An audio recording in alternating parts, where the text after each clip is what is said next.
looked annoyed, and Po Sin actually seemed concerned. He glanced my way once more, nodded, and left the restaurant. That went better than I expected. Hao grunted. Go back to the ship.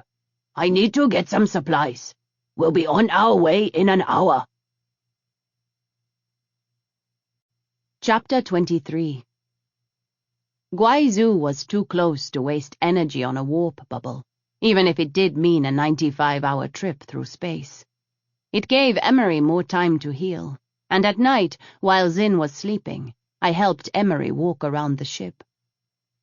Dai Lun watched from his seat as one night Emery struggled up the stairs to the bridge. Hao's pilot had short, spiky hair that was dyed a brilliant pink. It shouldn't have worked, but somehow on him it did. If nothing else, it said more clearly than words that he was a mean snake. Otherwise, he'd have ended up as some gangster's boy toy a long time ago. Do you mind if I use the comm? I asked, after getting Emery settled in a nearby chair. Go ahead. He hadn't said anything to me since that strange moment at Shanghai. You can stay. I waved him back down when he pushed out of his seat. Taking the chair next to him, I sent a message to Caspel. It's good to see your face, Mum. Yours too. The patch suits you. You found a Farian? Caspel's laugh was rusty. Bina Nim is with the ITS. My eye was too badly damaged to save, but she fixed the rest of it up quite nicely. I spoke with Admiral Hassan, Mum. I'll send you encrypted contact information so you can speak with her directly. How are you all holding up? Caspel's smile was brief. We're holding, Mum. The generals have rallied what troops they can in your name. It'll be enough to take back the capital, once we have air support. We're doing what we can. I nodded. Have you heard from your operative? Were they on Redcliffe? I haven't, Mum. He frowned. I don't know where they are. That wasn't the news I wanted to hear. We need to find them, Caspel. I know, Majesty. We'll work on it. Caspel rubbed his stubbled chin. The Second Fleet arrived yesterday, Mum. Fenin somehow secured the 3 Vajrayana ships, and Admiral Hassan ordered Home Fleet to abandon their posts when the initial attack happened, and rendezvous with her. We thought it was better to regroup and come at them once we are at full strength. I nodded. As much as I disliked the idea of leaving Pashati in the hands of Admiral Shul and Fenin, Caspel and Admiral Hassan were right. Every ship lost was one we wouldn't have in the end. And as powerful as those Vajrayana ships were, Fenin could easily handle anything we threw at him, unless we got the other ships from Canafe. Majesty, where are you headed next? We'll meet up with Admiral Hassan shortly, I replied, deliberately not answering the question. We'll speak again soon. Yes, ma'am. I disconnected and shared a look with Emery before turning to Dai Lun. So, is someone going to fill me in on that conversation in the restaurant? It was risky asking that question with only Emery here, but Cass was nearby if I needed him, and Gita was keeping Hao busy, so I could have this uninterrupted time with Dai Lun. The young man hesitated. It was something personal. I crossed my arms, leaned back in my chair, and waited. Dai Lun tried to outlast me, but up to this point only Emery had ever managed it. The muttered curse in Cheng from the pilot made me grin. You are a patient one. When it suits me. I was not prepared to speak with you about this yet, but I also cannot lie to you. I asked my great-grandfather, and Hao, for permission to leave the clan. I managed, barely, to keep my eyebrow from going any higher.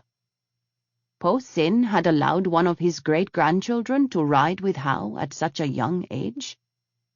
Emery hadn't moved, and was still stretched out in the navigator's seat along the opposite wall.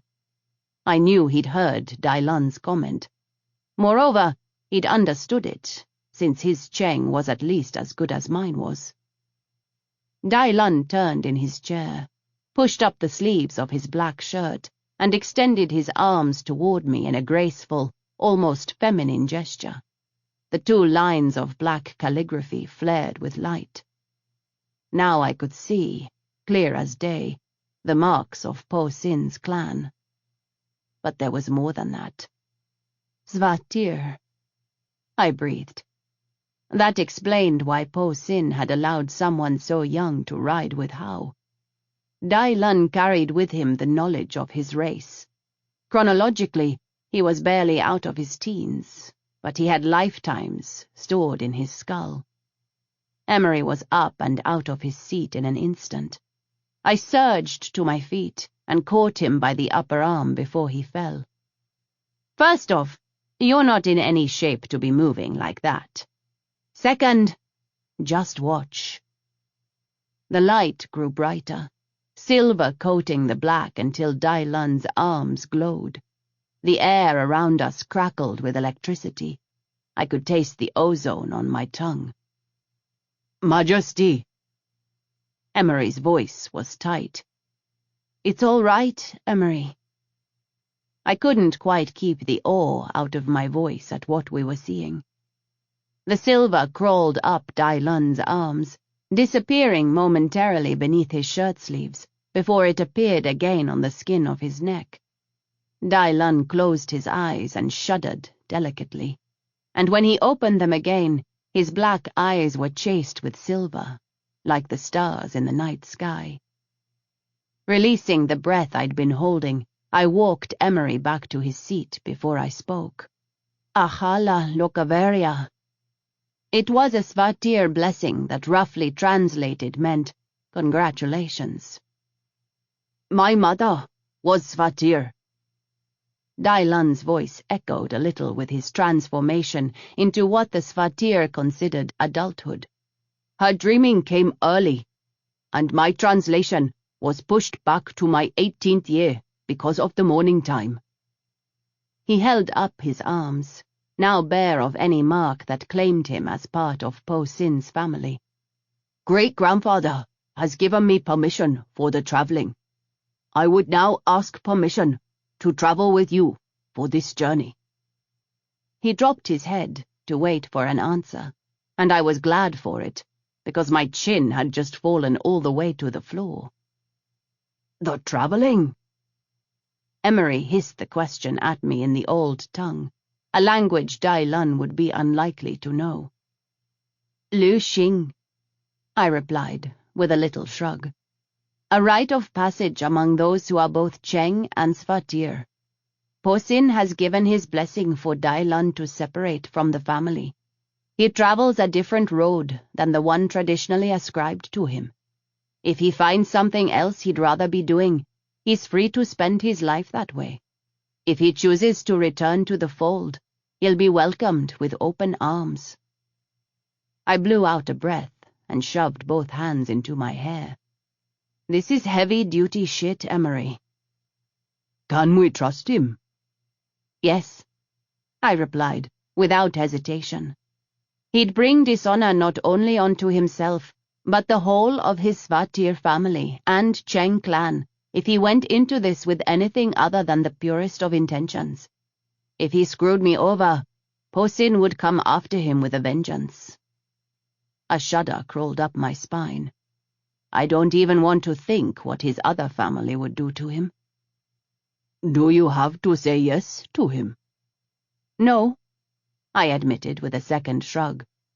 But I do think that we should take him with us.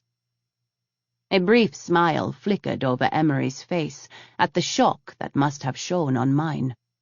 I do trust your instincts, Majesty, despite questioning your methods on occasion. Dai Lun was still standing with his head bowed, waiting patiently for a response.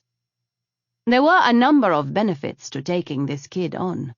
If I said yes, the bond between us would be sacred. He'd pledge his oath to me with the same bone-deep loyalty as Emery, and he'd be honor-bound to notify me when he chose to change the path of his travels. We could use a pilot when we got to Guizhou. I could fly my ship, but it would be easier to have someone else do it. From what I'd seen so far, this kid was good. Damn good. It also wasn't going to hurt to add one more person I could trust onto my side of this game, even if it meant Hao was going to kill me for stealing his pilot. I put my hand on the back of his head. His hair was softer than I expected, and my fingers sank down to his skull. The pink made my skin seem darker. Flexing my hand slightly, I sent a silent prayer upward that I wasn't messing this up. I'd seen a Lu Xing ceremony only once before, but the words had stuck with me in their beautiful simplicity. Dai Lan seemed to trust I'd know the ritual, and I dragged in a deep breath. It is no small matter to walk the stars alone. Come, Seeker, come and take my hand. I will walk with you. Dai Lan didn't move a muscle, but I felt the tension bleed out of him in the space between one heartbeat and the next. Thank you, sister, for taking this journey with me. Gladly would I have walked alone. More glad am I that I am allowed to walk in your glory. I couldn't help myself and snorted with laughter. I don't know about glory, but things will probably get pretty crazy around here. Dai Lan's eyes sparkled with a mirth that surprised me when he lifted his head. It will be a most worthy trip. I choked back my laughter and gave him a little shove toward his seat. Why don't you get us to Guizhou?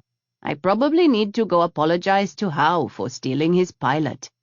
Hi, Ji. My cousin will forgive you, I am sure. My laughter faded some when he returned to his seat, and the enormity of what I'd done slammed into me. I'd just taken an 18-year-old Svatir Cheng under my protection, the great-grandson of the most feared Cheng ganglord, a boy who'd probably killed more people in his short life than Emery had in his whole career. Regrets? 10 million, I replied, without looking at Emery. This isn't one of them. It was actually the truth. We landed in Guizhou with no trouble, and Hao took the news about Dai Lan with a shrug and a salute that bordered on rudeness on at least 60 different worlds.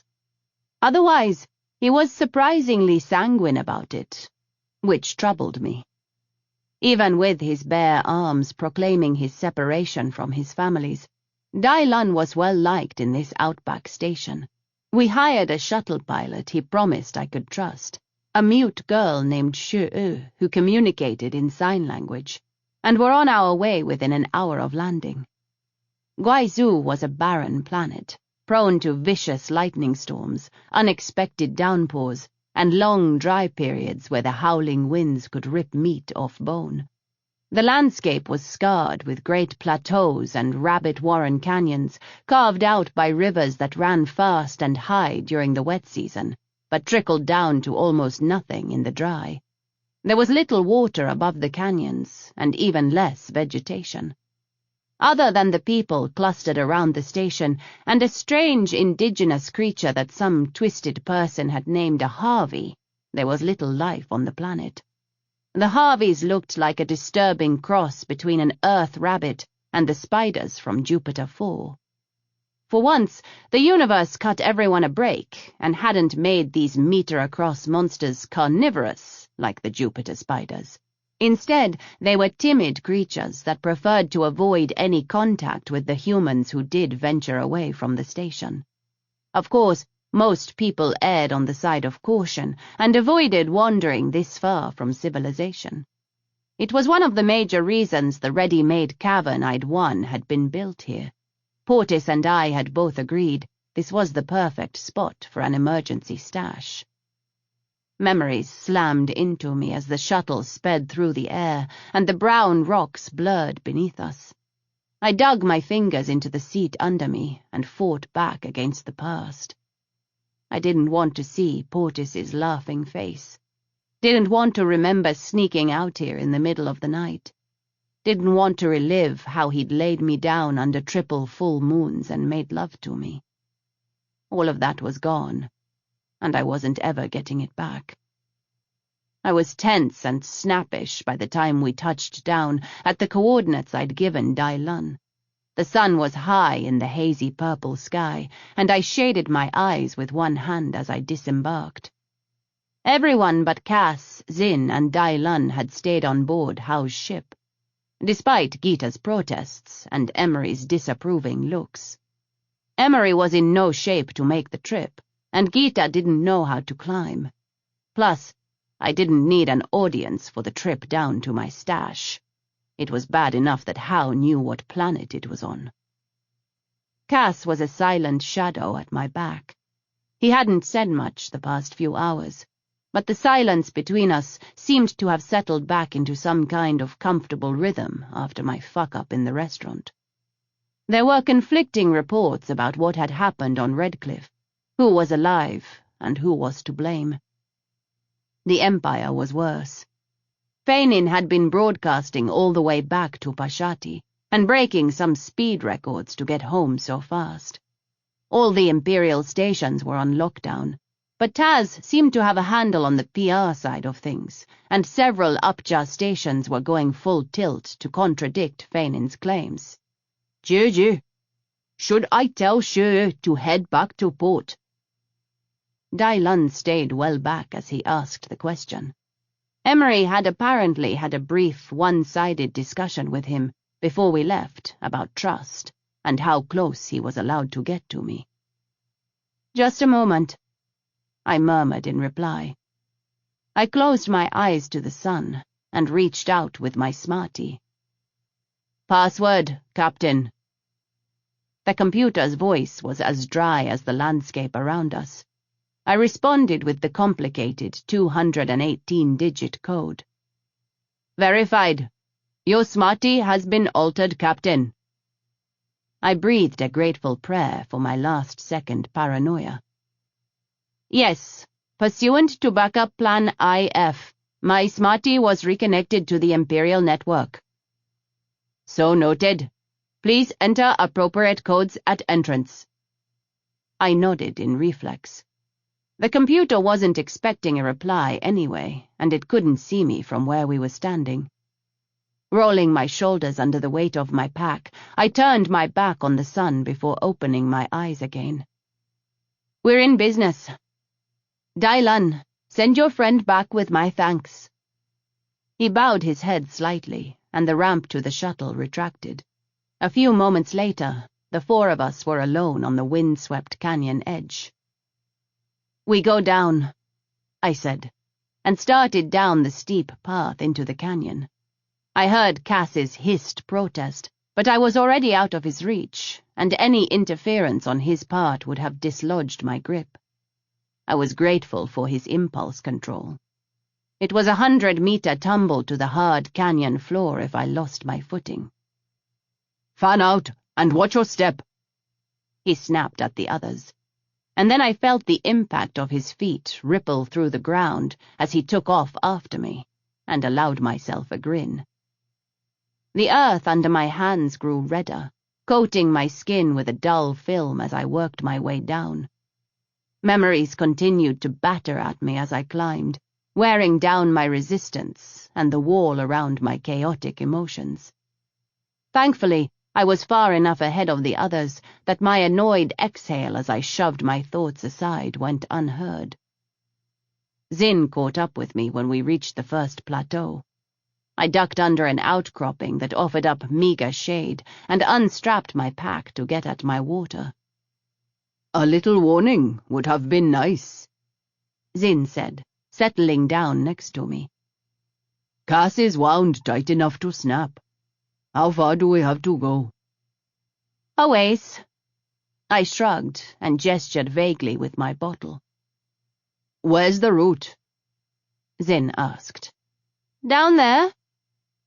I grinned and pointed into the blackness over the side. "Come on, we've got to hurry. I'm not doing this trek in the dark. It's too dangerous." Our descent to the plateau had taken more than 3 hours by my clock, and the sun was already kissing the upper edge of the canyon wall. In another 3 standard hours it would be pitch black in the canyon. "Majesty, let me—" "I know the way," I said, sliding over the edge before Cass could grab hold of me. I dropped 2 meters, landing lightly on the balls of my feet, and blinked until my eyes adjusted to the sudden dimness. "Just drop down," I called back up to the others, moving out of the way so they didn't land on me. "Majesty, will you please—" "I am not being deliberately difficult, I promise, Cass. Trying to describe the trail to someone else is impossible. I can walk the damn thing in my sleep. It's best if I go first." I grabbed for the rocks to my right and swung out onto them, feeling the familiar little jolt in my stomach as I hung for just a moment over empty air. Then my feet found their purchase, and I started working my way downward, trusting that the others could follow without instruction. The change in terrain was almost instantaneous. The dust that plagued us above ground was dampened by the moisture in the air. There were trees down here, scrubby, bush-like things that rose a few meters off the ground. We climbed downward in silence for well over an hour, continuing a slow, even pace down a rocky trail that more often than not required clinging to rocks over open air. It was quiet. The eerie, echoing calls of the Harveys bounced back to us along the canyon walls, and the softer shushing of runoff still making its way underground layered itself over my breathing. Once we hit the main canyon, all that would change, and the roar of the Guizhou River would drown out the sounds of everything else. We must have just missed the rains. I kept my voice low, but it still seemed unnaturally loud in the stillness. I don't know if the lower path will be accessible or not.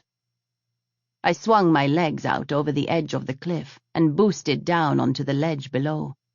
The stillness and the climbing had eased my tension to the point where I felt almost giddy, almost back to my old self.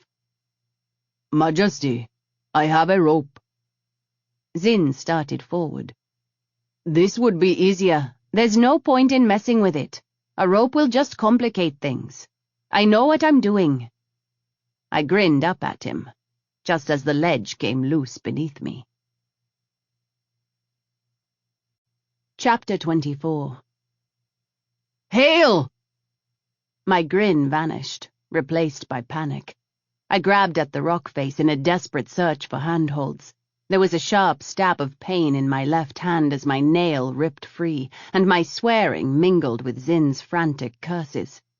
I found a grip, but it was precarious and left me stretched too far for a second move.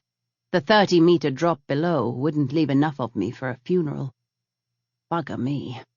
It wouldn't hurt for more than a second, but I was going to make a mess when I hit. After all this, I was going to die on a god's-forsaken pile of Cheng rock, betrayed by my own confidence. "Hail! Hang on!" I honestly wasn't sure what else Zin expected me to do, or for that matter, how long I could do it. Blood from my injured finger was eroding my grip by the second. I jerked when Dai Lun's arm closed around my waist, and I had to choke down a relieved sob. "I've got you, sister," he murmured in my ear. "It's all right."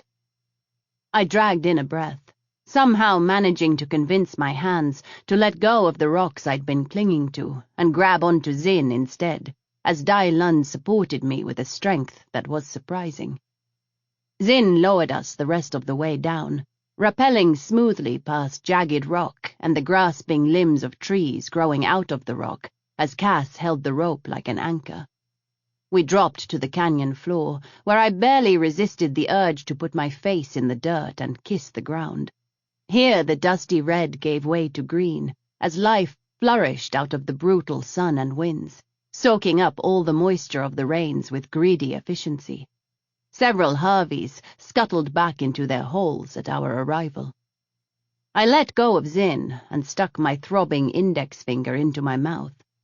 There was almost as much iron in the dirt as in my blood, and I turned my head to the side to spit it out. "Are you trying to get yourself killed?" Zin grabbed me before I could move away, and I gasped when he pinned me back against the rocks. "What?" I shoved at him, but he didn't budge. He stuck his face too close to mine. He was angry. Really angry. My heart stuttered to a halt for a beat before it started again. I'd never seen this side of my normally calm and collected bodyguard. Whatever iron-fisted control Zin had was slipping at an alarming rate. "Do you want to die?" I thought about taking a swing at him, decided against it, and exhaled a shuddering breath. "Zin, Answer the question, Hail, because I'm not going to let Cass and the others throw their lives away if you have a death wish. If you want to die, there's nothing we can do to stop you, and I'll be damned before I go through that again." Shock again, this time at his casual use of my name 3 times in as many minutes. Then the rest of it filtered into my head. "You think I have a death wish?" The question came out a choked whisper, and the tears that followed were part grief, part hysterical laughter. "Half my empire is gunning for my head.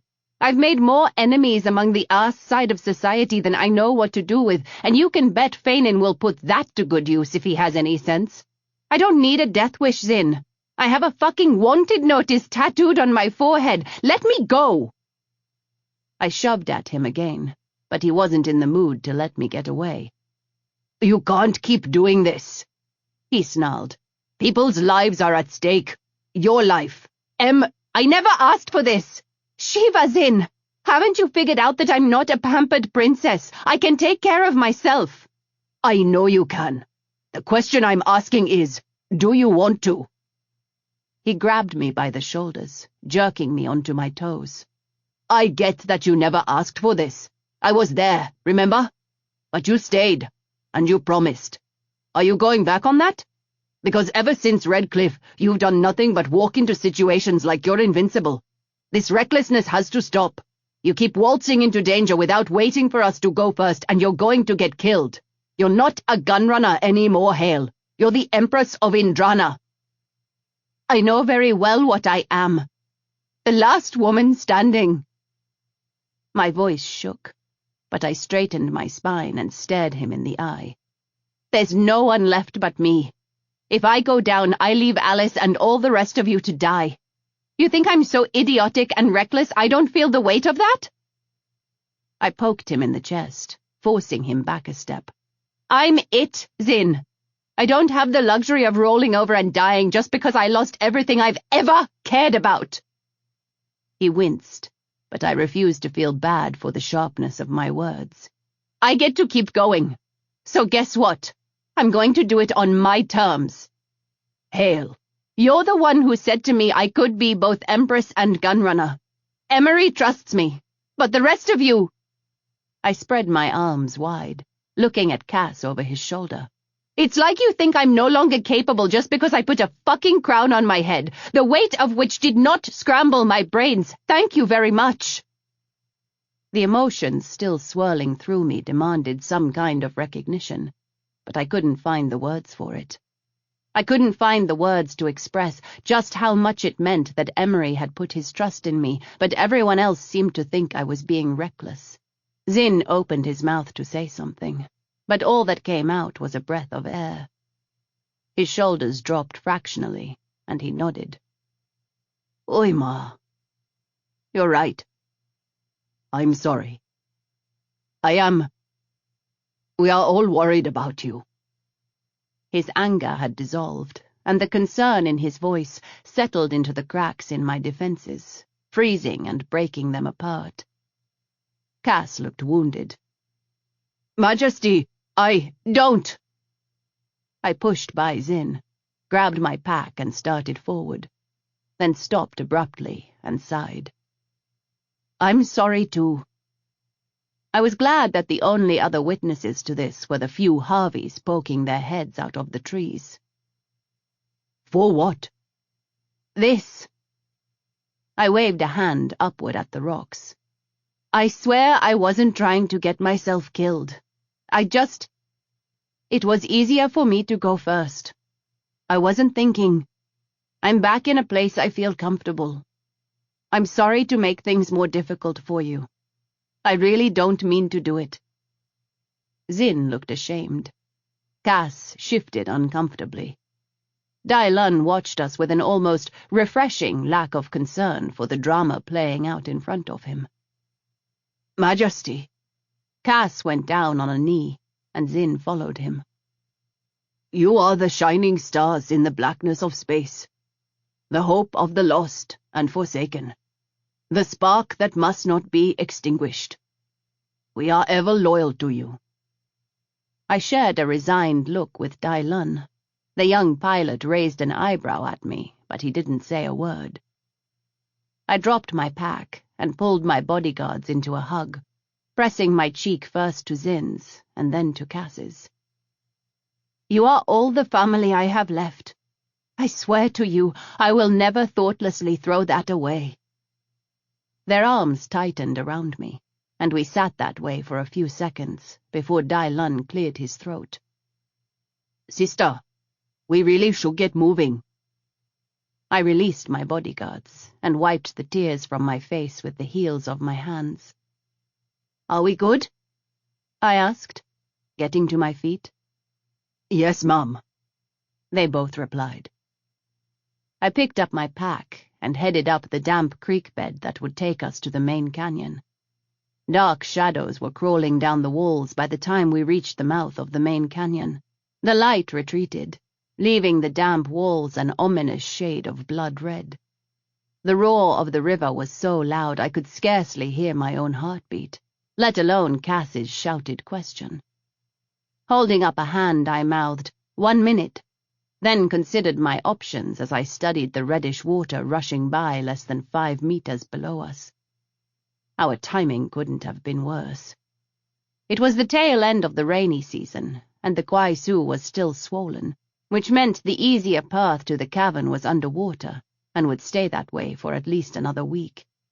We didn't have a week to waste. I muttered a curse, looked over at Cass and jerked my head back the way we'd come.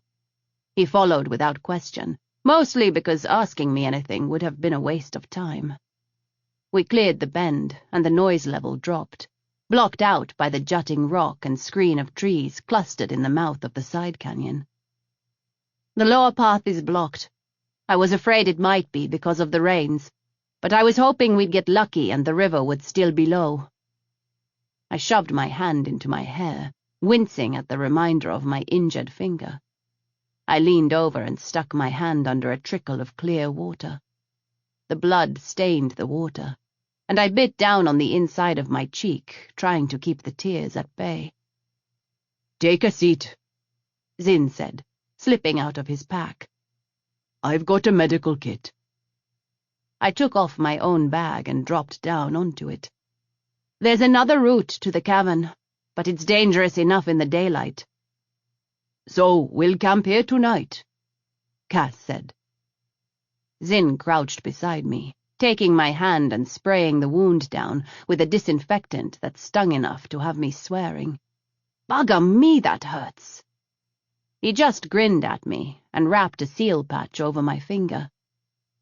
That will keep the dirt out. The nail will grow back. Yes, we'll camp here tonight. It's safer, and there's no point in rushing. The other route will be slick from the rains and will take us the better part of the day to walk.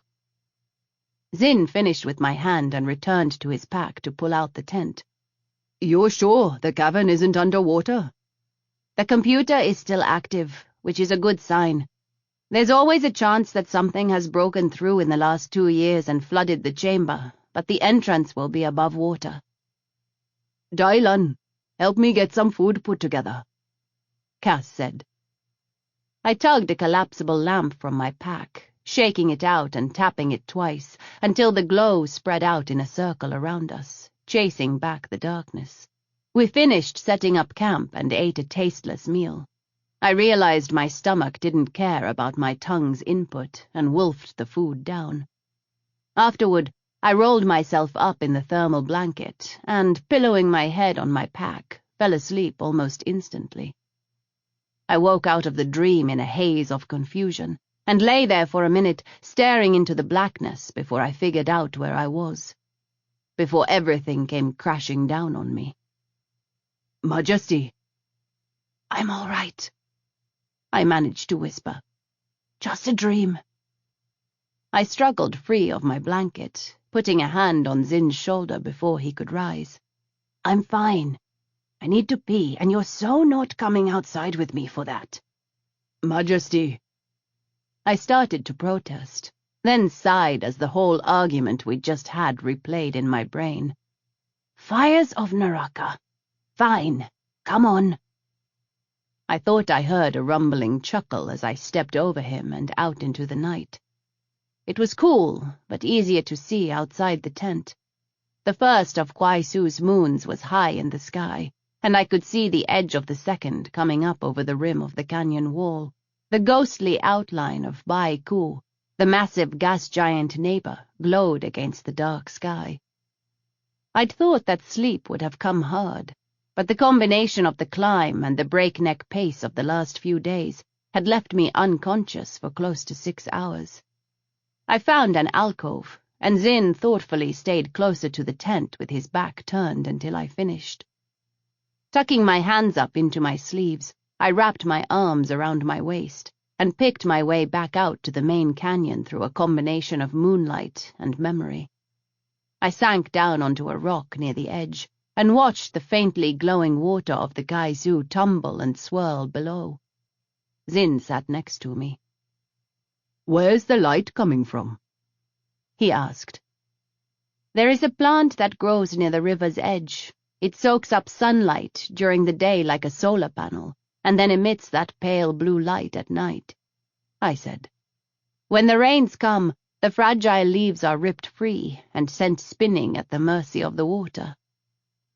I snorted with suppressed laughter as the memory of a conversation drifted through my head. Portis said something similar to me once. He'd said we were all just leaves in a river. Fighting the current wasn't just useless. It was impossible. That sounds like him. He was such a fanciful idiot.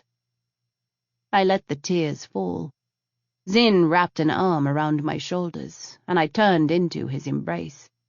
The sob startled me. It was drowned out by the rushing water, but I knew Zin could feel it jolt through my body, and his arm tightened. The dream that had woken me came back in a rush. The last trip out here with Portis had been routine. We'd left the crew in port and taken a shuttle out to the drop-off point. It had been the dry season, so the hike to the cavern was relatively easy. We'd taken our time. It was a relief to be on land after more than 8 months in space, with little more than quick dock stops to relieve the boredom. I love you. I laughed and untangled myself from Portis, stretching with a sigh. I noticed. The sun was warm on my bare skin. He pushed himself up onto an elbow and slid his hands into my hair. I'm serious, baby. Frowning, I looked up into his green eyes. Worry lurked in their depths, partially hidden by a tenderness Portis only ever showed to me. Is everything all right? I just don't ever want you to doubt this. Doubt us. No matter what happens. Promise me that, okay? Promise me you'll remember that I love you. You're making me nervous. I shifted, but Portis pinned me to the ground. Please, Crescent. Okay. I grabbed him by the head and pulled him down for a kiss. There, I promise, I murmured against his mouth. Happy? He sank down onto me, feathering kisses across my cheek and down into the curve of my neck. Nothing could make me happier. soul-crushing sadness collapsed down on me. There hadn't been time to think, hadn't been any time to really let the reality settle into my brain. Portis was gone. Oh, Shiva, forgive me. I wasn't sure who I was asking for forgiveness from, the gods or Portis. We sat there in the moonlight, tears spilling down my cheeks as I tried to come to grips with the gaping hole in my heart. "There's nothing to forgive, Hail," Zin said, his voice cutting through the roar of the water. "Take a moment to grieve him. We're not going anywhere." I can't. I'm afraid I'll fall apart. Whatever I'd lost, I had an empire to think about, and falling apart from grief would have to wait. There wasn't time to grieve. Maybe there wouldn't be. Maybe I'd end up dead before this was all over, and I didn't want to think about it. I didn't want to delve too deeply into the maybes and the possibility that this would end anywhere but with justice. "I know how you feel." Pained humor rumbled in my ear. "But you gave me time when we didn't have any.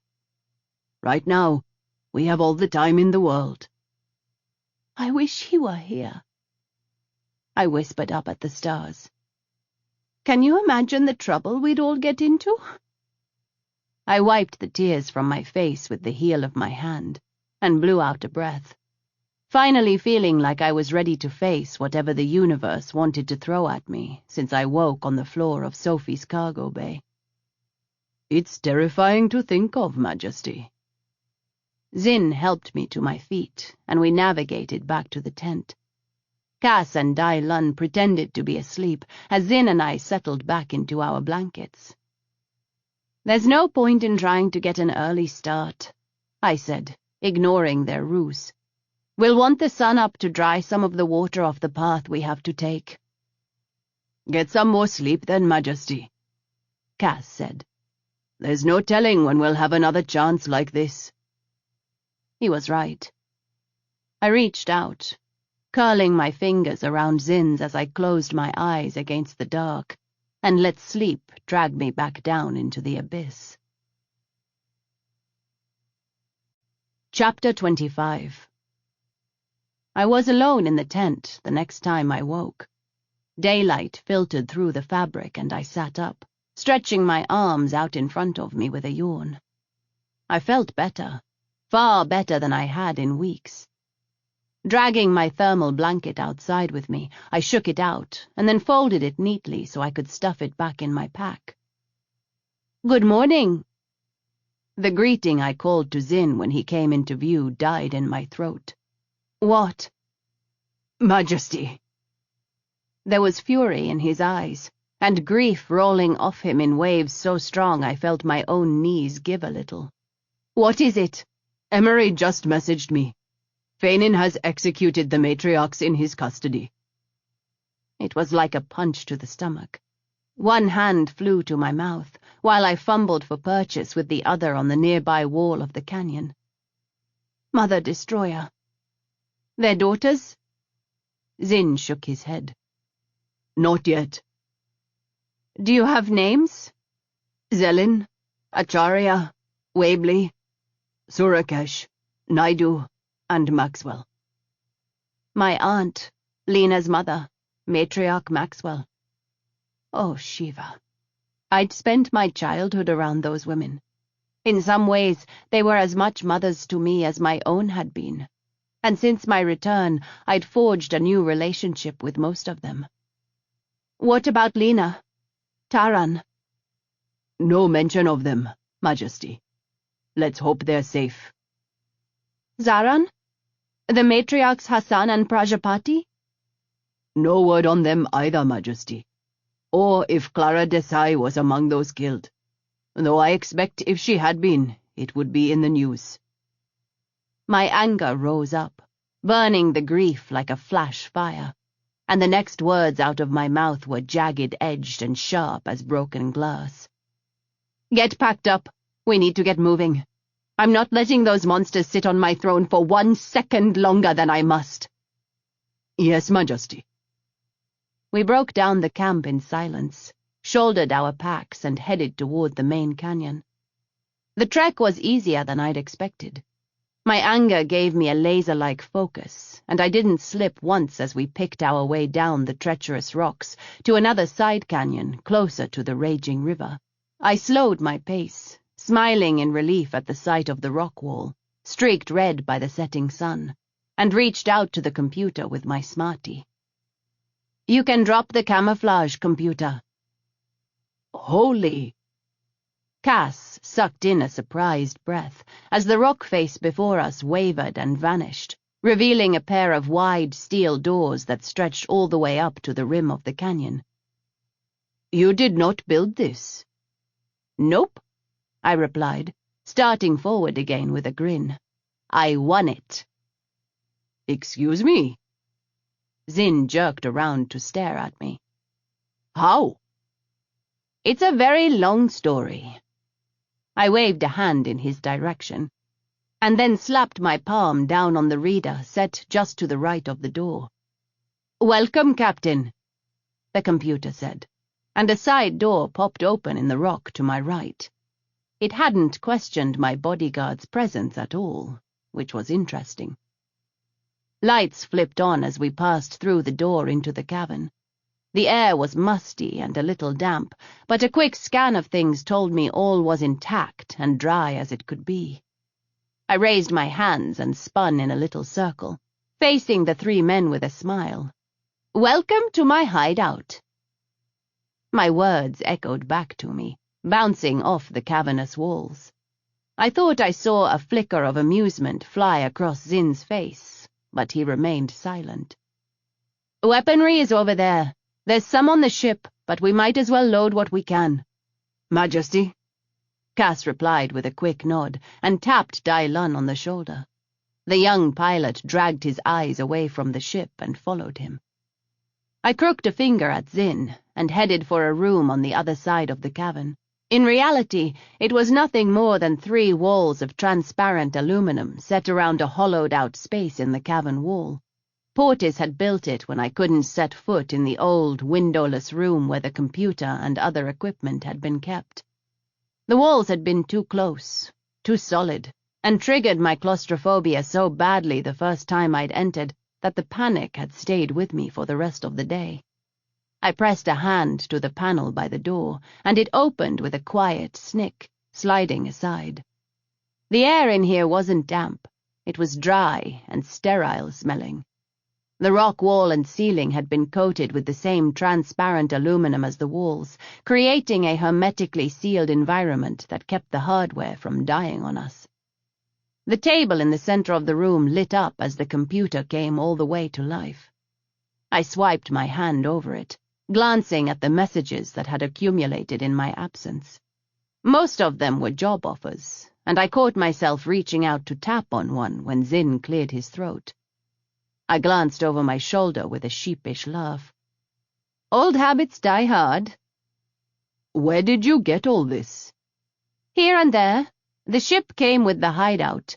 I won them from a Zim-born card player whose 3-hand poker face wasn't nearly as good as he'd thought." I laughed. I had a shit hand, too. He was an idiot. Portis and I took the little Saxon-made cuttlefish out for a spin and a complete overhaul not 8 standard months before all hell broke loose. Now I know why. "What was the poker player's name?" Zinn asked. "Tobe, maybe? Or Bob? I don't remember, honestly." I raised an eyebrow at his frown. "Why do you ask?" "We'd just like to know. He's a potential nuisance at the least, an enemy at the worst." I stopped and grinned at him. "Are you keeping a list?" My grin faded when he didn't smile in return. "Oh, seriously?" "It's our job, Majesty." "Bet you 5 credits that weasel is dead in a ditch somewhere, but his name's in the ship's official files as the former owner, if you really need it." A quiet chime dragged my attention back to the screen. Dropping my hand down on the screen froze the messages scrolling across, and I locked eyes on the notification bar at the top. A new message, coded urgent, had just appeared. Are you kidding me? I hesitated before tapping the message from Bakara Rai. There was a single line of text. I have a present for you, Your Majesty.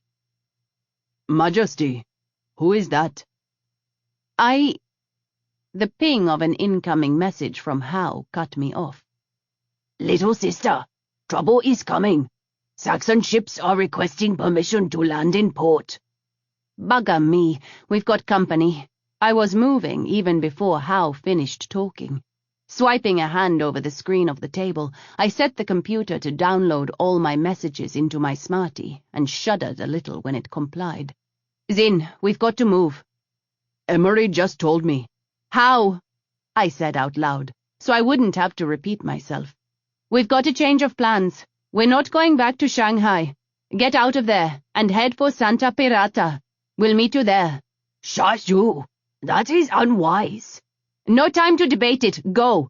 We'll meet up outside the asteroid belt and I'll explain it all then. I gave Zin a shove. Go help them finish loading. We have to move. My fingers flew over the tabletop. I transferred money from several accounts into something more accessible while we were on the run.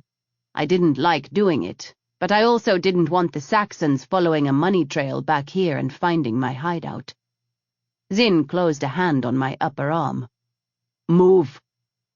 I'd learned a number of things over the past few hours, one of them being you didn't argue with Zin when he used that tone of voice. I did, however, grab a few things as he dragged me out of the room toward the ship.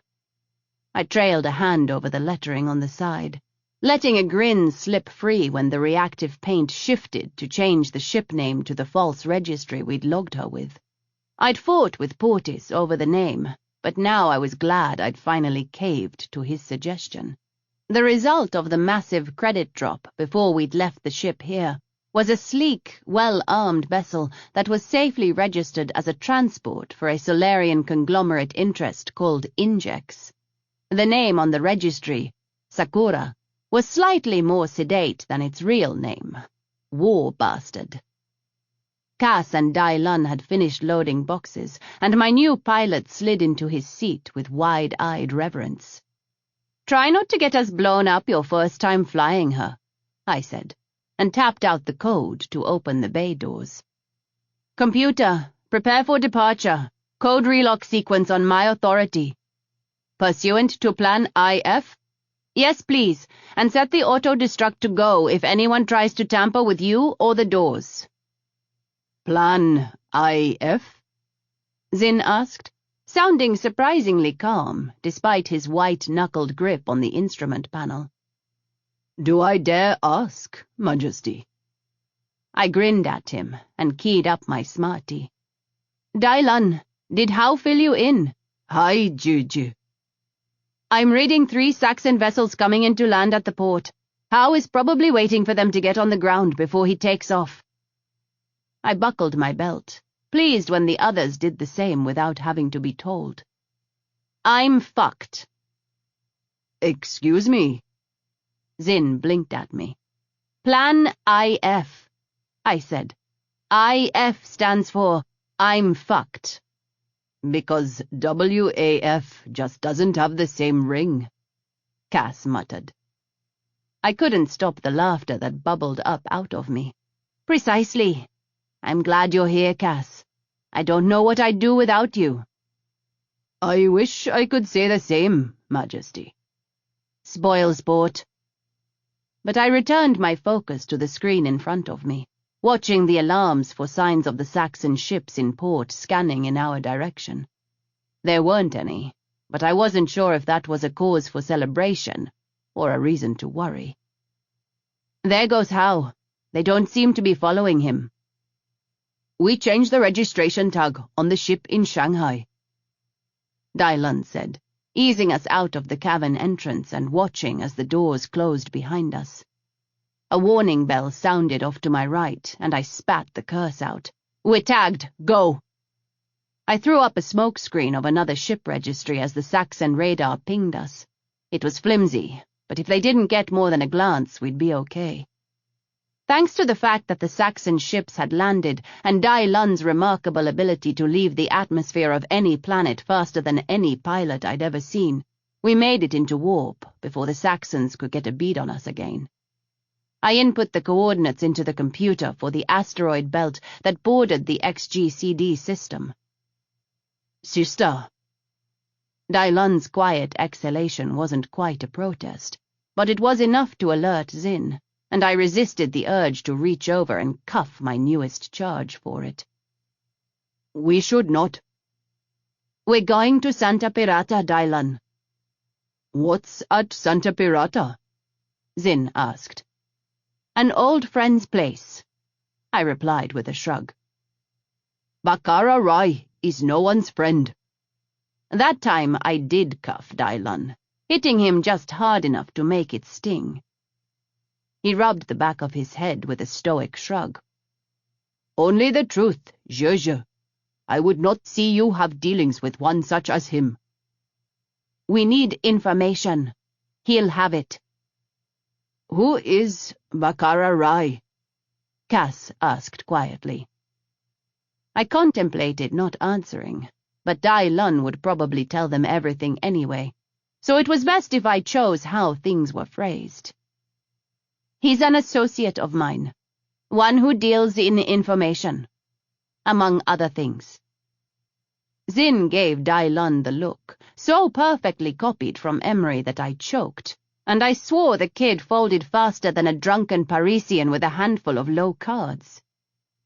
He is a gangster of the deadliest sort, honorable bodyguard, an independent contractor. He deals in drugs, goods, people, information. Whatever will make him a profit.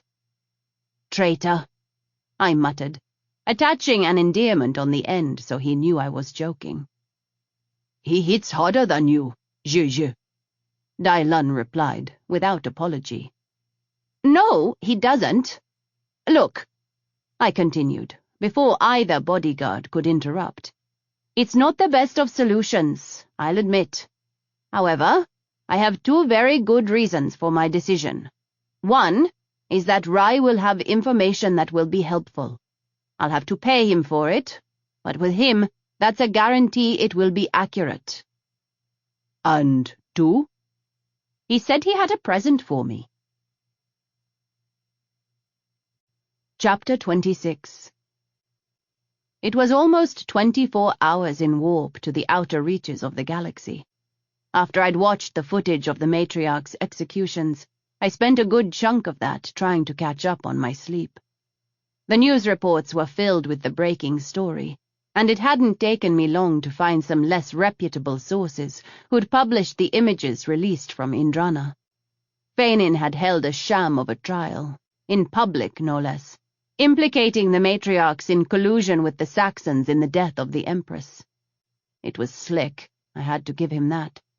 There was just enough truth woven into the lies and enough confusion as to what actually had happened to keep the situation from becoming immediately clear to outsiders. The Saxons were, of course, denying everything. Fainin may have enlisted their aid in the first place, but now he was double-crossing them in a manner that would make a back-alley rat from southern Amsterdam proud. None of this had saved the matriarchs. They'd been marched, one after the other, to the front of the throne room, where Wilson had unceremoniously shot each woman in the head.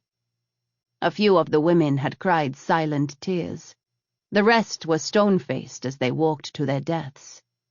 Matriarch Maxwell shouted, "Long live the Empress! Long live Indranan!" before they silenced her. I threw up twice watching it the first time, but made myself watch it again. Then I drank myself to sleep. My dreams were chaotic, haunted by the faces of the matriarchs Fainin had killed. I woke, gasping for air, as Cass cracked open the door of my room. "Majesty."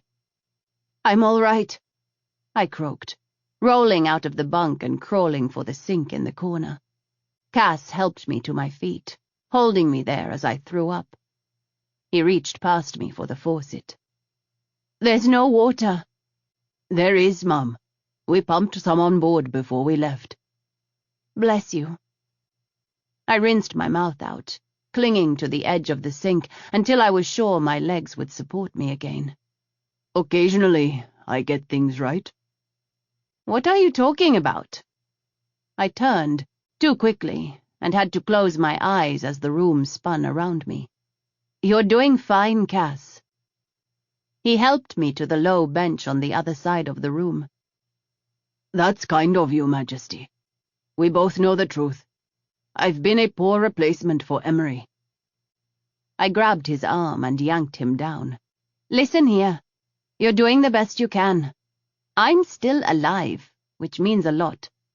The fact that I'm feeling belligerent and uncooperative isn't a reflection of your abilities as a bodyguard." "Yes, ma'am." "I'm serious." Taking him by the shoulders, I stared him in the eye. "You're not Emery, Caspian. I don't expect you to be. I expect you to be yourself." He swallowed, nodding at me. "Yes, ma'am." "Good." I released him with a smile. "Dylan made some breakfast, ma'am. It's in the galley." "Maybe later." "You need to eat." He hauled me to my feet and led me to the door. I heaved a sigh. I am already regretting that pep talk. "I know, ma'am. But thanks anyway." According to the war bastard's computer, we'd come out of warp an hour ago. In a move that was so close to something I'd have done it made me laugh out loud, Dylan had brought us out almost right on top of the asteroid belt. Most pilots floated from warp about 5 hours out from Midway. We were less than an hour from the way station. The stronghold of Bakara Rai was a collection of 3 planets orbiting a red giant. It was close enough to the outer edges of the Orion Cygnus arm and far enough away from Earth that the authorities from the Solarian conglomerate didn't bother much with Rai, so long as he kept his piracy to a minimum.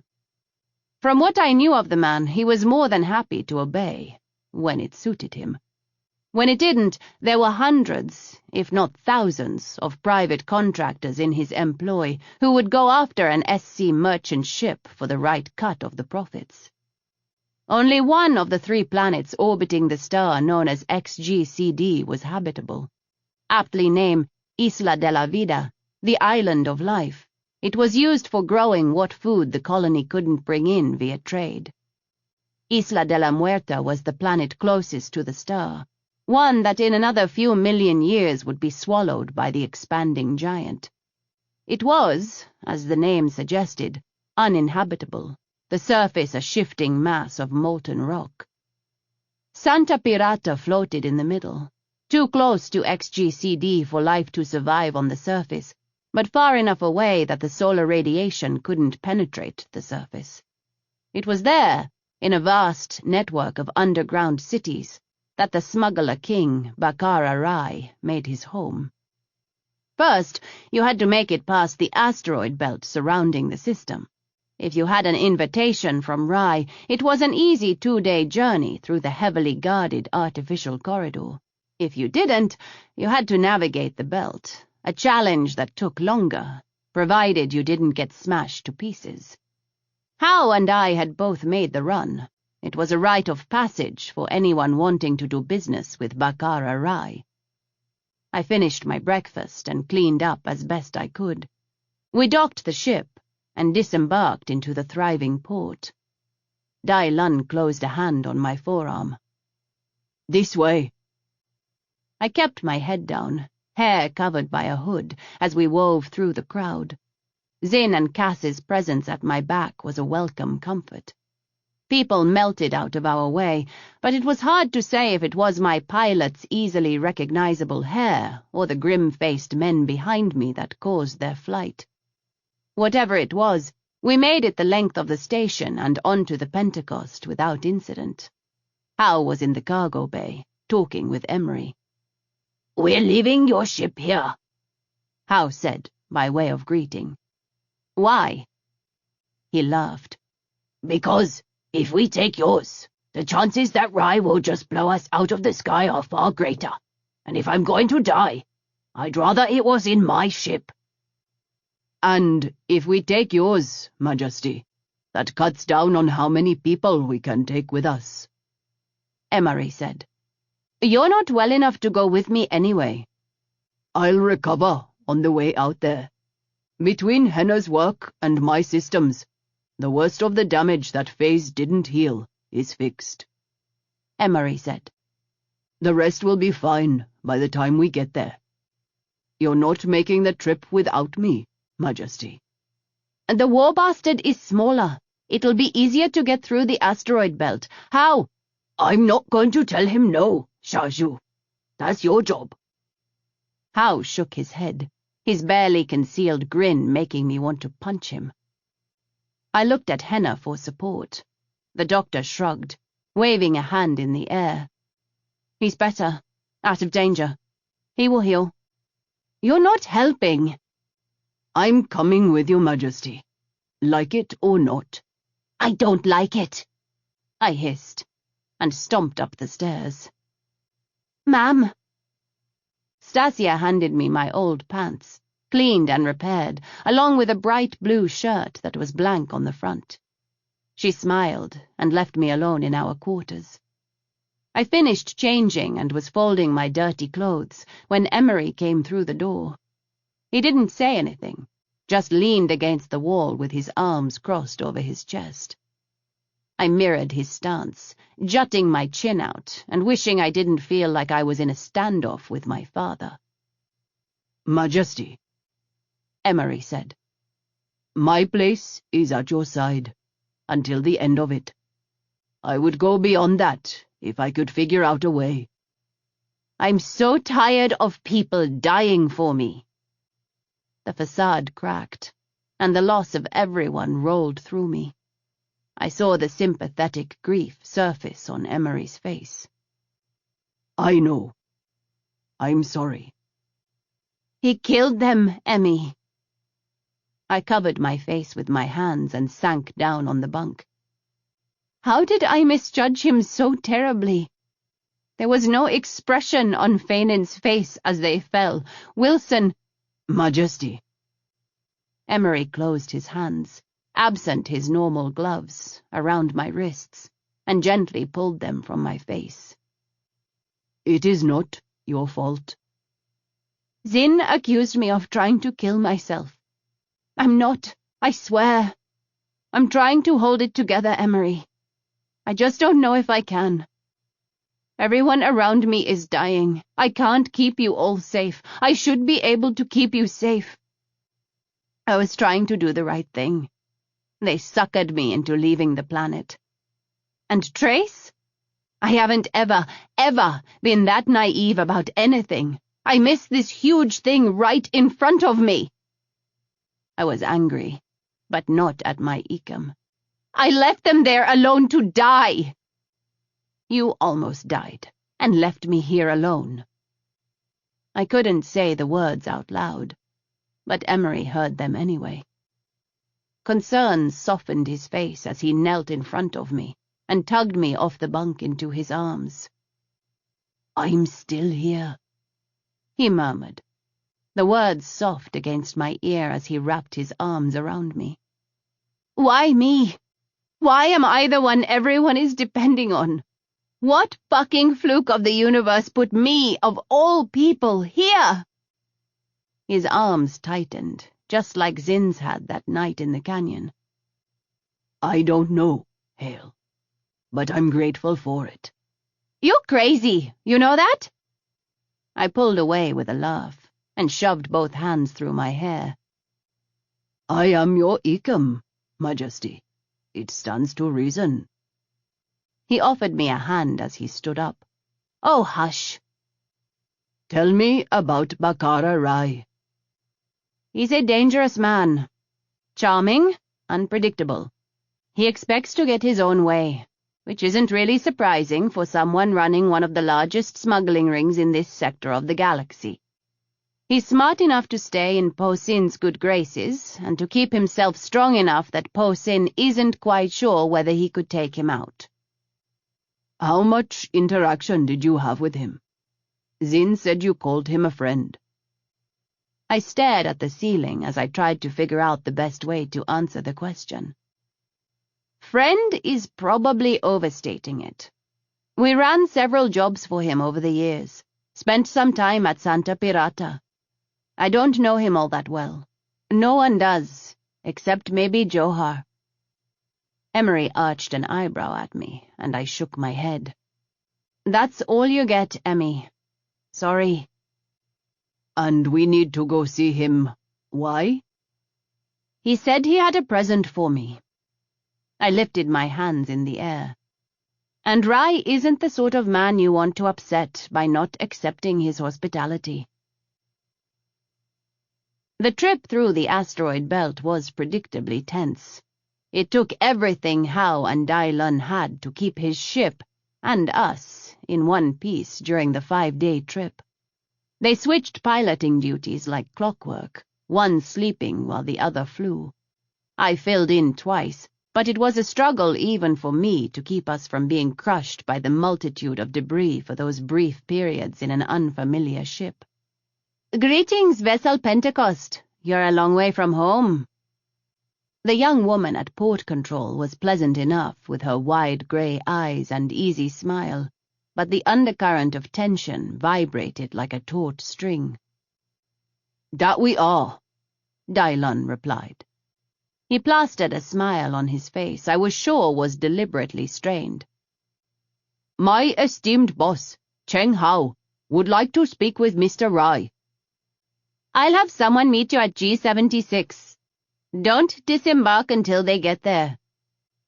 The screen clicked off before Dai Lun could say anything in reply. We're going to have to move fast, I said, downing my tea in several gulps and wincing as the heat burned into my stomach. Dai, I want you, Cass, and Hao to go see Rai. Dai Lun nodded. Hi, Gigi. I suppressed the smile that threatened. Dai Lun's own grandfather was the most feared gang lord in the universe, and yet the disgust in his voice over Rai's profession was obvious. Hail, what am I supposed to tell him? Hao asked. Make something up. Emery, you and Zin are with me. I want everyone else to stay with the ship. We need to move. We'll want to be off the ship before Rai's goons show. Majesty. Emery was giving me the look. I blinked at him. What? Sorry, did you have a plan? As a matter of fact, yes. I grabbed him by the arm. Mine's better. Come on. Chapter 27. Getting off the ship before security got to our dock proved frightfully easy. Emery, Zin, and I slipped into the darkness on the far side, just as 4 brown-clad men marched through the doors. Hao met them at the foot of the ramp, with an innocent smile plastered on his face.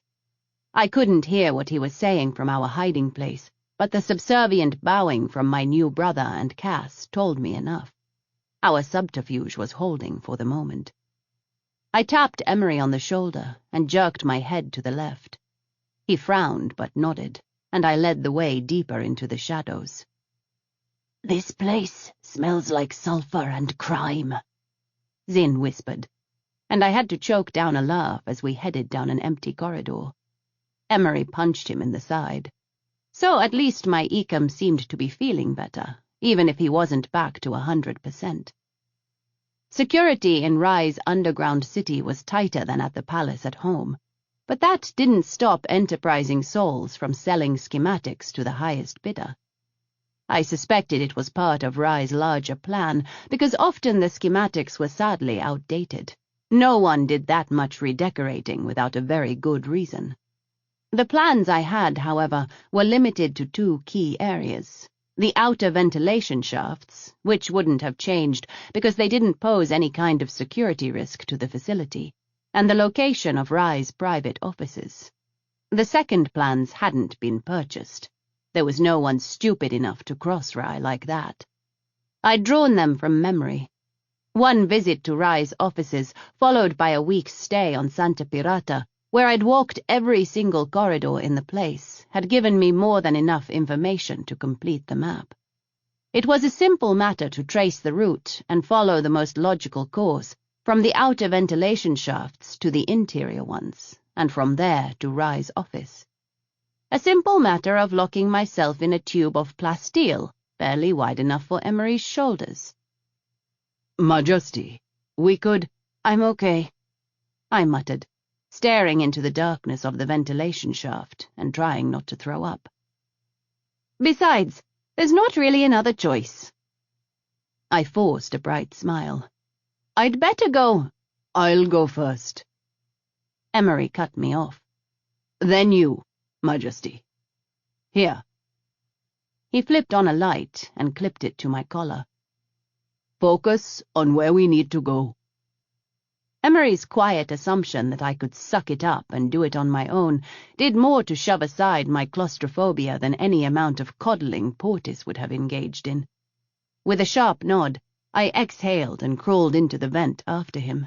Zin followed us, dragging the cover back into place behind him. I navigated us through the ventilation shafts with only one wrong turn and a near miss with a total breakdown.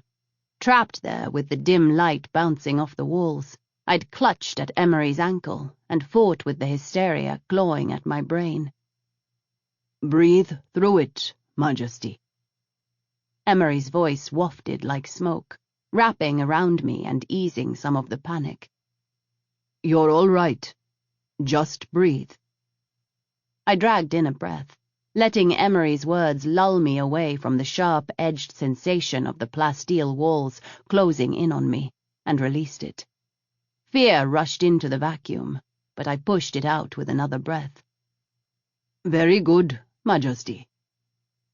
The approval from Emery chased away the last vestiges of anxiety, and a hiccuping laugh slipped free. Now which way do we go? Give me a second. We were at the juncture where my maps converged. Emery had taken my guesswork over where to go next with surprising calm. Bringing up the maps in my head, I overlaid one on top of the other, looking through them at the options in front of us. The fork on the left led nowhere, looping back in on itself and wandering off toward the general living quarters. The one on the right was equally useless. Eventually, it dead-ended near the restaurant sector. Of the three left, two led close to the area I thought was Rye's, but one of them— I tilted my head to the side and frowned. Emery, look at this. I threw the whole mess to his smarty. Why does the path just in front of you break off 3 meters before hitting Rye's apartments? It just dead-ends into a wall. Because it's what we're looking for. Come on, he said, almost as soon as the information hit his screens. Trust me, Majesty, he chided when I protested. I do know what I'm doing, occasionally. I didn't grant him a response, settling for a glare and a swallowed curse. Emery didn't see it, and I crawled after him when Zin carefully cleared his throat behind me. Don't say a word. The message from Emery came across the comm line and distracted me just enough I almost ran into him. What is it? Zin and I asked the question simultaneously. Observation room, Emery replied. 2 guards. Majesty, we've got enough space to turn around, but there's no way for Zin to get in front of you. We'll have to do this quickly. I didn't bother telling him that I had no intention of staying behind anyway. What's the layout? 1 by the door, 1 directly under the vent. I want you following right behind me when we exit, and then try to stay out of the way. Zin, I'm going after the 1 by the door. If the other man is still conscious, you take care of him. Okay. The area we were in had widened just enough to let us flip around. I followed Emery's lead and wiggled until I was also feet first. Emery waited a beat while Zin adjusted, then gave us both a nod and kicked the vent cover off.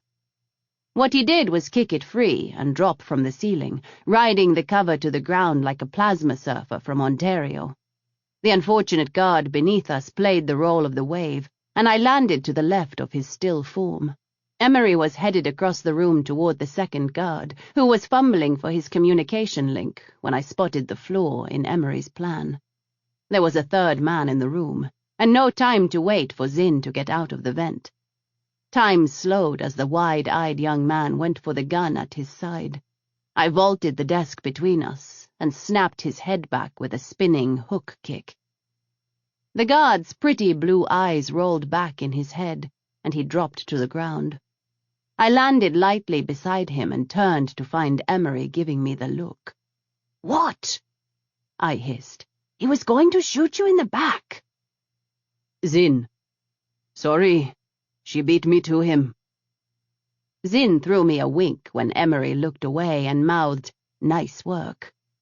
I stifled a giggle, earning a growl from Emery, and headed for the banks of screens on the far wall. From the looks of it, we hadn't set off any alarms, and none of the guards had gotten distress calls off before being neutralized. "They're all still alive," Zinn announced. "I'll find something to tie them up with." "Here," I said to Emery, pointing at one of the screens.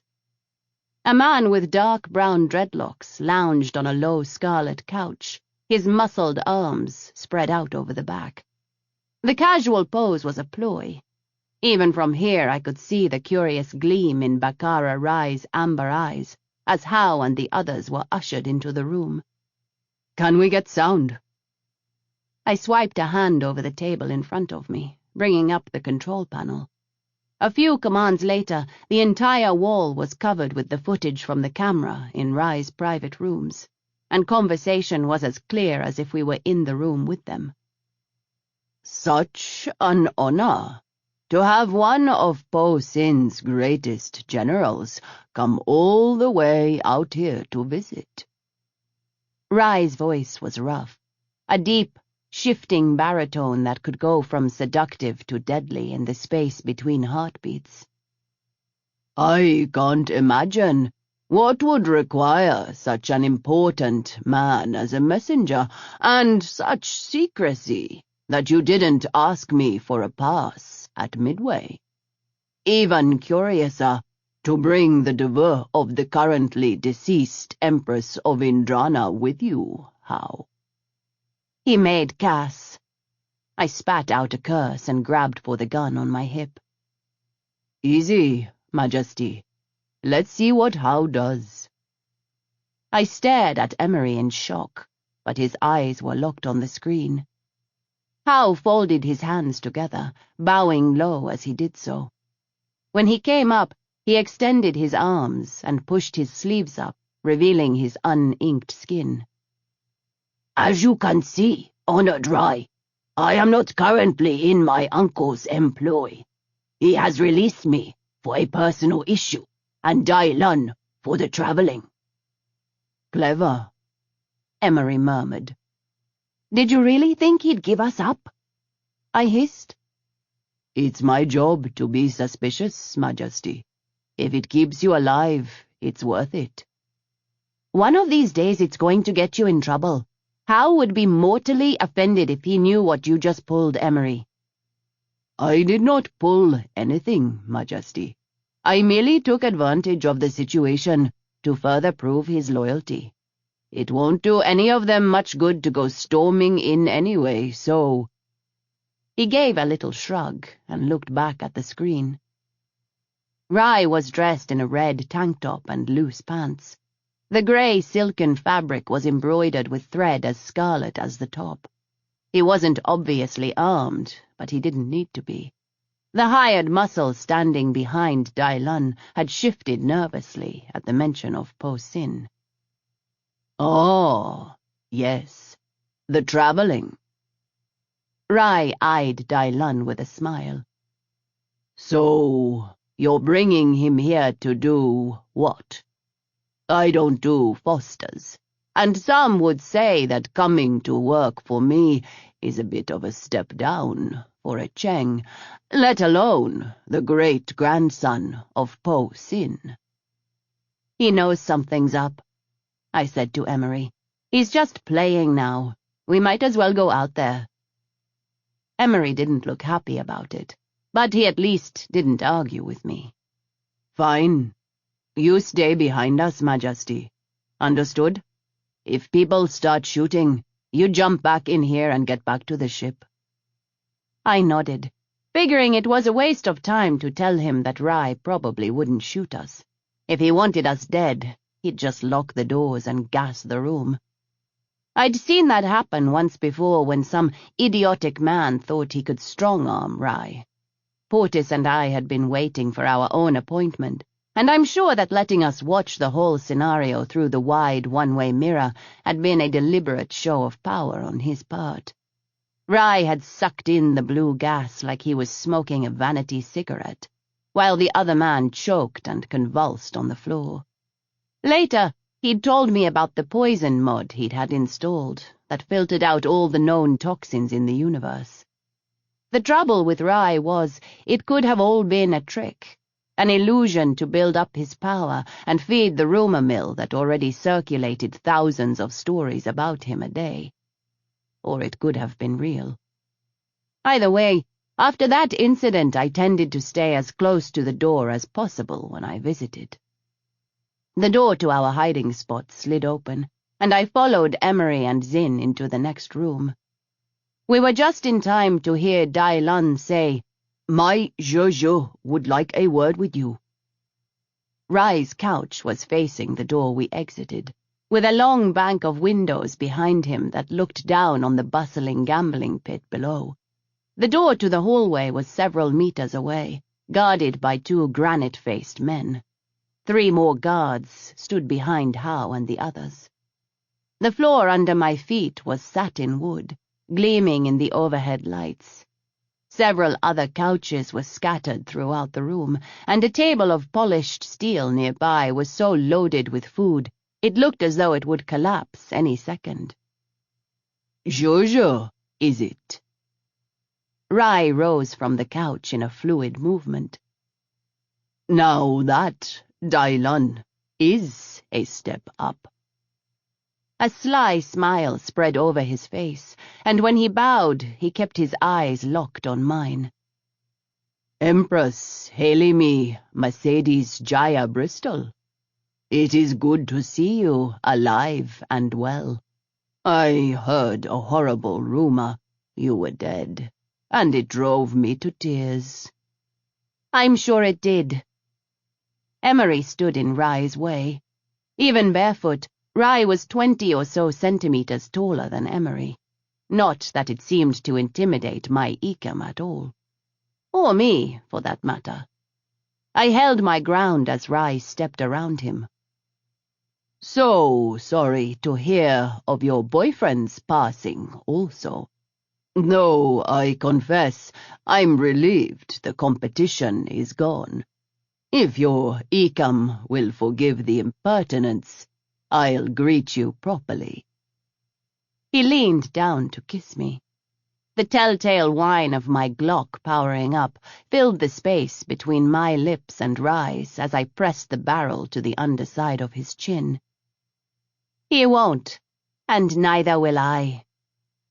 I increased the pressure until Rai backed up a half step. "You will watch your tongue, Bakara Rai." He tilted his head to the side, watching me with a tiny smile. "Or your bodyguard will remove it?" "Or I will." The tone in my voice was enough to make Rai's guards shift uneasily. Mine stayed still as stone. "Such an interesting transformation," Rai remarked to Hao. "I'd always scoffed at the notion of royal blood, but she's proven me wrong. From gunrunner to Empress and back again in just a matter of seconds. I'm honestly not sure who I like more." "You don't want to cross either," Hao said, and Rai grinned. Portis was a hero, and will be remembered as such.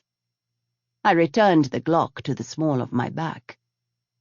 Yes, of course. I meant no disrespect to his memory.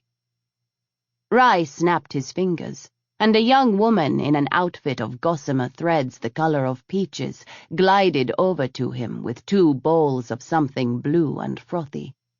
Rai took them and handed one in my direction. Come, sit down, Your Majesty.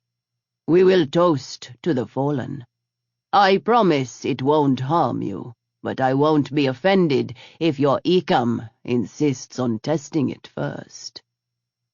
I let Emery take the drink, picking the overstuffed red chair to the right of the couch Rai sat down on. It gave me a clear view of the door and the guards. Rai raised it in my direction.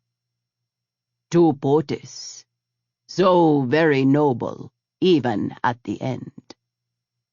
I took my drink back from Emery and tapped it to rise before taking a sip. A burst of tart lemon filled my mouth, and I leaned back in my chair with a smile. That's very nice. I thought you'd like it. Rai slung his free arm over the back of the couch again and stretched out his long legs with a sigh. So, as I said, I have a present for you. But that's not all. Rai grinned. I have a surprise for you, also. Johar is here. Do you want to see her?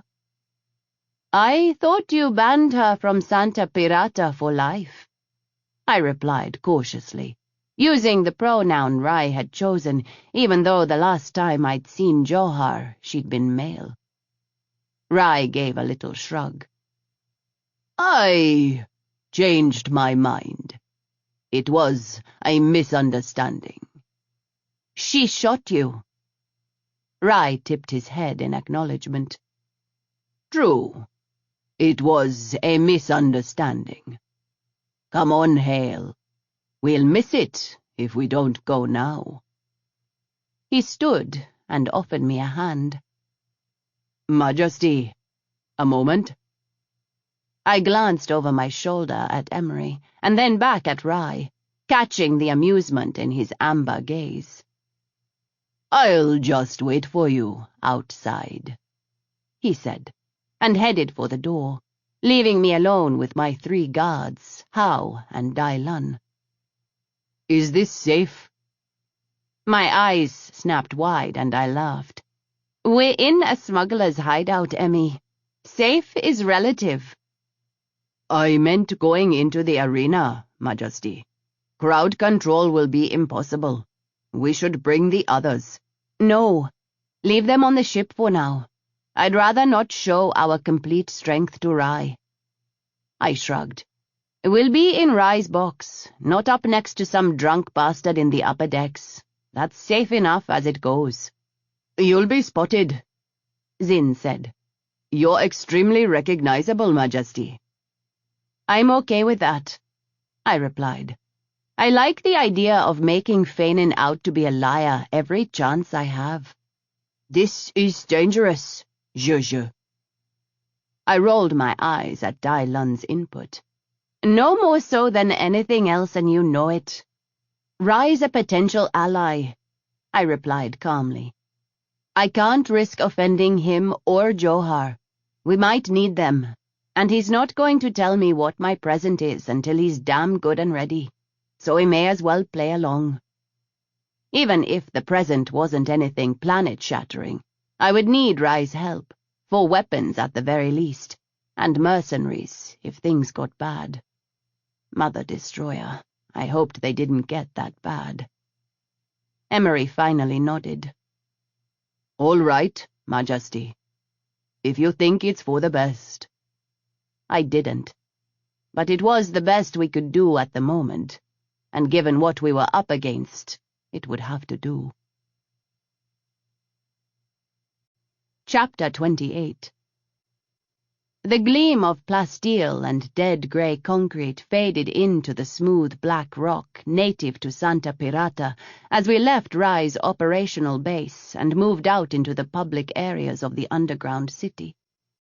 I was burning with curiosity over Rye's casual remark about the present, but I wouldn't give him the satisfaction of asking. Harassing him about it would only make him clam up. That was just the way he was. Emery walked in front of us, having won the stare-down with Rye's head of security after we'd left the room. Not all that big a surprise, considering my Ecom was on high alert. Still, Camon was a force to be reckoned with in his own right, and I could tell from the set of his beetled brows that he was unhappy about the arrangement. The walls were so shiny our reflections followed us along like wandering ghosts. It was fitting. I could feel this weight between my shoulder blades, a frozen knife thrusting all the way through to my heart. And any one of the ghosts following me had the right to put it there. Never in all my life had I felt the weight of the dead as keenly as I had since fleeing Redcliffe.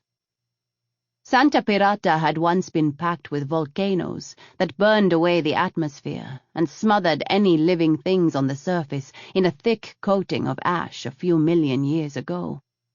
The quick-cooling lava, a rock very similar to Earth obsidian, had been compressed with the ash, and the resulting substance could be powdered and smoked to produce one of the most powerful highs known to humankind. I didn't understand the appeal. The thought of feeling like you wanted to crawl out of your own skin didn't sound like a good time to me. Rye controlled the distribution with the same iron fist he used in all his business dealings, all too aware that the finite supply of pirate rock meant he needed to cash in on it while he still had the material. Plus, I figured he wasn't too keen on having to move his entire operation and gutting his underground empire just to make a profit. Though, once the man figured out how to build a planet, I'm sure he'd be all over it. It was an instant death penalty to cut, scrape, or otherwise steal the rock. Not only for the one doing the cutting, but for anyone who saw the crime and didn't issue the punishment. Privately, I thought it was a brilliant move on Rye's part. Forcing people to enact their own justice was really the only way to battle the endless temptation of having the rock right there for the taking. Though I'm sure it helped that the ridiculously expensive cost of the drug meant it was out of the budget for most of the population of Santa Pirata. This was not AVI. This was a drug for the rich and powerful. The noise level rose as we moved deeper into the public area, and I watched the set of Emery's shoulders tense when people began to point and whisper to each other. "You have my word. You are perfectly safe here," Rye murmured as we wove our way through the crowded bazaar. I'd loved coming to the market the times we'd visited.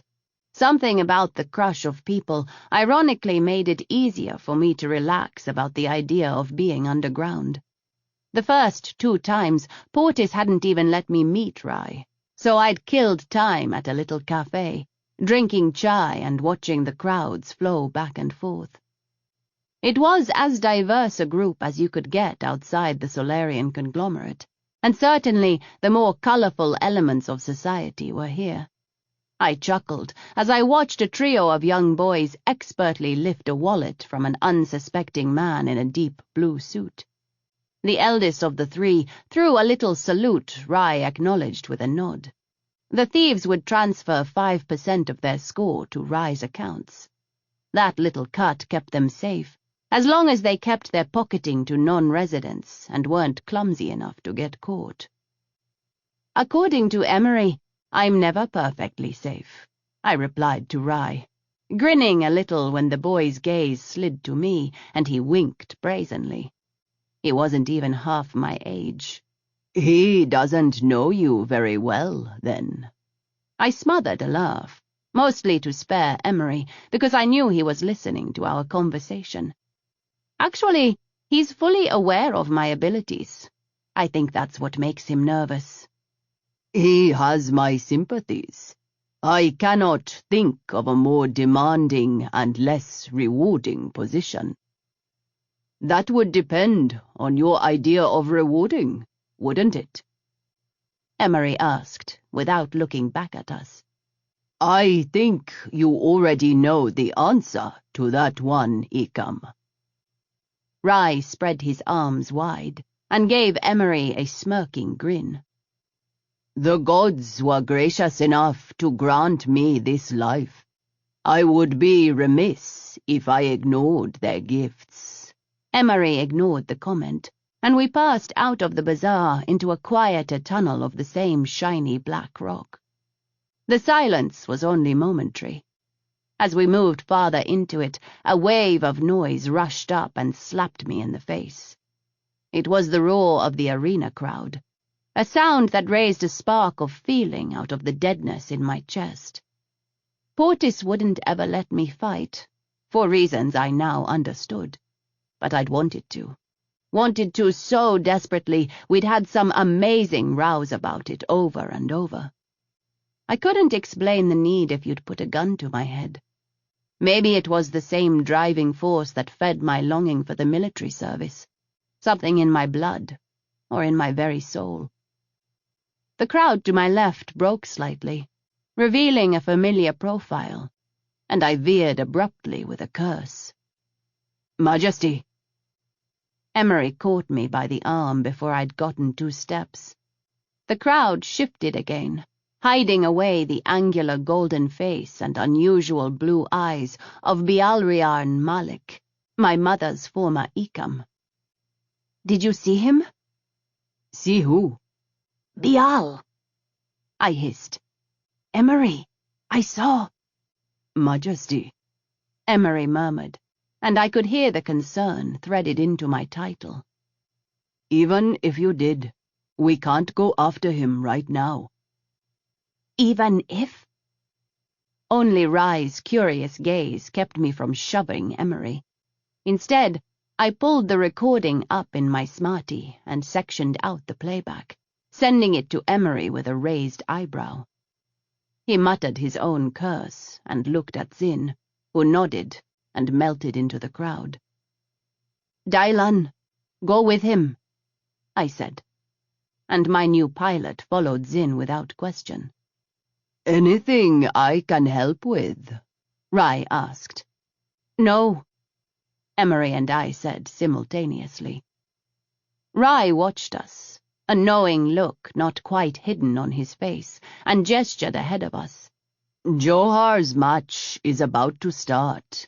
I don't recommend being late. They do not usually last for very long. As always, stepping into the arena took my breath away. It was designed to be glorious, after all. A monument, Rai said, to our darker natures, to the violence and bloody majesty of the human race. I thought it was pretentious the first time he'd said it, and told him so. He'd merely smirked at me and led me into the arena without another word. It was the most effective move at that point, and stopped my derisive commentary with stone-cold efficiency. The arena at Santa Pirata, where people fought for pay, for punishment, for glory, was known across the stars. My smartie could give me the specs on the size of the place, but reciting how many meters deep and the number of seats was a poor replacement for the sheer immensity you experienced when walking into it. Tiers carved into the rock above us stretched on for what seemed like kilometers, leaving the action on the floor nearly invisible to the spectators above, were it not for the view screens embedded into the walls and floating through the air. We were on the bottom where the privileged sat, in a wide box filled with tables and comfortable chairs, close enough to see the blood spatter and smell the stink of the fighters' sweat. I was ushered to a seat, Howe sitting down on one side. Emery took a spot directly behind me, while Cass assumed an easy stance by the door. Rai settled down on my left, speaking quietly to the young woman who'd appeared. She bobbed in acknowledgement of whatever orders he issued, and vanished as quietly as she'd come. "I trust you're hungry?" Rai asked.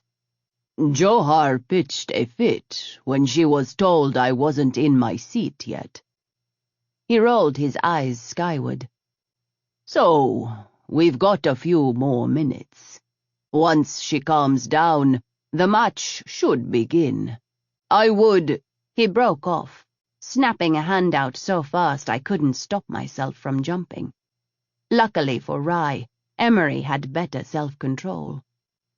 Rai shot me an apologetic look and held up the camera that had just flown into our box. "Given the circumstances, I am assuming you would rather your presence here be as low-key as possible? I had the bazaar cleared of news cameras before we came through. Shutting them down in here will be somewhat trickier to explain, but it is possible." "No, leave them on." I smiled. "Majesty, they will know where we are," Emery said. "Point." I glanced at Rai. "You will be safe here. You have my word on it." "I have a message to send to my enemies, and it may as well start now. Unless this is a fight you'd rather stay out of. If it is, we'll go." I started to get out of my chair, and Rai stopped me with a hand on my forearm. Emery's snarl was practically silent, but Rai glanced upward anyway. I noticed he didn't remove his hand, so for the sake of my bodyguard's blood pressure, I moved it for him. "I wouldn't cause any trouble for you, Rai." "It is nothing we can't handle." He grinned at me. "Whatever your preference is, Your Majesty, is what I would be pleased to do." "It's fine," I said. "Let them film." Leaning in, I gave Rai a smile. "If you touch me again, though, Rai, they'll be filming Emery wiping the floor with you. Is that understood?" He blinked at me, and the laughter that rang into the air was genuinely delighted. "Completely, Your Majesty." He stood and executed a flourishing bow that rivaled anything I'd seen back home. "Ladies and gentlemen, before the match today, I have a special guest I would like to introduce to you all. She has something she would like to say." Rai's amplified voice rang through the arena. "I present to you Her Imperial Majesty, Empress Hail Mercedes Jaya Bristol." You could have heard a rifle cartridge drop in the silence that followed. I shared a look with Emery as I rose and stepped to Rai's side. "My thanks," I said. "Citizens of Indrana, as you can see, I am alive, despite Prime Minister Fainin's assertions to the contrary. Like so many before him, he has learned I am hard to kill." I offered up a mirthless smile. "He will soon learn the cost of that mistake. At a time when we most needed to be unified, Iha Fainin and his cronies have torn us apart, proving beyond a shadow of a doubt they care not about you, and they care not about Indrana. The Saxon alliance may not have been responsible for the destruction at Red Cliff, but they are responsible for our recent troubles. I have the truth of that from their king's own mouth. Stand strong, my people. Stand firm against those who would put a boot heel to Indrana's neck. We will be home soon, and justice will be done." I nodded, and the windows around the box went dark, cutting us off from the cameras, then shifting to a one-way view. The crowd shook off their stunned silence and burst into cheers. "Dramatic, determined, and a little scary," Rai said with a grin. "Nicely done, Your Majesty." I sat back down and crossed a leg over the other. I'm angry, Rye. I lost good people back on Redcliffe because these idiots want to play at owning an empire. The announcer's call heralded the arrival of the combatants for the main match of the day. I leaned forward in my seat and got my first look at Johar. Or rather, my first look at her in this form. I'd already clued into the fact that she'd switched genders, thanks to Rye's not-so-subtle use of the pronoun. For Johar, little things like gender weren't permanent. I didn't even know which way she'd been born to start with, and I didn't really care. What I did know was that she was a loyal friend when she chose to be. A fierce fighter whom I'd much rather have at my back than on it, and a hell of a tactician. When the announcer roared her name, Johar strode out onto the black sand coating the floor of the arena. She was as tall as Rye, her lean limbs decorated with wide swaths of black, curling tattoos. Her hair was black also, but her skin was pale as snow. The cheers of the crowd filled the air, and I flicked my gaze to the screen nearby as a camera zoomed in for a close-up of Johar. Her eyes were the same as always, icy blue. I swore they looked straight through me. Then she smiled, a flashing grin that lit up her severe face, and her attention turned to her opponent. Johar's opponent was taller and stronger than her, but it wouldn't matter in the end. She had speed and a willingness to beat the hulking man bloody. They bowed toward Rye's box, and then to each other. The gong sounded, tolling through the air, vibrating through my bones. Johar moved in the space between the inhale and exhale of the crowd. Her left elbow slammed into the man's jaw with such force I could hear the impact in my seat. His head snapped back, exposing his throat. "Oh well, this will be a short one," Rye snorted. He was right. I didn't even see Johar's second punch, just the man sliding bonelessly to the sand. The crowd lost their minds. Johar walked away from her win with little more than a wave of her hand, an almost lackadaisical recognition of their adoration. "She's gotten better," I murmured to Rye. "She said the other body was slowing her down," Rye murmured back. "I miss it a bit, but I can see her point." There was a note of pride in his voice I suspected he didn't let show very often. Rye shook his head and snapped his fingers twice. The sounds of the arena vanished, filling the box with an expectant silence. "So, the present first, I think. Then I'll let you rest a bit before dinner." "You're enjoying this a little too much," I replied with a raised eyebrow. "Please, it's not every day I get to reunite old friends, especially when I think it was pure luck that brought these two here." The doors slid open behind us, and my mouth dropped open as Rye's guards escorted in a tall man with chestnut-colored hair. He was bruised and battered, his arms cuffed behind his back. "Vasha?" I gasped as recognition blindsided me. I'd done a few runs with this gunrunner over the years, and we'd gotten on well. Very well, actually. Even bound as he was, Vasha's grey eyes burned with fury, and he tried to protect the young girl at his side. "Rye, you mangy shitheel!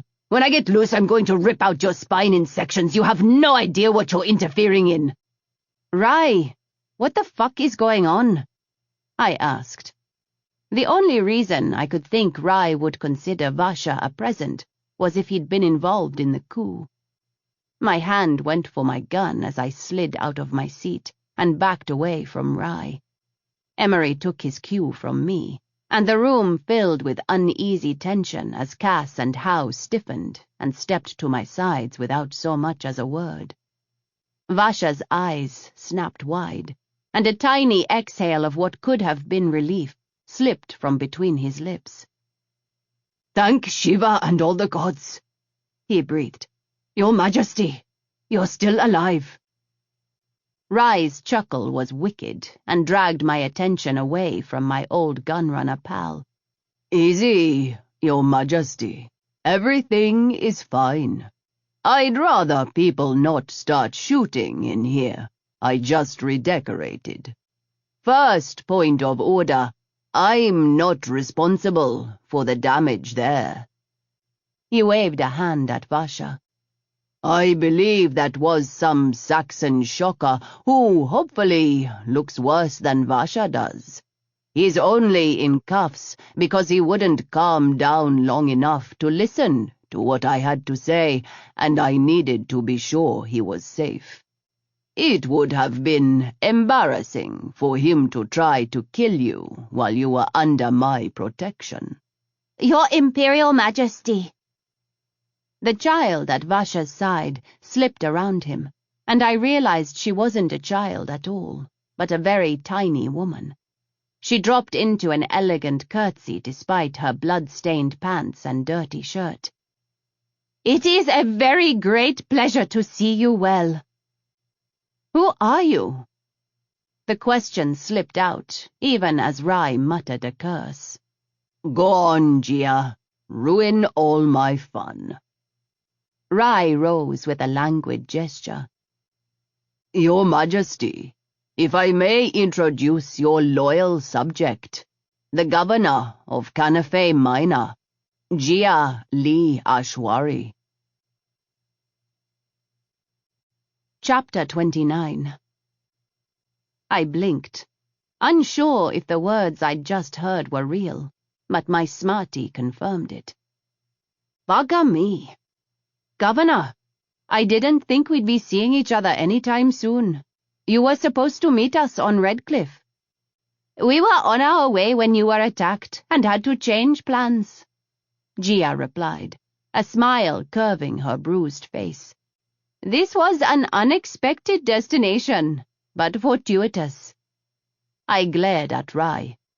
If he's not a threat, why is he still cuffed? Rai snapped his fingers, and his guards took the cuffs off Vasha. Behave yourself, Vasha, he warned.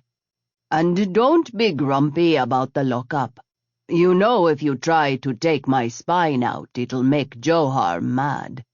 I had to be sure you weren't trying to kill the Empress here.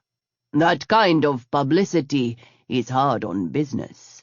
Vasha shot Rai a look of pure contempt before dismissing him and settling those cool grey eyes on me. Your Imperial Majesty.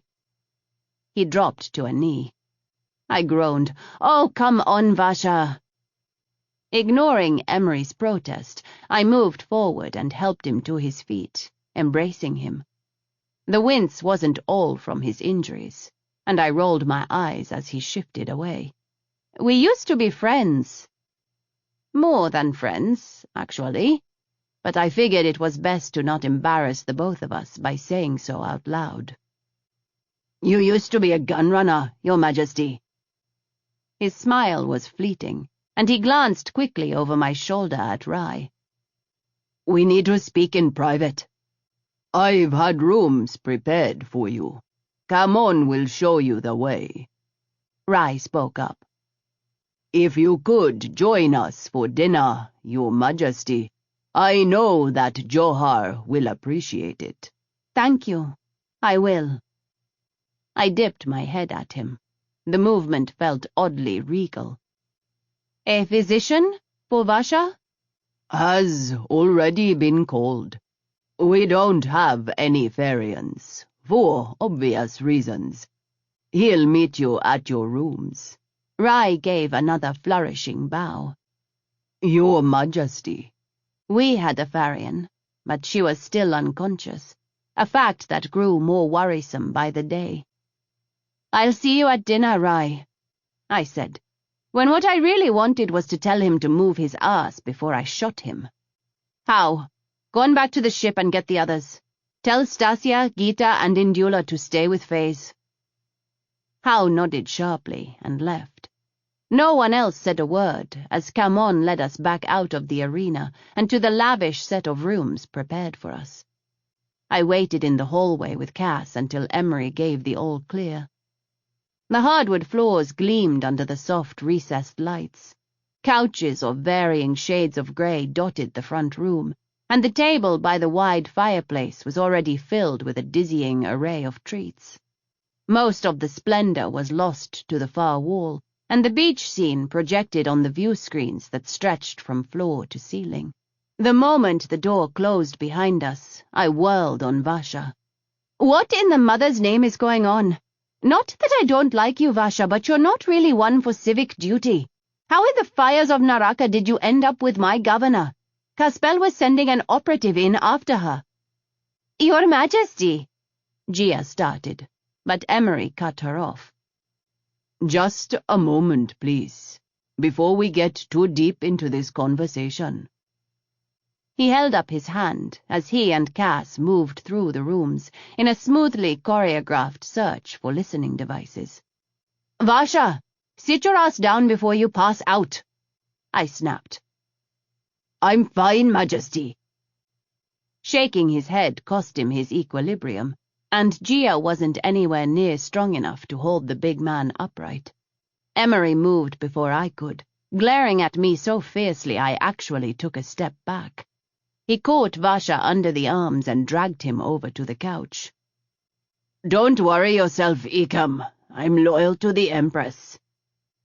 Vasha's voice was slurred with pain, and he tipped his head back on the deep grey couch.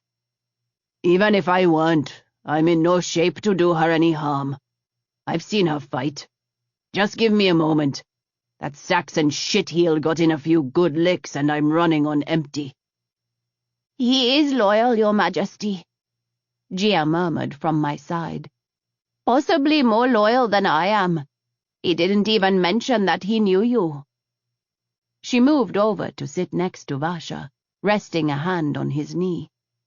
Without opening his eyes, Vasha moved his own hand over to cover hers, and I turned away with a smile. Whatever was going on there, it looked like my old gun-running friend had finally found some happiness. I just hoped it lasted. "Majesty."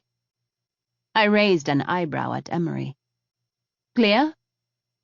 "As we can be," he replied with a shrug. "There are no obvious bugs, either audio or video, but that doesn't mean a whole lot. We're working with limited resources." "And these two?" I wiggled my fingers in the direction of the couch. "She is Governor Ashwari." Emery gave a little nod. "That much I can verify. And the gunrunner is who he says he is. Vasha Yistral, former Imperial citizen, wanted for 7 major offenses, and a list of minor ones that would take me all day to recite." "Bear in mind, I was involved in some of those offenses, Emmy." I grinned at him. "Given what he's done for the governor, I think we can make allowances." "I try not to think about your past, Majesty. All my scans can do is confirm their identities, not their loyalties." "Well, let's hear what he has to say then." As I moved around Emery to take a seat on the couch opposite Vasha, it occurred to me that my bodyguard was suffering. His faith in his judgment had been shaken just like mine had. We'd both tagged Fainin as nothing more than an unimportant politician, and now we were paying for it. I filed that revelation away to deal with later. It wasn't something I could bring up in front of everyone anyway. I settled down onto the dusky grey couch opposite Vasha and Gia and rested my forearms on my knees as I studied both of them. Gia met my eyes only briefly, looking down and away in a show of deference that I found slightly annoying. Vasha cracked one eye open and gave me a crooked grin. "I can almost hear the wheels turning in your head, Chris. Your Majesty, that's going to be bloody hard to remember." He muttered the last bit to himself and flicked a glance at Emery. Forgive me, Ikam. I'm not deliberately being rude. The Empress and I were friends long before I realized who she was. Sorry about lying to you, I said. I'm afraid I wasn't entirely honest with you either, Majesty. Vasha continued. My real name is Nakula Orleon. I'm with Galactic Imperial Security. My smarty confirmed his words as fast as Nakula spoke them. He dropped whatever screen had been in place, giving both me and my guards a clear reading that verified his identity. Rather than relax him, the revelation made Emery tense. Gia froze when he jerked his weapon free, centering it on Vasha's chest. Cass followed his lead, stepping closer to my side. Easy, I murmured, putting a hand up. I'm the operative Director Ganesh told you about. I was on Canafe for a job. He ordered me to rescue Gia from the Saxons, which, as you can see, I did. I was trying to get her off the planet and head for Pashati, but the Saxons had a shock team on our tail and nearly took her back. He came to rescue me a second time, Gia said. I could have sworn Nakula's high cheekbones were stained with red. He slid forward on the edge of the couch. I attempted to. Gia didn't really need saving. We escaped, and I received word from the director to make for Redcliffe. When everything exploded there, she pointed a gun at me and asked me who I was loyal to. I'll tell you the same thing I told her, Cress. He fumbled, clearing his throat of my old name as he awkwardly went to a knee in front of me. Your Majesty, I am, as I always have been, a loyal servant of the throne of Indrana. Even more than that, I know you, Majesty. I know what you're capable of, and there is no one else in this galaxy I would so willingly follow into battle. If you will allow it, I'd like the chance to help you retake your throne.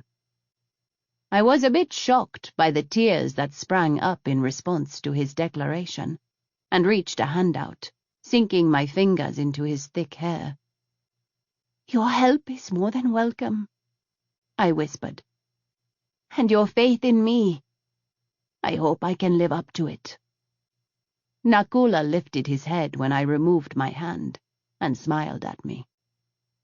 I am certain you will, he said.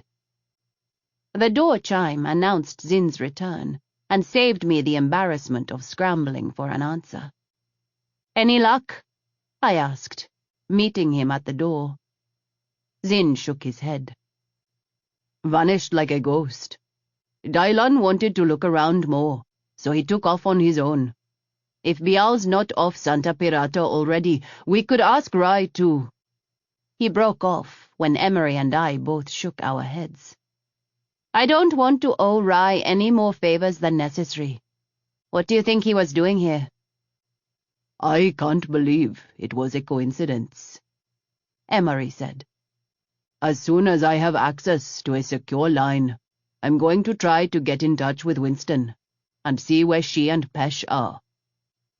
The trackers who'd been set on Bial's trail had lost it shortly before we left for Redcliffe.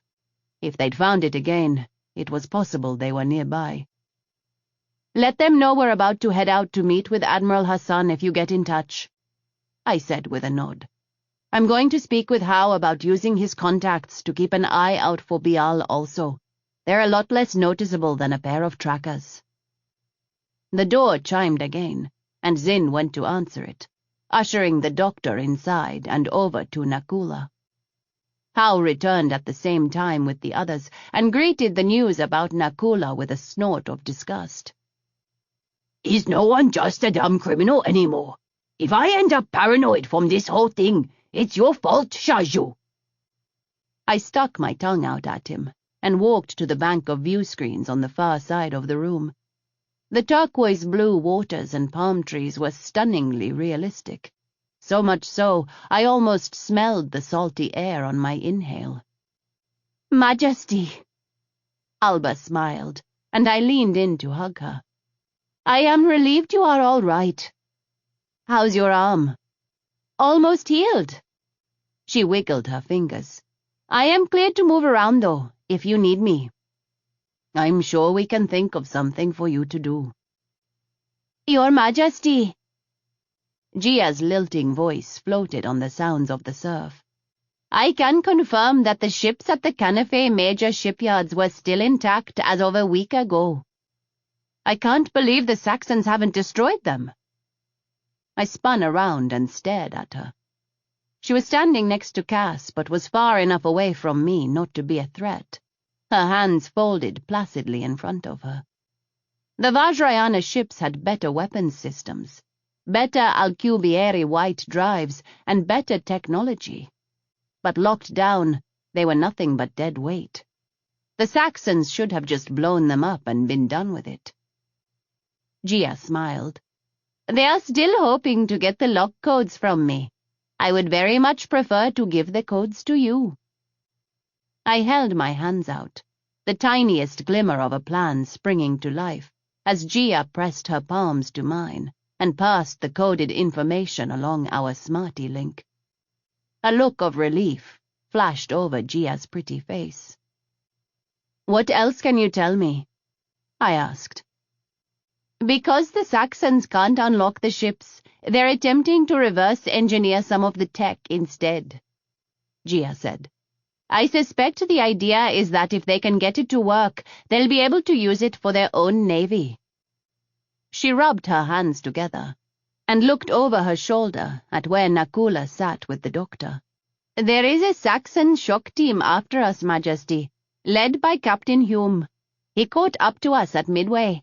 The only reason we escaped was that I surrendered us to the police there. A delighted laugh escaped me, startling Gia. And they took you to Rye once they figured out who you were. Good thinking. Hume is dangerous. We've got a shock team of our own on our trail. I waved a hand in the air.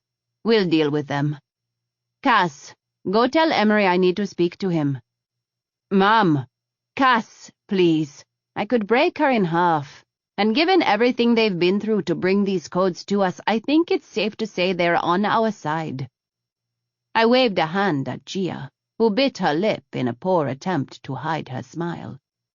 Besides, Zin and Isa are 2 meters away. They'll come to my rescue if something happens in the 10 seconds between here and there.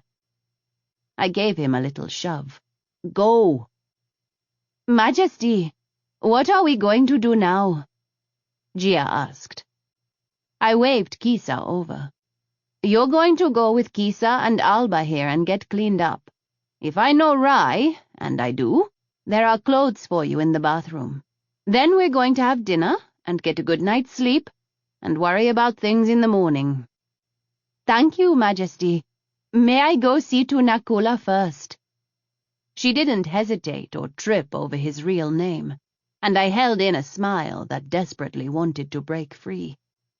After, Gia, and thank you for everything.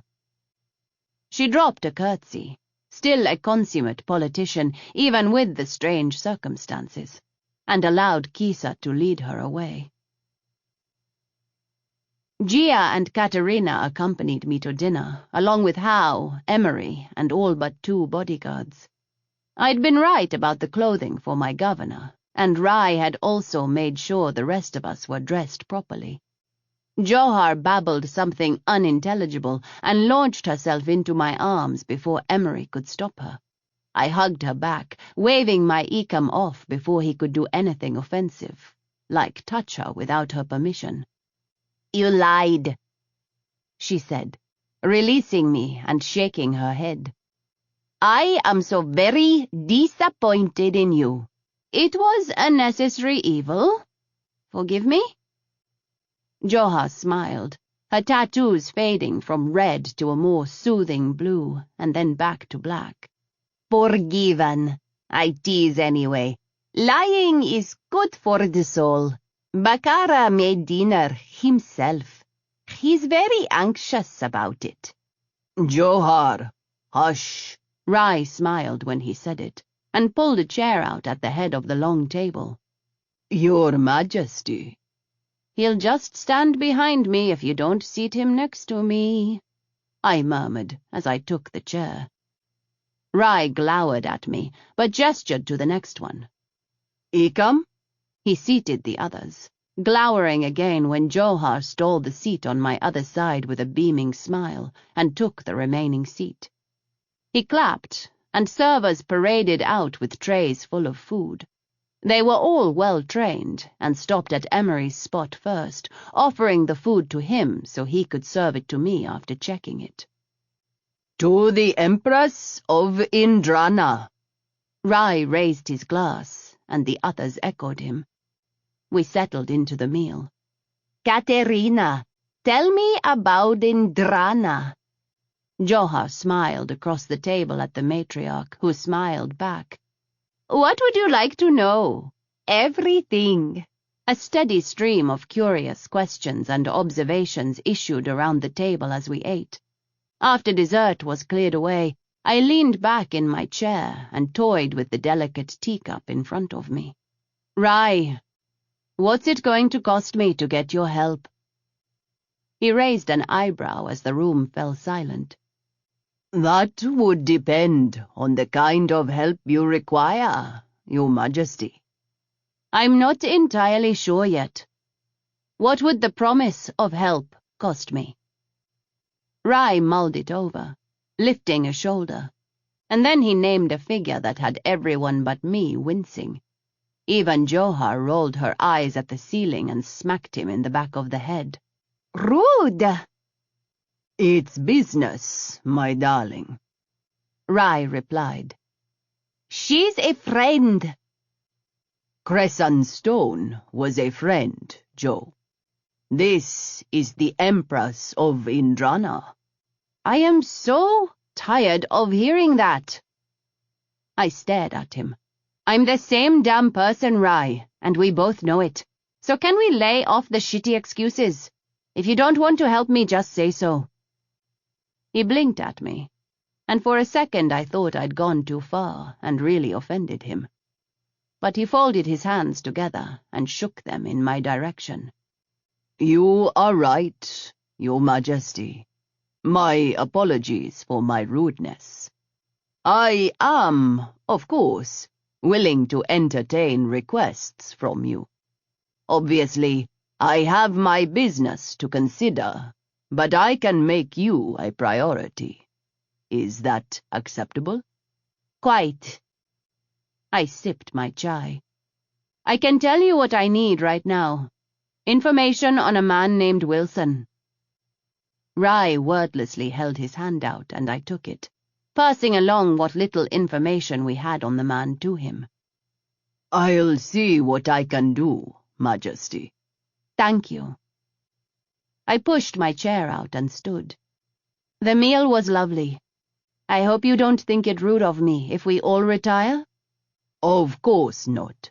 You must all be exhausted." Rai smiled. "Good night, Your Majesty. We will speak in the morning." "Crescent, your empire is most fascinating. I may have to come visit." Johar looked across the table at Katerina with a smile. "I think it would be fun." "You are welcome any time," I replied, unable to stop the wide grin that spread across my face. My empire really was in for an awakening when I got home. "Majesty, Faze is awake," Emery said over the comm. "Isa, will you see Katerina back to our rooms?" "How? Go with them." "Where are you going?" he asked, with a raised eyebrow. I didn't answer, and followed Emery down the hallway with my other bodyguards trailing behind. "Majesty." "Face." I sat down on the edge of the bed and reached for the Farian's hand. Her skin was so pale I could see the blue of her veins running through her fingers. "We're so glad you're awake."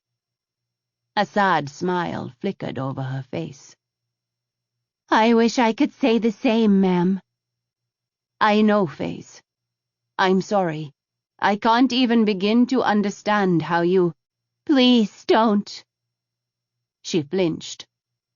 Don't thank me, ma'am. I shared a worried look with Emery over her head, patted her hand awkwardly, and stood. Get some rest, Sergeant. Emery took my place, Zin at his side. Stasia, Gita, and Henna followed me from the room.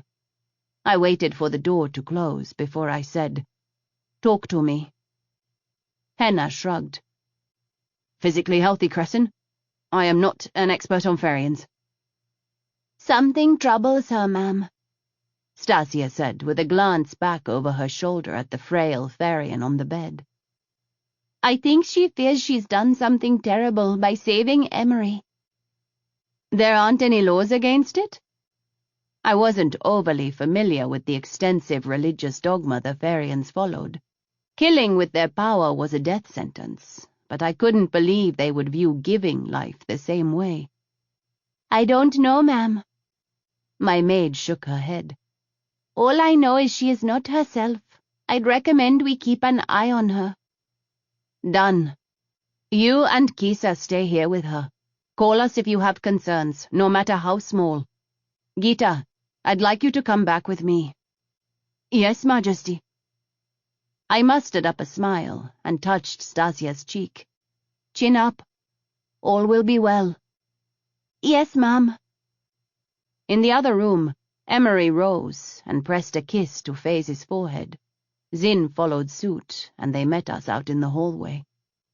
We were all silent as we left the bay and wound back through the corridors of Santa Pirata. Dai Lan was waiting at the door of our quarters, leaning against the wall and flipping a credit chip over his knuckles. He pushed his hood back and bowed low, his eyes on mine. "He is good, JJ. Like Agui. I gave his photo to several members of the Thieves' Co-op with instructions to notify me immediately if he is seen. I am assuming you want him alive?" "Yes," I said. "Don't kill him, and tell them not to engage him either. He's dangerous, and I don't want those kids getting hurt." Dai Lan flashed a grin that lit up his whole face. "You are softer than your reputation, sister." "Don't count on it. I want him alive so I can question him." I patted him on the shoulder. "Get some rest, Dai. I'll see you in the morning." He nodded, flicked his hood back up, and headed down the hallway. Emery and the others had cleared the quarters, and Howe stood as I came in the room. "What did I miss?" he asked. "I need a drink first," I said. "Then I'll catch you up and probably ask you for a favor." Howe rolled his eyes at me. "You're lucky I like you, little sister." "You're lucky Emery likes you," I countered, and headed for the liquor cabinet. "Everyone likes me." Howe stole the glass from my hand with a grin and drank from it before I could steal it back. "Carla didn't." "She hated everyone. That doesn't count. Pour a drink and stop avoiding the topic. What's this favor you need?" He dropped into a chair and put his feet up on the table bolted to the middle of the floor. "I'm assuming it has something to do with your mother's ikam?" If Howe was trying to surprise me with how much he knew, he failed. Taking a drink from my glass, I let the whiskey burn on my tongue for a moment before I swallowed. "It might. I want to know where he's gone, Howe. I'm willing to pay." Howe cut me off with a wave of his hand. "I will put the word out. I'm assuming Dai Lan contacted the thieves planetside already?" "He did. If I know Bial, he'll stay one step ahead of them. That is, if he's not already out of the system." "He is, if he doesn't want Rai cutting him up into pieces." Howe tipped his head sideways and studied me. "You didn't tell him?" "He doesn't need to know." I shook my head. This is my business. Besides, I didn't feel like owing him a favor. But I'm fine to owe favors too.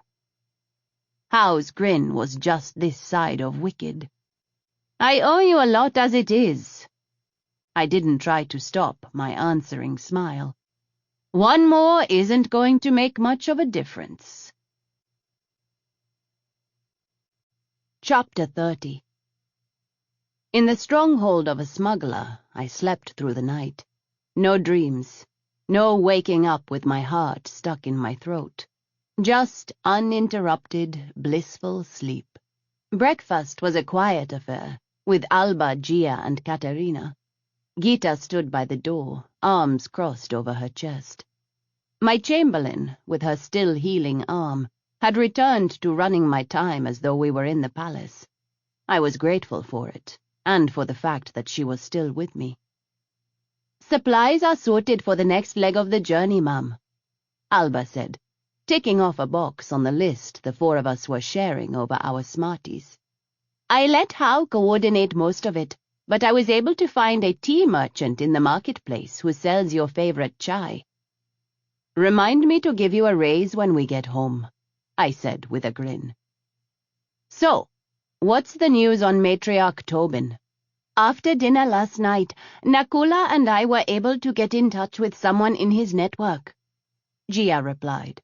According to them, the matriarchs made it safely off Redcliffe and rendezvoused with Admiral Hassan 2 days ago.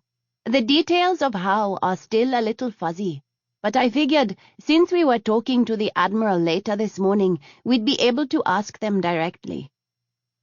I exhaled and tapped my fist lightly on the tabletop. The safety of the other 2 matriarchs had been weighing on me since the moment we'd fled from Redcliffe. I am glad we can let that worry go, I said. Yes, ma'am, Katerina agreed. We received a message from Caspel that Matriarch Hassan and her children were able to make it to an Upja safe house early this morning.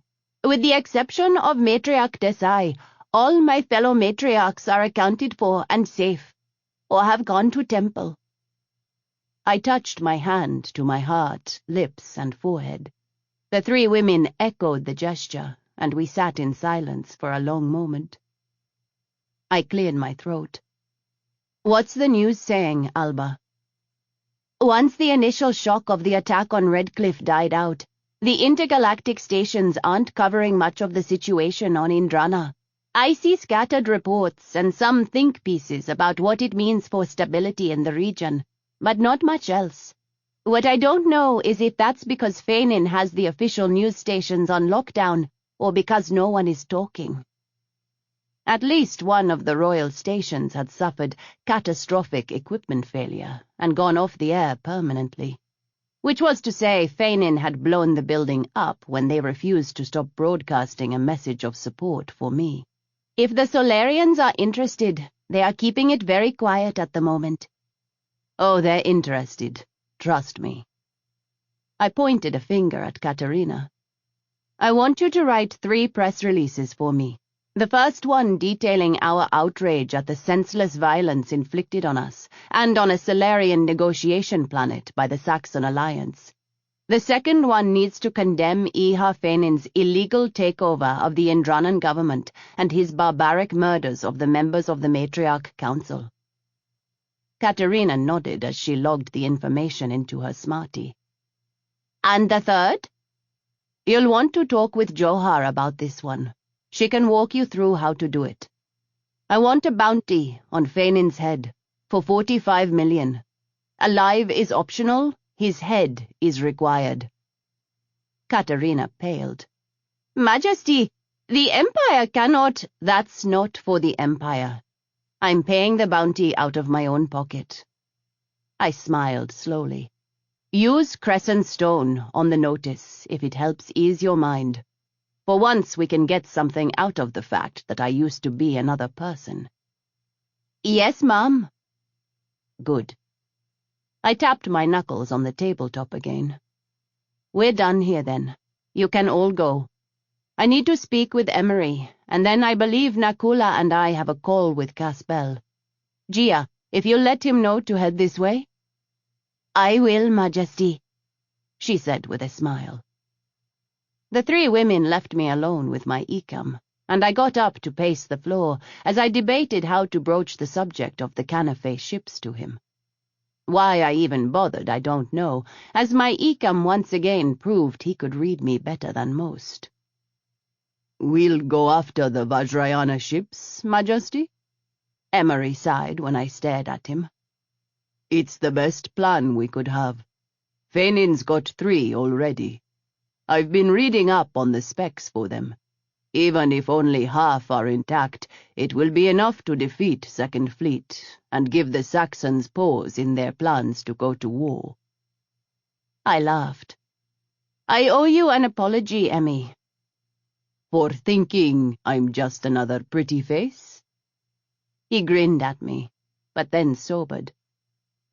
"It's going to be bloody, Majesty.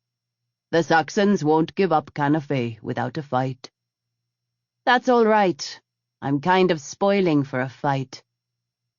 The door chimed, and Emery moved to let Nakula in as I headed for the comm, and punched Caspel's contact information in. Nakula murmured a greeting as he sat next to me. "Your Majesty." Caspel's one good eye flicked to my right where Nakula sat. "Good morning." "Good morning, Caspel. I know who he is," I said with a smile and nod in Nakula's direction. "We have the lock codes. Governor Ashwari is safe. He did good, Director." "I'm pleased to hear it." "If we survive this, I'm going to have to think of something suitably embarrassing to do as a thank you. Like knight him." Nakula looked horrified, but Caspel laughed in delight. "It would be fitting, Your Majesty. I've been trying to promote him and bring him back to Pashati for years. Now that you have the codes, what is your plan?" "I'm still working on that," I hedged, unwilling to say anything more about it over the channel, no matter how secure it was. "Any word on Clara?" "Still no word on Matriarch Desai, Majesty. I am sorry." "Find her, Caspel. Please." I rubbed a hand over my forehead. "What about Lena and Taran?" "They came in about an hour ago with a squad of her mother's guards. Her sister managed to hide them before Fënin's men got there, and they were able to escape. We're moving them to a safer location in the morning." "Good. Thank you. Tell them—" I stopped and swallowed, unable to find the words. "I will, Majesty," Caspel said. We talked for several more minutes about the situation at home. Then Nakula excused himself, and I turned back to Caspel. "I need to speak with Bina, if she's there." "She is, Mum. Hang on. I'll connect you." The connection blacked out for a moment, and then returned. "Yes, Majesty." Lieutenant Bina Neem had the same distinctive elfin features and red hair as Faye's, but she was older and her hair was cut short, just above her pointed chin. "What can I do for you?" "Lieutenant, we have one of your—" I broke off, at a loss as to what I was supposed to call Faye's. People sounded very rude, and countrywoman wasn't quite right either. I cleared my throat. "Are you familiar with Sergeant Faye's terrace?" "I am, ma'am. We're linked, distantly, but it's there." Bina frowned. "You are obviously concerned, Majesty. What is it?" "She was unconscious for a while after Redcliffe. She woke last night, but her behavior is odd. I'm worried about her. We don't really know how to help." "What happened?" "Emery had been shot. She was able to patch him together enough for us to move him, but then we had to move him again, and he died." "You mean she kept him from dying?" I remembered the flatline in my head, and the scream that had issued from Zin, and shook my head. No, he was dead. He was gone. I was going to try to restart his heart, but she pushed me aside and... Bina's eyes went wide, and I watched as her golden eyes flicked over my left shoulder where Emery stood. "She brought him back," she whispered. I didn't think it was possible for Farians to get paler, but the news somehow drained what little color there was out of Bina's face. "We have some rudimentary medical facilities, and she seems to be all right physically. She said she wasn't glad to be awake. We'll be meeting with Admiral Hassan, and there are Farians stationed on board the Vajra. She shouldn't have been able to bring him back." Bina interrupted me. The Farian looked around her, swallowed, and dropped her head. "Forgive me, Majesty. This is not common. I will contact the Farians with Admiral Hassan. You must not talk with Faze about this. It will only make things worse.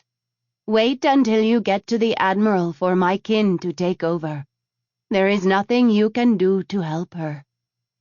"She saved a life, Bina. I don't understand." "It is forbidden." Bina's voice dropped even lower. "We do not kill. We do not give life. We heal, only heal. We cannot bring back that which is dead. Most of us couldn't, even if it wasn't forbidden. Faze is in a crisis of faith. But more than her own troubles, there will be a reckoning. I do not know what they will do. They might take her home. They might extinguish her." "What?" "It is the law, Majesty. These are extenuating circumstances, and Faze is much loved. But I do not know what is going to happen." Tears appeared in Bina's eyes. "Please tell her I love her." I nodded, my heart racing. "Tell the director I will speak with him later. And Bina, thank you." "Keep her safe, Majesty. I know why she did it, but I wish she hadn't. It is a dangerous road to walk down, even were it not a likely death sentence. Tasting that kind of power usually leads to madness. Tell my Ablentia I will pray she is strong enough to withstand." Bina made a madra with her right hand and touched her ring finger to her temple. I shared a look with Emery before I rubbed my hand over my eyes. "Because we don't have enough problems," I muttered. "We'll handle it, Majesty," Emery said.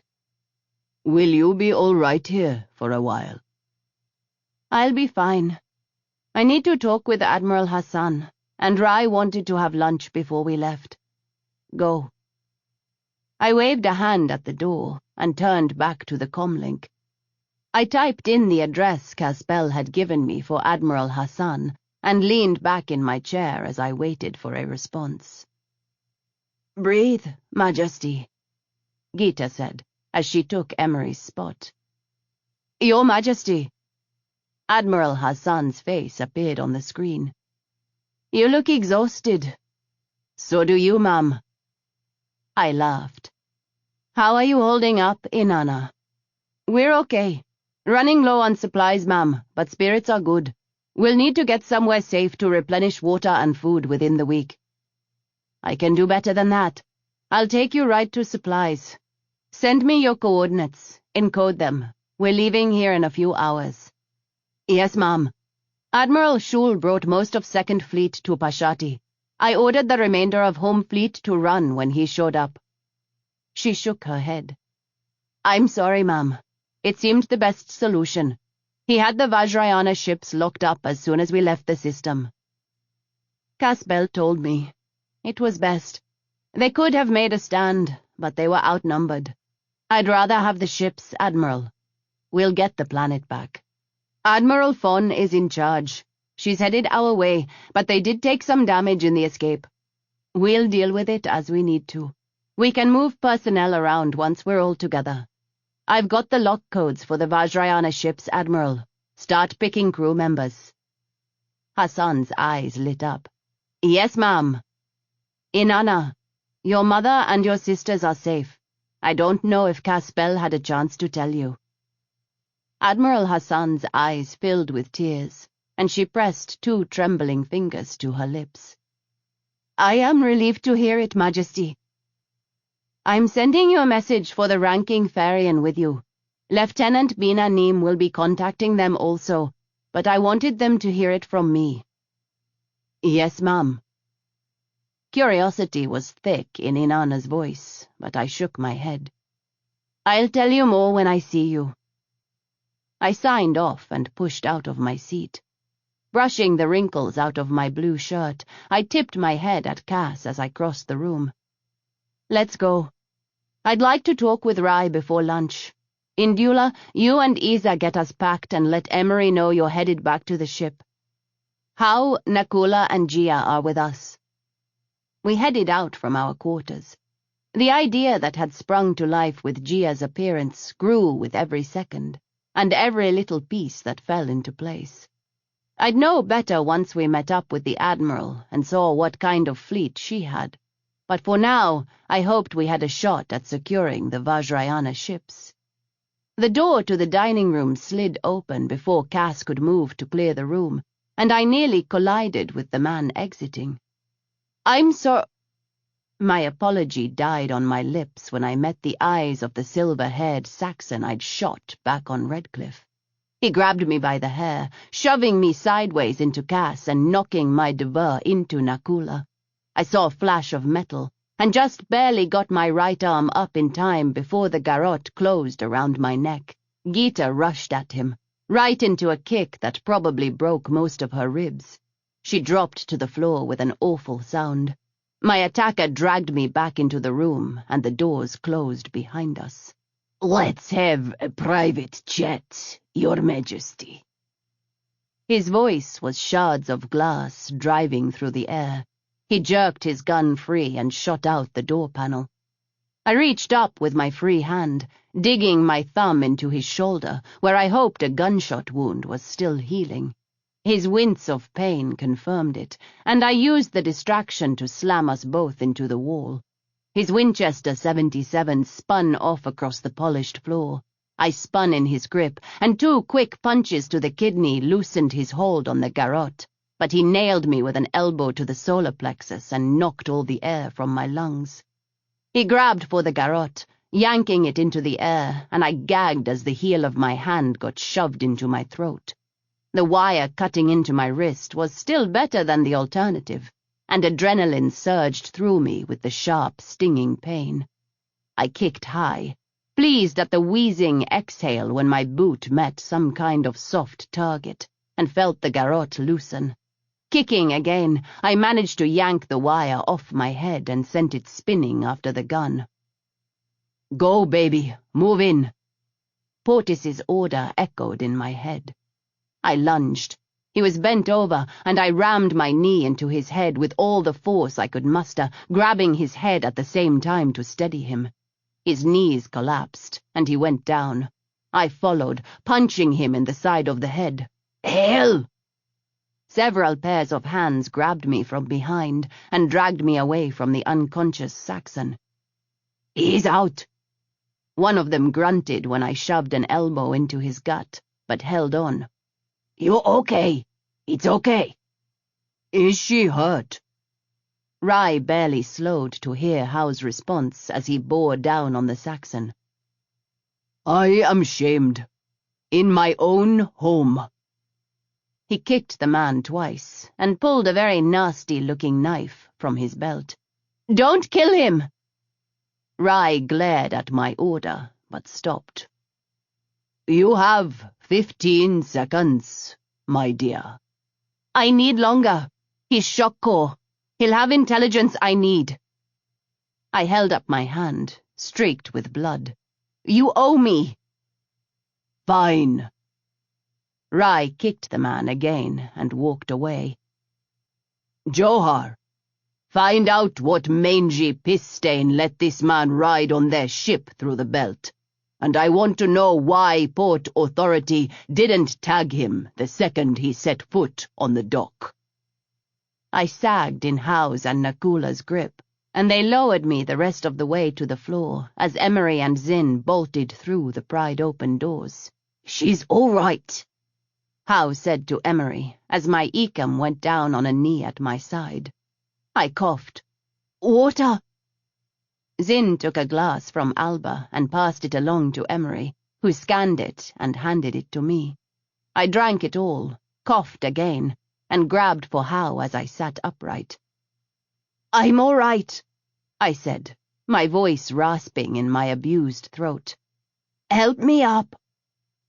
I leaned on Emery as we crossed back to where Rye was stripping my Saxon attacker of everything on his person. "Is he clean?" Rye nodded sharply. I looked over the pile of things he'd taken off the man as I mulled over my options. Saxon Shock Corps Marines were well-trained, disciplined warriors.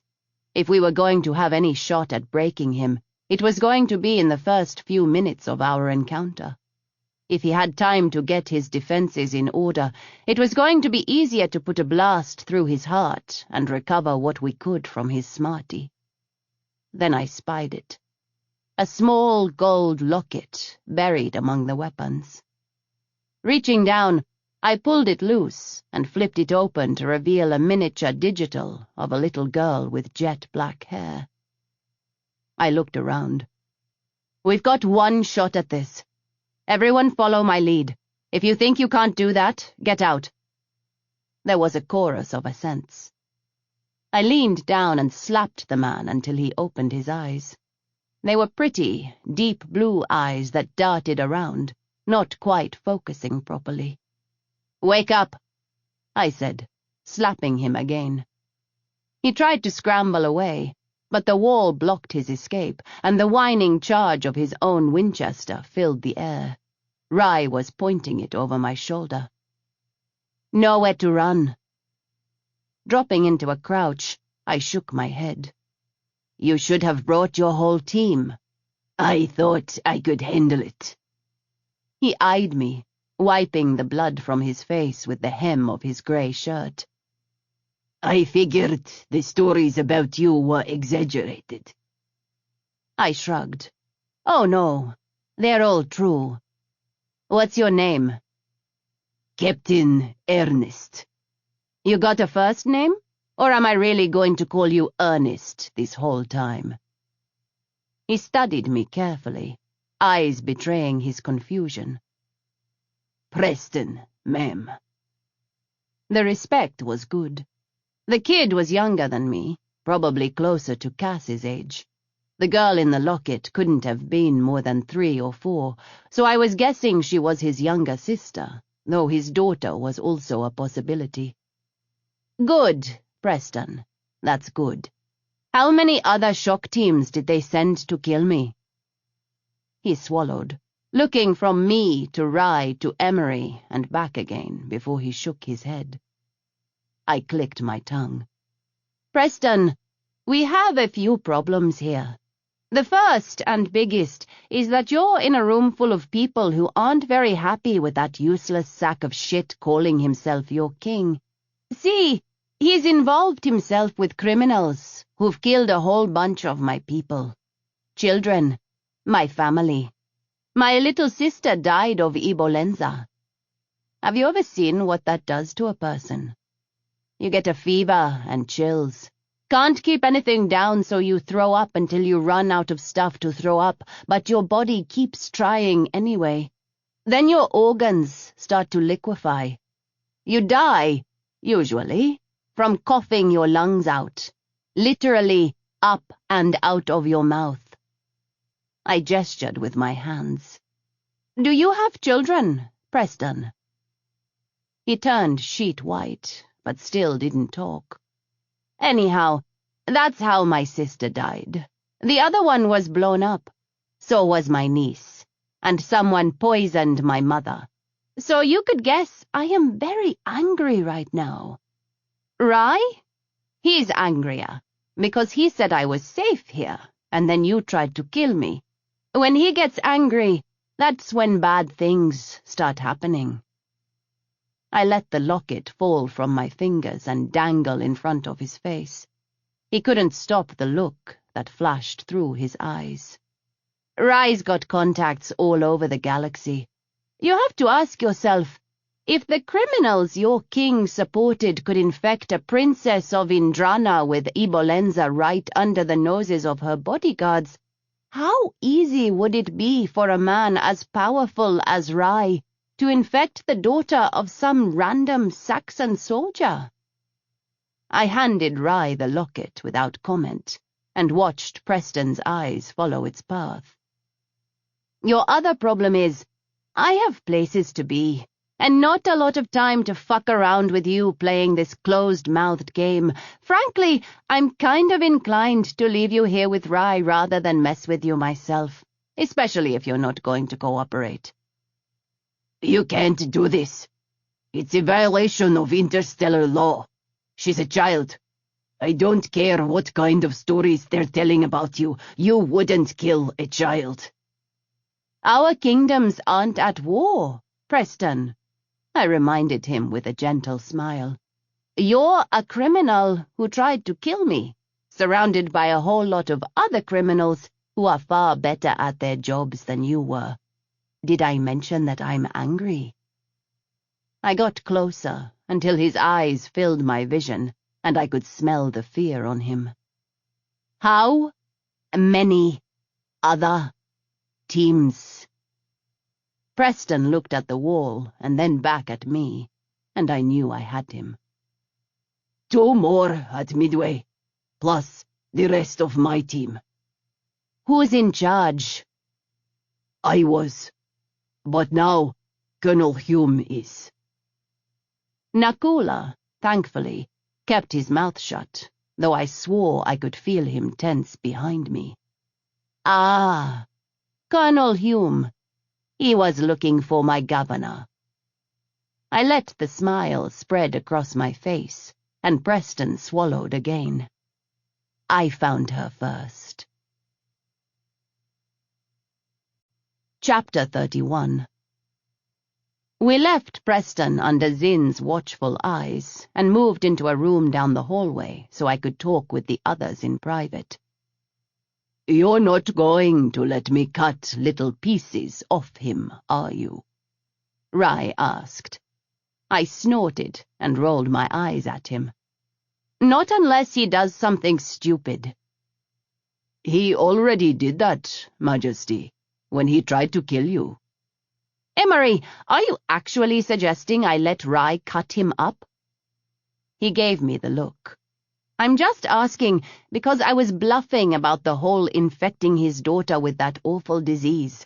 Even with everything that's happened, I've only added one name to the list of people I'd like to see die from it. I would be perfectly happy to sit and watch while Fainin coughed out his own lungs. Wilson I was going to kill with my own hands. The deal is, he's more used to me alive than dead, especially if I can manage to convince him he's on the wrong side. What are you thinking? Nakula asked. I glanced at Howe and Rye. I'm thinking we need to take those Saxon shock vessels intact. Nakula laughed, but it died out when he spotted the look on my face. You're serious? Majesty, why? Emery asked, his tone more curious than dismissive. I'm working on a plan, and they'll be helpful. We don't have to have all 3 of them, but at least one will make things easier down the line. Howe was grinning at me. How do you want to play this, little sister? I was thinking of something along the lines of the job we pulled on Tolan 8. Your Majesty, with all due respect, you are not going to play at anything. Emery had that tight-set jaw that meant I wasn't going to be able to argue my way past his decision. Honestly, I'd kind of expected it, and either Isa or Kisa could play my part in the subterfuge just as easily. I was also thinking ahead, and with deliberate precision filed this victory away to use later. I nodded. I know. I was speaking generally, Emery. I wasn't planning on participating. He eyed me suspiciously.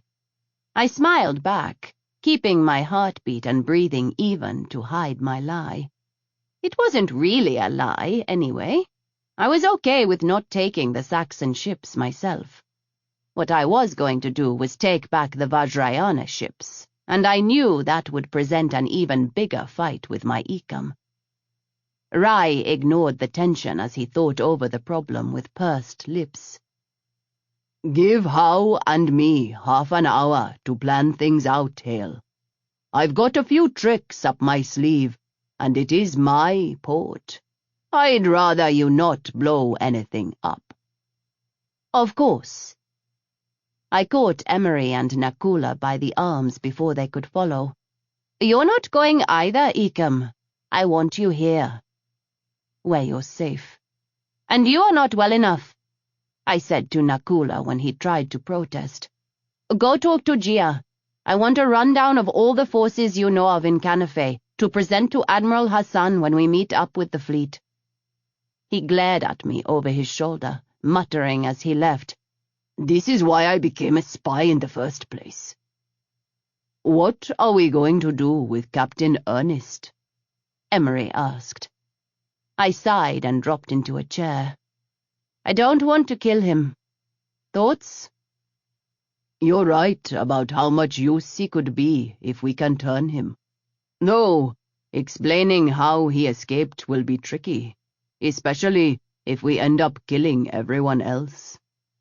I don't expect them to surrender, if that's what you're asking. My smile was cold, and I'm sure Nakula will be just fine with Colonel Hume finding his way to Valhalla before we head out. I'm going to let Zin work on him, Emery said finally, smiling at my curious look. You didn't think he was just going to sit there and watch the captain, did you? He's probably got the man's bank account numbers by now. I couldn't stop the laughter, even though it brought to light a new sore spot from the fight. Pressing my hand to my side, I shook my head. That man terrifies me. What happened with Faze? Emery took the seat across from me. Not much reaction, Majesty. Stasia said she's been a bit more active in the last 10 hours or so, but she's still unresponsive. I'm going to sit with her when we get underway. Bina said not to talk to her about it. I know, ma'am, but she violated her beliefs to give me my life back. It's the least I can do. Fine, but I want you to speak with everyone who witnessed it. Make sure they know not to talk with her about it. I'll speak with the Farians when we get on board. I don't want her to die for me, Emery said quietly. The rare vulnerability hit me right in the chest, and I reached out to thread my fingers through my ecums. Someone once told me we don't get a say in what other people choose to sacrifice for us. I don't want her to die either, and we'll do whatever we can to keep her alive. I can't violate our agreements with the Farians, though, Emery. I'll have to tell them, even if... I trailed off, unable to even finish the sentence. Emery squeezed my hand and then let me go. I know, Mom. We headed back to Midway aboard Howe's ship and a sleek little transport of Rye's that bore a suspicious resemblance to one of the Solarian military's newest fighter prototypes. 2 days and 6 hours later, the acquisition of the Saxon ships went off without a hitch. I listened to the whole thing over the comlink. All 3 ships had been locked down to the port on Rye's order, and for further assurance, he'd sent mechanics in at night to disable the ships. To help secure Captain Ernest's assistance, we'd knocked his team out by shutting off the life support on their ship, just enough to put them all out but not kill them. The other 2 Saxon vessels were supposed to go down the same way, but something had tipped off Colonel Hume, and the boarding parties met resistance. Nakula fumed at my side the whole time. I'd repeatedly rejected his requests to join Howe. His injuries would have made him a liability. So we both listened as Howe laughed at Hume's demand that he fight him, and instead killed the Saxon with a well-placed shot. "Welcome to my life," I said, patting him on the arm and laughing when he glared at me. "I'm not the Empress." I grinned. "No, but you're important. And more to the point, you're still injured. Also, I like Gia, and I don't particularly want to see her crying because your stupid ass got killed on some revenge trip." "I've never met anyone like her," Nakula murmured, glancing over his shoulder at the closed door that separated us from where Gia was hard at work, detailing what she'd seen of the Saxon forces on Canafe Minor. "You should have seen her, Majesty." "Will you call me Hail? For Shiva's sake, it's just weird for that to come out of your mouth. At least do it in private, Nakula. For me?" I said, before he could protest. "Fine, Hail." He stuck his tongue out at me. "When I first rescued her, they'd been interrogating her for hours. She was beaten to shit. The first thing she said to me was I should take her head and dispose of it. Her voice was as calm as if she'd asked for a cup of tea." He closed his eyes, as though he still couldn't believe it. "I dragged her through hell and back. Not a single complaint. She kicked my ass a few times when I even dared assume she wasn't capable." "Not all us nobles are pampered and useless." Nakula laughed, dragging both hands through his chestnut hair. When he looked up at me, his heart was in his eyes. "She's the world, Hail. My whole world. How do I even compete when we get home? She's a governor. I'm nothing. I don't even know who my mother was." "You can start by not thinking of it as a competition, idiot." I punched him lightly in the chest. "You really think she gives two shits who your mother was? Don't put her on a fucking pedestal, Nakula. Treat her like a person. Pay attention to the way she looks at you, and stop worrying so much about what you should do as far as Indranan society is concerned." I grinned at him. "I hear there's a new empress in town, and things are changing." "Your Majesty," Indula said over the comlink, "the ships are secure. Rai says it'll be about an hour before they'll be ready for takeoff." "Good to hear. We're going to dock." "Yes, ma'am. Isa wants to know what to do with the prisoners." "Put them in lockdown. Separate them between the ships." "Acknowledged," Indula said, and the comm clicked off. "Dailan, come up to the bridge, please." My newest recruit appeared a few minutes later. "Hi, Juju." "Go get the war bastard ready for departure. Take Nakula and Kisa with you. I'll send you coordinates when we get away from here." Dailan nodded. Nakula got to his feet and smiled at me as he followed the kid to the door. "You're a hell of an empress, Hail. Don't let anyone tell you differently." I snorted with laughter and waved him out the door, but there was no denying the warmth in my chest at his words. It felt like I was, slowly, getting the hang of this. I brought the ship into dock and spent a few minutes shutting her down. Satisfied, I got up and took the stairs, 2 at a time, to the lower level, intent on going to the medical bay to check on Geeta, who had suffered 7 broken ribs from Captain Ernest's kick. "You look like shit." I whistled at Howe, who was coming up from the cargo bay. "I don't care what your Ecam says. Next time, you get to go," he teased. "I'm fine. Most of it isn't mine." He tossed me something covered in gore. I bobbled the blood-covered device with a look of horror. "Bugger me! How? What the shit?" "Humes, Zhu. I figured you needed it. Now, I need a shower while we're hooked up to Midway's water system." I swallowed back the bile that threatened as I looked down at the smarty hardware in my hand. Take your time. Rai said it would be at least an hour to get crews together for those ships. Hao nodded. Then we're headed to meet up with your admiral. Do you have your plan together for retrieving these mystery ships of yours? Still working on it. Why? Been thinking about it myself, but I don't have all the details. If you're willing to share, you want to go over it once we're underway? Sure. I edged by him. Go clean up. You smell like a carrion house. His laughter followed me down the hallway, and I was smiling when I came through the medbay doors. Majesty, Henna said with a nervous little bow. Your people get hurt a lot. Hazard of the job, I'm afraid. I handed her the hardware. Will you clean that up as best as you can? Be careful. We need to see if we can get any information from it. Of course, Majesty. I headed for the sink and vigorously washed my hands. How are you, Gita? Fine, Majesty. Her voice was breathy with pain, and I rolled my eyes at her. Henna was less silent with her disdain. Not fine. She would have been better off getting kicked in the chest by a Hanover elephant. I'm still amazed none of those ribs punctured a lung. I don't need platitudes, Gita. The reprimand was gentle, but she still flushed and looked at the bedspread. I'm sorry I failed you.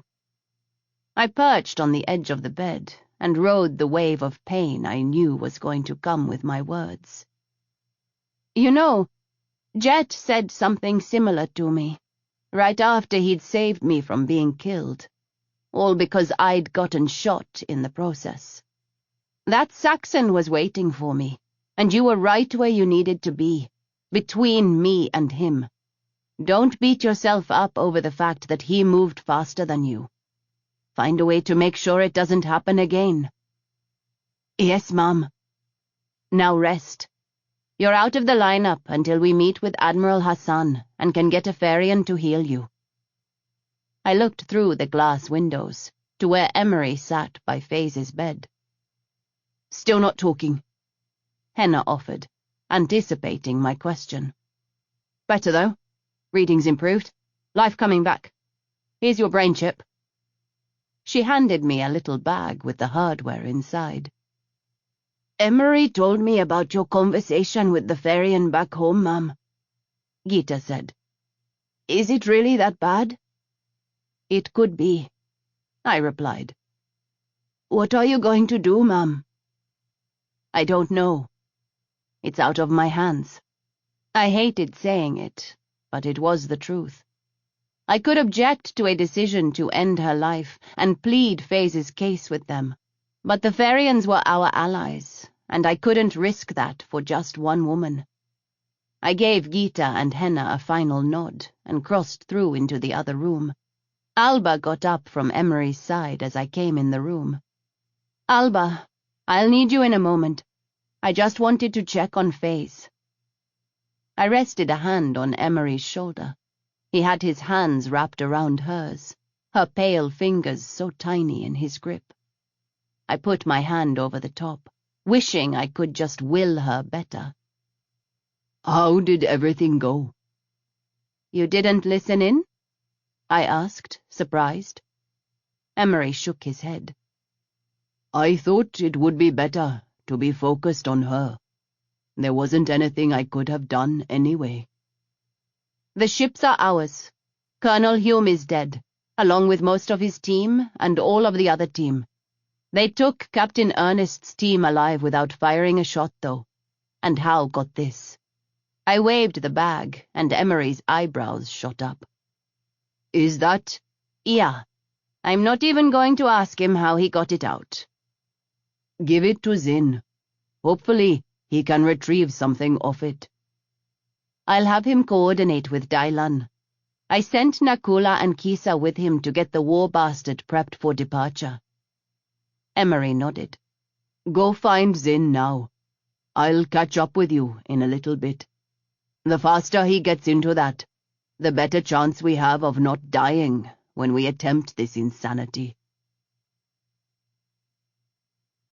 Chapter 32. We delayed our departure so Dai Lun could run back from the war bastard and help Zin get the Colonel's smarty working. I paced in the background as they worked until Hao got in my way. Sit. He raised a copper eyebrow in perfect harmony with mine. Your patience hasn't improved at all, Shaju. Neither has your bossiness. But I dropped into a seat, crossing my arms over my chest and resisting the urge to tap my foot. See what you've gotten yourself into, Hao said in Cheng to Dai Lun. I'm sure it will be okay, honored brother, Dai Lun replied with a laugh. I can understand you two. I should hope so. I'd be disappointed if your Cheng went to shit after only a few months of easy living. Oh, hush. You call that easy living? People were trying to kill me. Such is life. Hao took the seat nearby. Spill your plan, little sister. Let's see where it takes us. Right now, the Vajrayana ships are dead weight.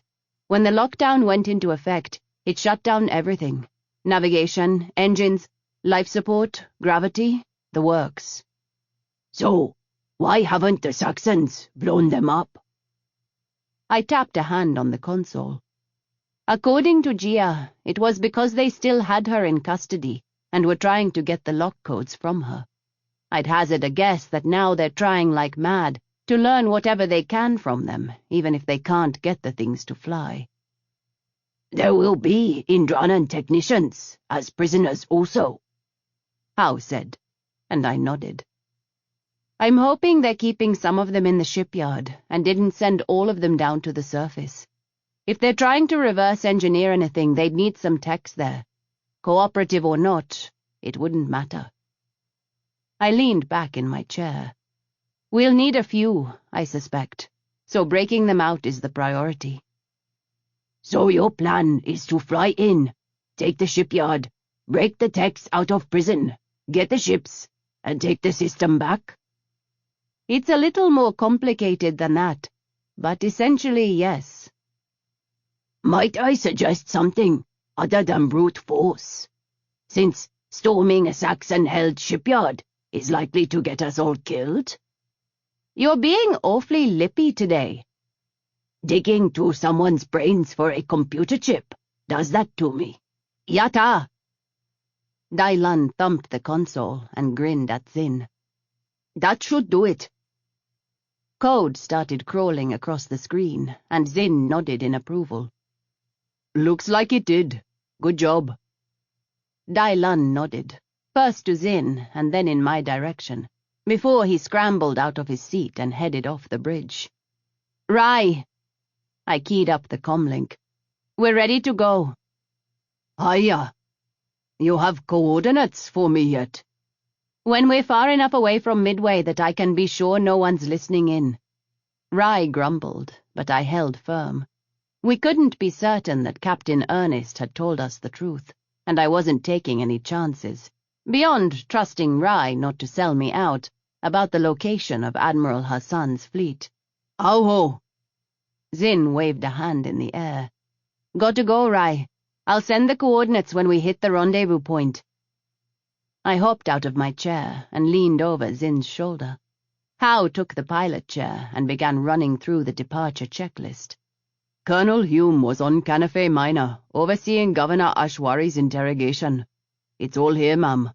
Their plans for the system, troop strength on the ground, and how many ships they sent to take the system. Zin began feeding me pieces of information via our Smarty link as fast as he could decode them. It corroborates what Nakula and the governor have told us, but there's even more detail. They sent more troop carriers than actual destroyers. I muttered a curse, because they knew we'd pulled the 44th Fleet out of there. Fainin must have told them. That's good news for us, though, Majesty.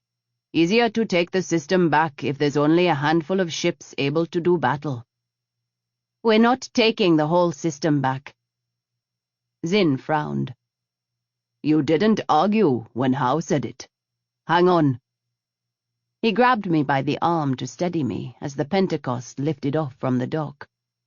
I threw Hao a look, but the man just grinned. No sense in just stealing a few ships, little sister.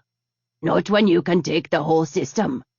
You'll have your admiral's fleet, plus fancy new ships. I just assumed you didn't want Saxons camping out in your backyard. Okay, fine. So what's your stealthy suggestion? I'd think that if we brought them the Empress of Indranan, they'd let us in with open arms. Zin and I both stiffened. Hao uncrossed his arms and looked at us. Really? Sorry, it's automatic. A lot of people have been trying to kill me lately. He shook his head. I am hurt. You are family. I made a rude gesture at him. I said I was sorry. Keep going. What's the plan? Those Saxon ships are bound to have extra uniforms. We take those and march you to the detention center of the shipyard, bust out the techs, and take them back out with no one the wiser. I exhaled, rubbing at my forehead. I need the techs to work on the ships in dock. It would be easier for them to hack into them from the shipyard command center rather than an actual ship. How much easier? They'd have heat, air, and gravity? Hao muttered a curse. What, precisely, do you need them to do? The Vajrayana are advanced ships with the capacity for self-sustained flight and pre-programmed maneuverability. They require far less woman power than a normal ship. Theoretically, we can slave them all under the control of one ship and order that one to warp from the system. The others will follow. I don't like that theoretically bit you threw in there. Me neither, but it's the best we've got. They haven't been fully tested yet. Anyway, that will be easier to do from the command center than from the bridge of one of the ships. It's easy enough to modify the plan. We are still just going to take the whole system, though, right? I couldn't really argue with him, especially since I was more annoyed that all Hao had done was show me I was starting to think more like an empress than a gunrunner. The bigger picture was that we win back the Canafe system, and now was as good a time as any. Plus, I didn't have a home base of my own, and Canafe would make the perfect spot. I would think warping out, getting people on those ships, and then warping back in with the Vajrayana fleet and all of Admiral Hassan's ships would be enough to subdue whatever forces the Saxons have at Canafe. The biggest problem was getting from the detention center to the command center. What if, when you take me into the detention center, I demand to see the commander of the shipyard? Chances on them complying with that? Zin thought it over. Pretty good, I'd say, Majesty, given your notoriety. The alternative is a shootout, but either way it's the best way into the command center without a lot of casualties. I made a face. Zin, what about Captain Ernest? What about him, ma'am? This plan would go a lot smoother if we had him on our side. Can we convince him to walk us into a Saxon-controlled shipyard without betraying us to the guards? Zin shook his head. I doubt it, Majesty. In all honesty, I don't think he'd do it. It's not that he's particularly loyal to Trace as his king. He's loyal to the idea of the Alliance. His wife is from one of the Alliance worlds, not from Saxony proper. If we threaten his family? His parents are dead. His wife and child are all he has left. We bought some goodwill not killing his team, but I don't think it's enough to get him to betray his kingdom. Realistically, what's waiting for him back home besides being shot as a traitor? Zin shook his head. He hasn't given us anything of major value, and since he's the only ranking officer alive, he gets to tell the story of how we got the drop on the other shock troops. Plus, technically he is a prisoner of war, ma'am. Official declaration of war or not, we were at war with the Saxons the moment Trace shot Emery and tried to kill you. I rubbed both hands over my face. I want to talk with him. Of course, ma'am. Majesty, Faze is asking for you. Emery's voice sounded in my head. I need to go see Faze, I said to Zin. Stay here and keep working on that information. I want everything you can get out of Hume's smarty. I'll message you before I go to see the captain. Hail, we're almost at the rendezvous point, Howe said. I passed the coordinates for Admiral Hassan's location onto him via the smarty link as I headed for the stairs. At the same time, I started sending Alba the information I'd gotten from Zin and from Howe. I needed someone else to put the mass of details we'd just discussed into something legible for presenting to Admiral Hassan. I was sure Emery would balk at the idea of using me as bait anyway, despite the fact that one way or another I had to be in that shipyard. Majesty! Faze lifted her head as I came in the room, but Emery helped her sit up. Blue-purple bruises decorated the fragile skin beneath her golden eyes, and her fingers were knotted together. Faze, you are looking well. Not well, Your Majesty, but I wanted to see you. Emery told me you spoke with Bina, and the others have been notified. I sat on the bed. How can we help?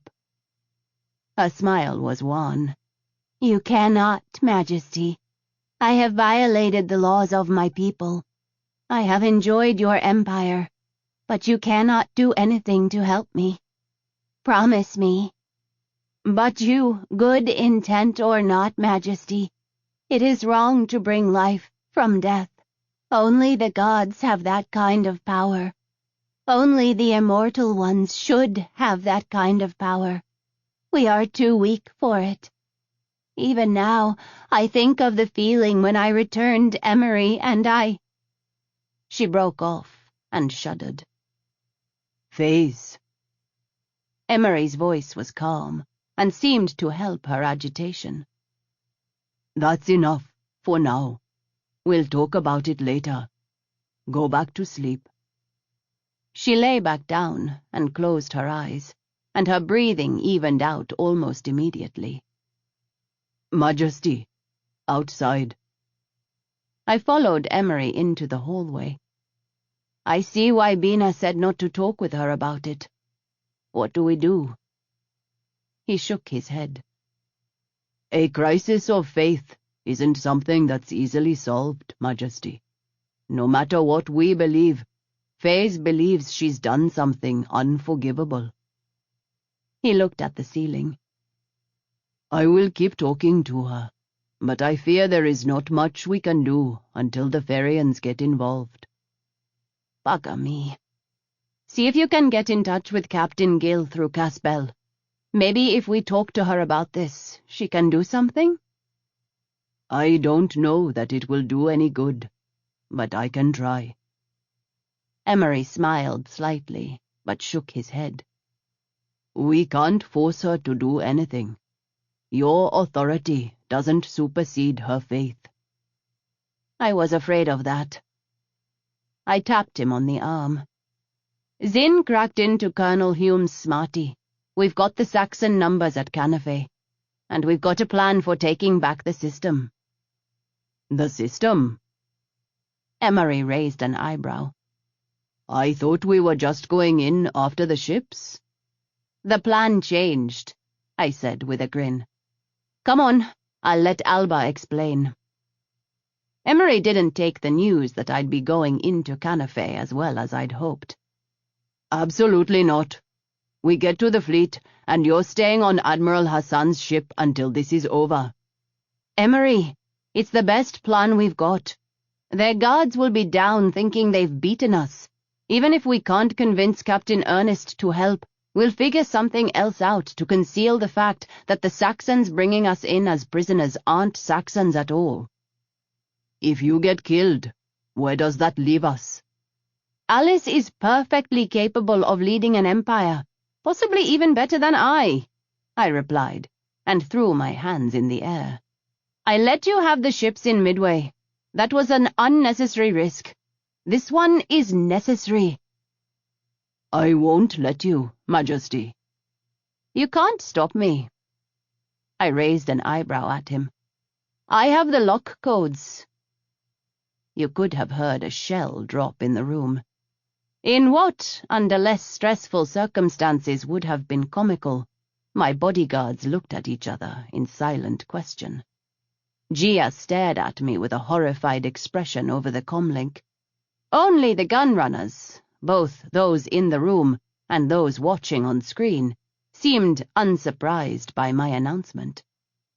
Emery visibly struggled to get his voice, even before he looked past me at the image of Gia on one of the screens. Governor, please tell me you kept a backup copy of the lock codes. I'm very sorry, Ecomtresk. The codes are protected from copying. The whole file must be transferred. The look Emery shot me was deadly, but I answered it with a smile. You need me. This is the best plan, and you know it. Okay, Zin said, deliberately walking between us and breaking up the staring contest. You win, Majesty. Let's hear the rest of the plan. I watched through lowered lashes as Zin brought Captain Ernest into the Pentecost's galley. The young Saxon's eyes flicked from me to Howe to Emery, and then back to me as he sat down at the table. Day of reckoning is at hand, I see, he said. I ran a finger over the rim of my mug. I like to think it's just a conversation, not anything quite so planet-shattering. Would you like something to drink? No. His defenses were up, as expected, and rather than a frightened young man, a shock marine was staring back at me through those blue eyes. Whatever you're going to ask me, whatever you want me to do, the answer is no. You don't even know the question. I don't have to. I'm not going to help you with anything else. I don't care what you do to me, ma'am. Honor and loyalty I get. However, spare me the macho bravado. Trust me, you would care. Everyone does in the end, I replied, rolling my eyes. I don't have time for it, Captain. I'm trying to save lives.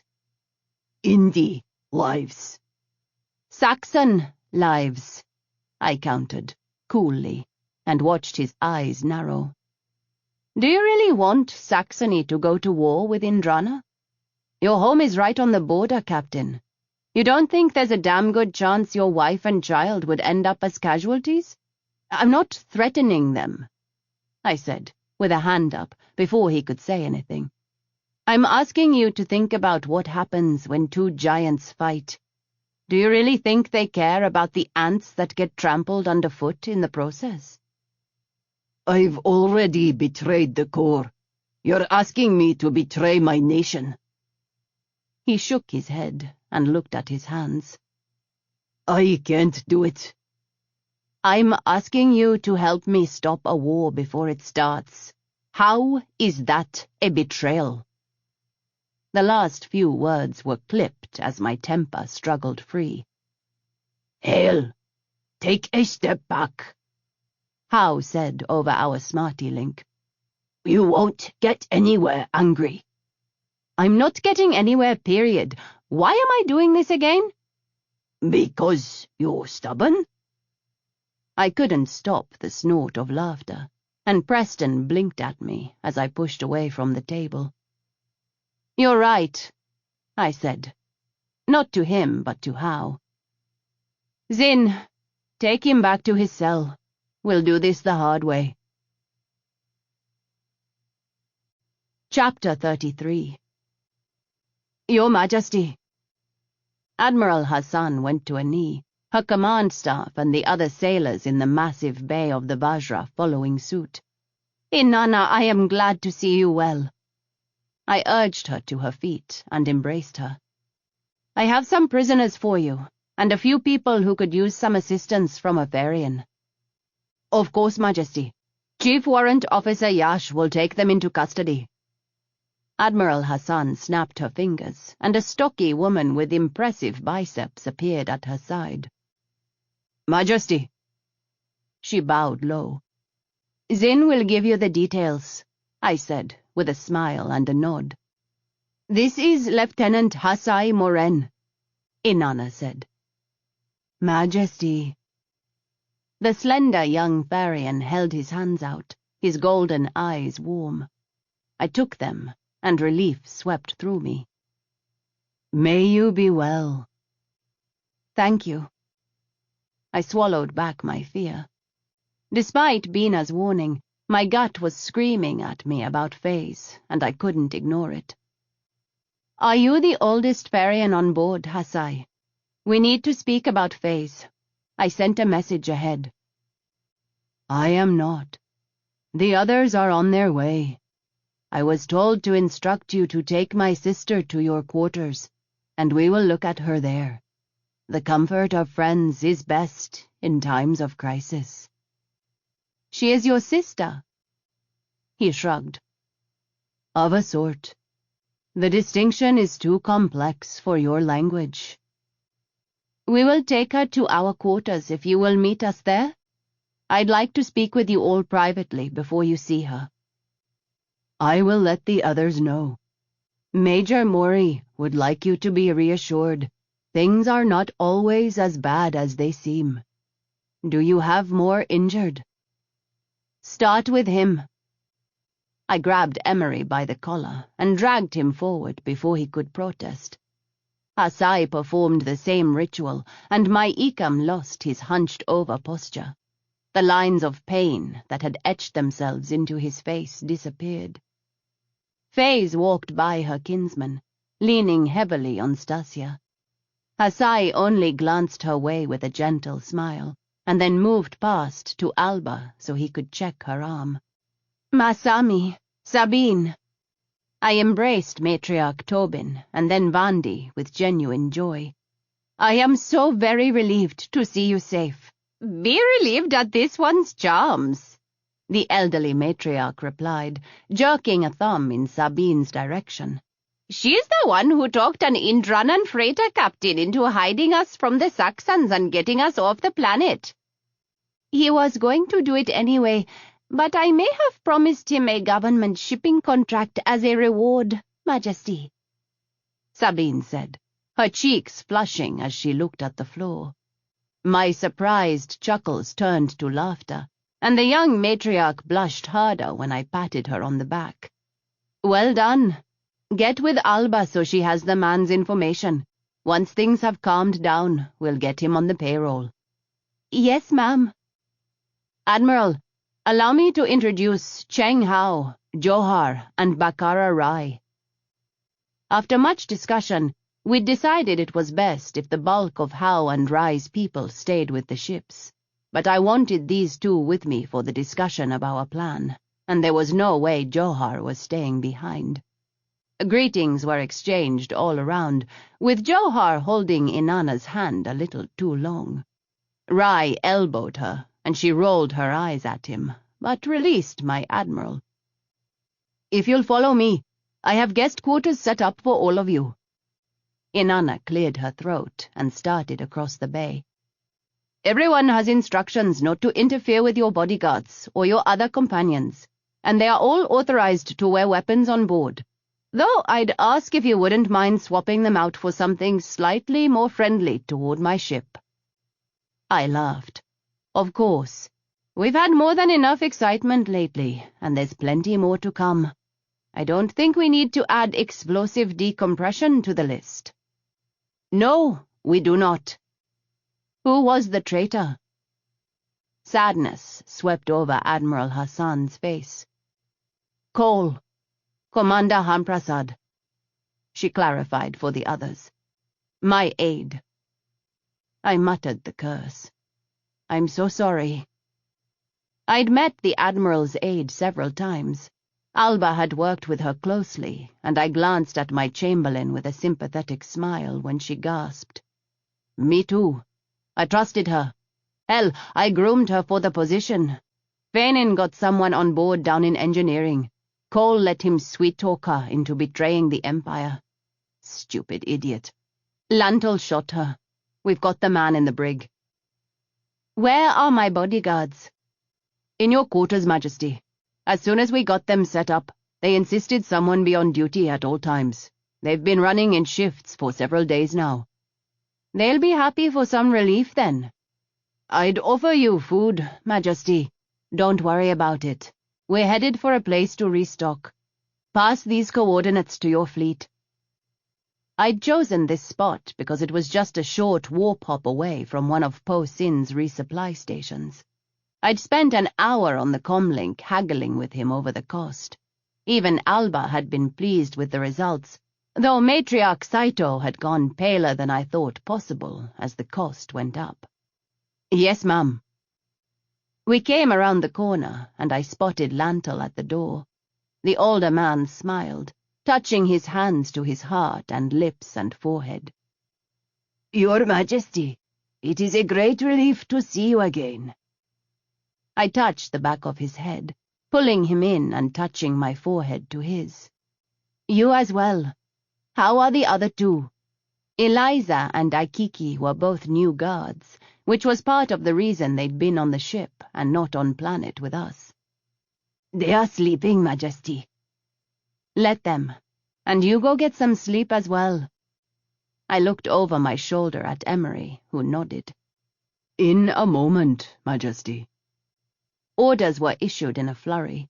Emery stayed at my side as Kisa and Indula went into the quarters first. It all went like clockwork, and I ignored Howe's amused smile as I headed into our new quarters. "I'll let you get settled, Majesty," Admiral Hassan said. "If you'd like to call me when you're ready." "I will." "You're relieved," Emery said to Lan. "Good job, Lan." He held out his hand, and the guard took it with a smile. "We've got quarters set up across the hall, and just one door down," Lan said to Zin. "I can show you." "Majesty, I'm going to take Faze to lie down for a little while in the bodyguard quarters," Stasia said, and I nodded. "The lieutenant said it would help her to stay with us. Take Kisa with you." I didn't know how long it would be before Hasai brought the other Farians to see me. I hoped to have a little more time with Faze to convince her things were going to be all right before we did. "Is there anything to drink in here?" Johar flopped onto the couch, stretching her long legs out in front of her. "Would you believe those stupid Saxons didn't have any alcohol on their ships? How do people live like that?" "We don't all have mechanical livers, my darling," Rai said, settling onto the couch next to her. "Mechanical liver? There was an accident," she said with a grin, and patted her torso. "This one works much better. Drinks, O Imperial One." Hao snorted with laughter. "You should keep her around. She'll make sure you stay humble." "Rai would never let me. Rai's not the boss of me," Johar said. "I'm not sure Indrana is ready for you until after this whole coup thing calms down." I blew her a kiss and went to investigate the bank of cabinets on the far wall. 3 tries garnered me some glasses and a bottle of rather expensive earth vodka. Johar took them and poured out drinks.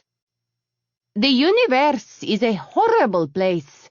I like seeing it treat my friends well. To the Empress of Indrana."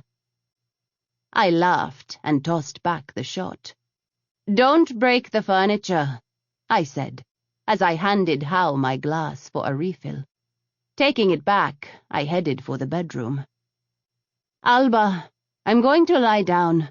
Let me know when the Farians arrive. The door slid open, and Cass scrambled through.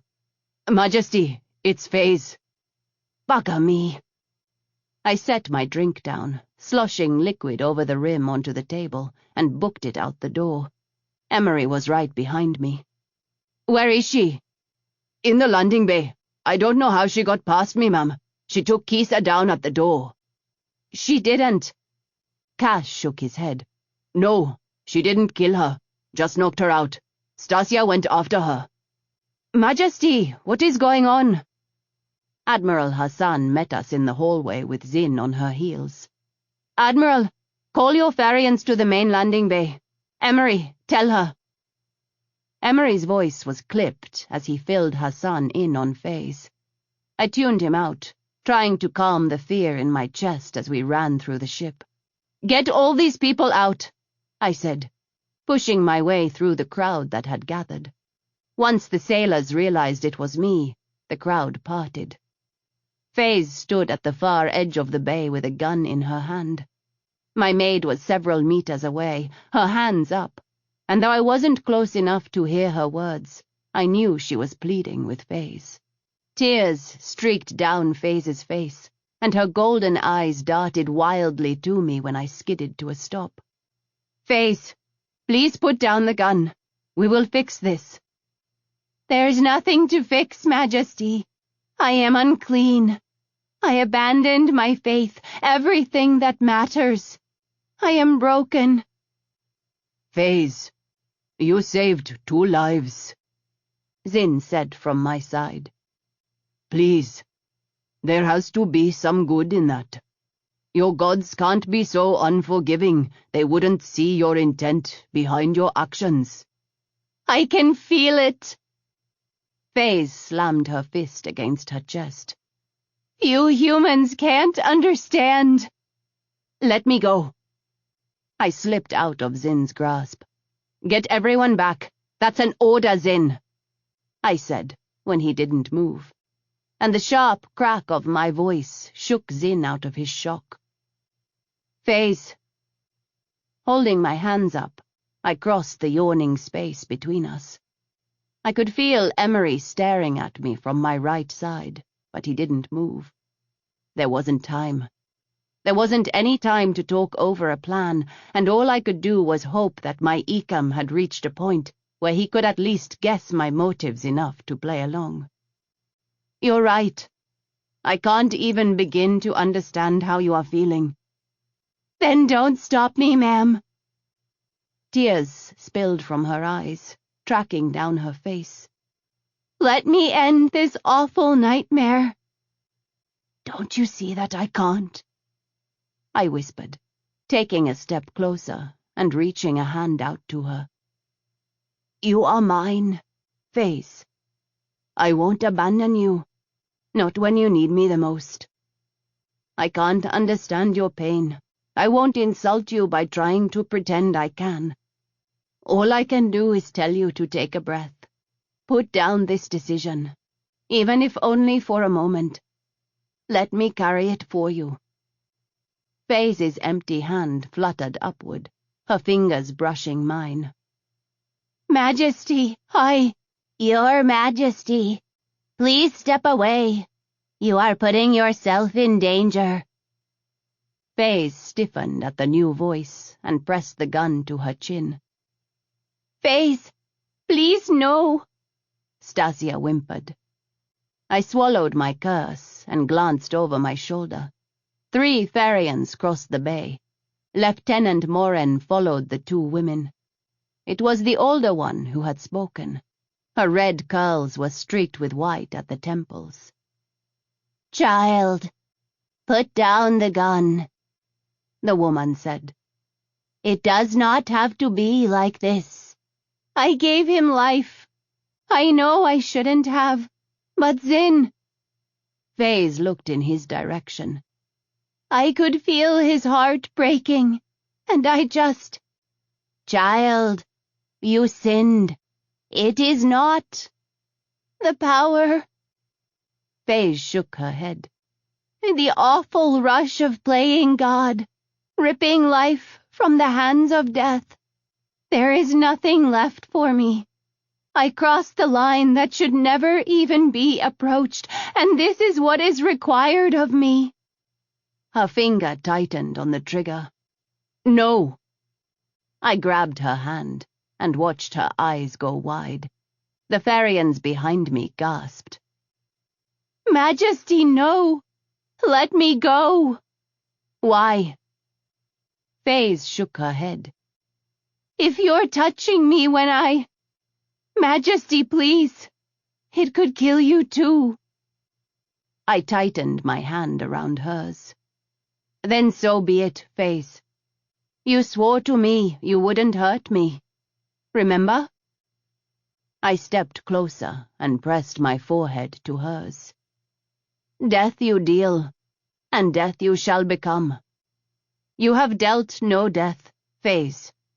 Only life. So many lives.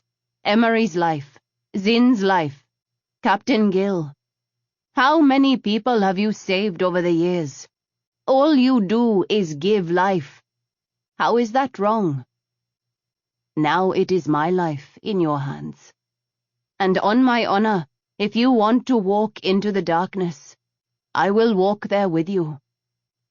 No one breathed. I knew Emery was close, but not close enough to save me if Faze pulled the trigger. I kept my eyes on hers, watched the pain slide through the golden depths, and saw the decision in them before she even realized she'd made it. "I am loyal to my gods, and to you, Majesty. I will not harm you." I caught her as she sagged against me and sank to the deck with her in my arms. Grabbing the gun as we dropped, I sent it sliding across the floor toward Emery, and then wrapped the sobbing Ferian up against me. "It's all right. It's all right. We will get through this, I swear to you," I murmured. Faze went limp in my arms, and I looked up into the furious gaze of the older Ferian. Emery stood behind her, his fury better concealed behind his carefully blank face. "She could have killed you, Your Majesty," the woman said. My smarty identified her as Major Dio Mori.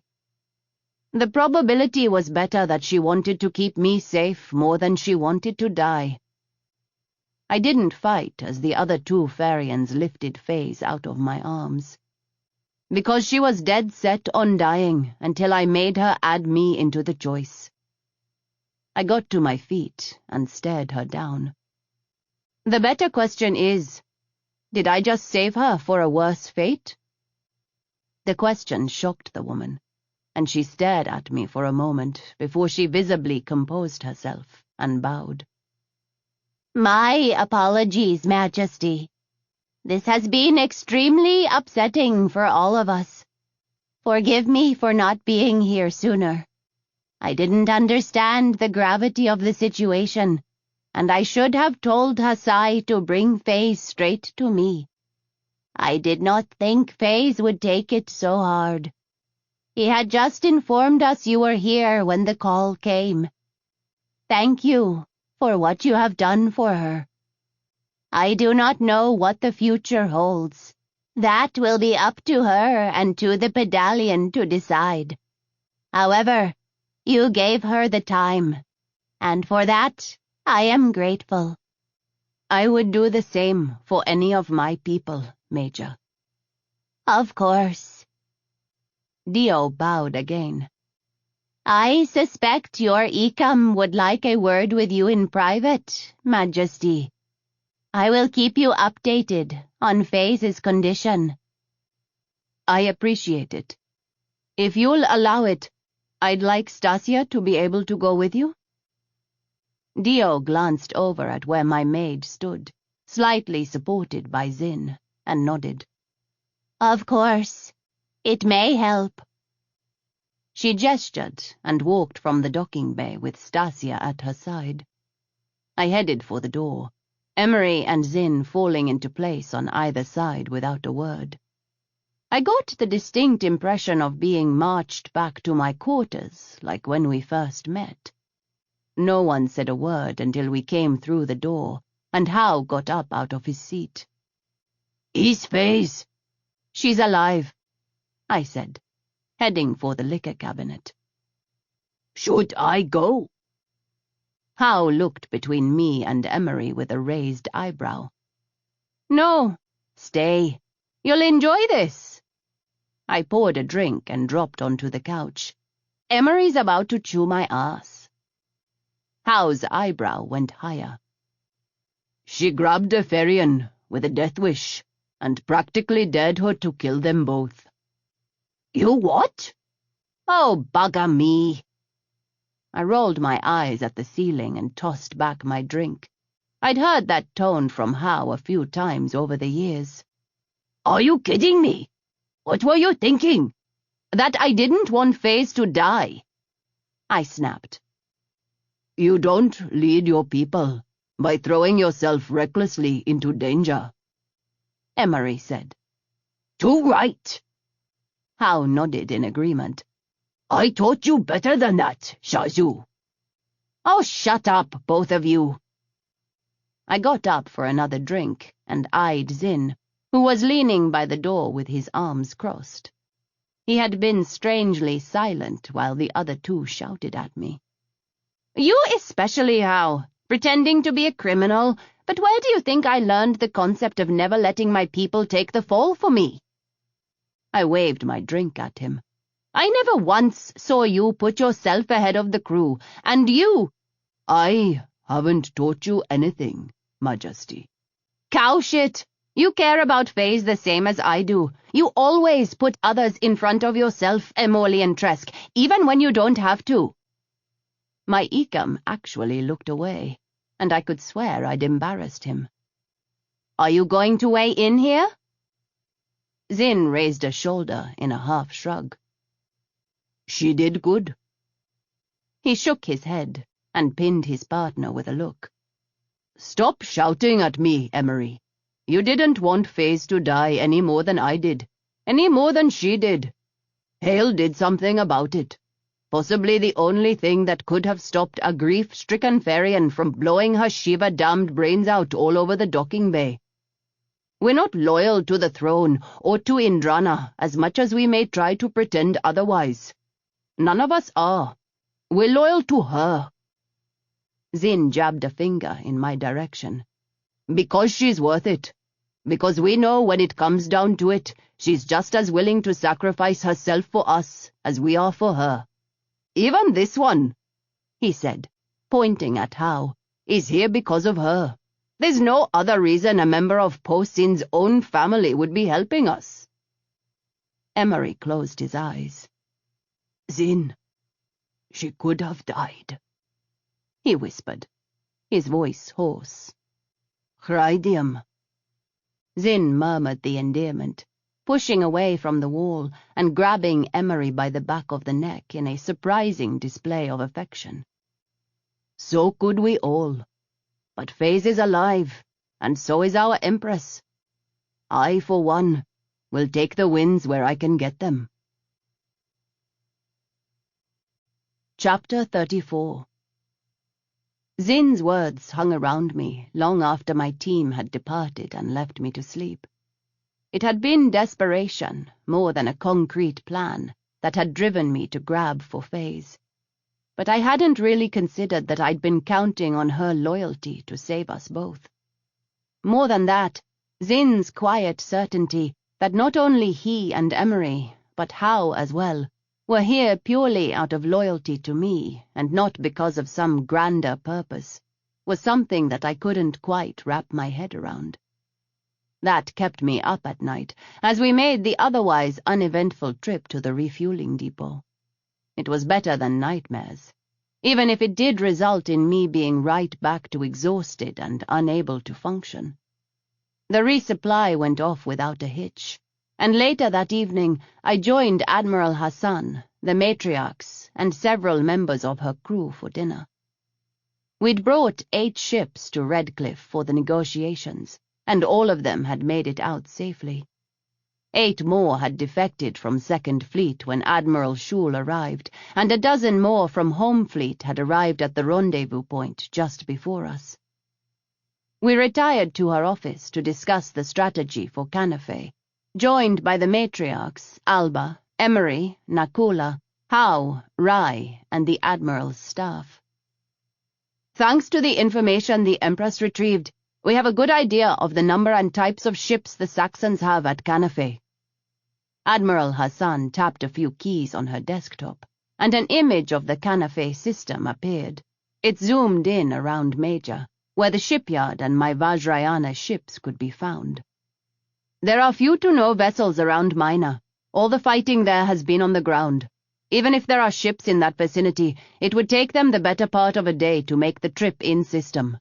Hassan tapped another key, replacing the image with one of a ship. The Vajrayana ships have a hive mind function that would enable us to warp them out of the Canafe system without having to put people physically on each ship. The problem is, we have to either get someone on one of the ships to do this, or do it from the command center of the shipyard, I said, rolling my cup of chai between my palms. We're hoping the Saxons will have some of the technicians who were working on the ships in the detention area of the shipyard, so they have easy access to them. The alternative is they've sent them all down to the planet, which will make our lives extremely difficult.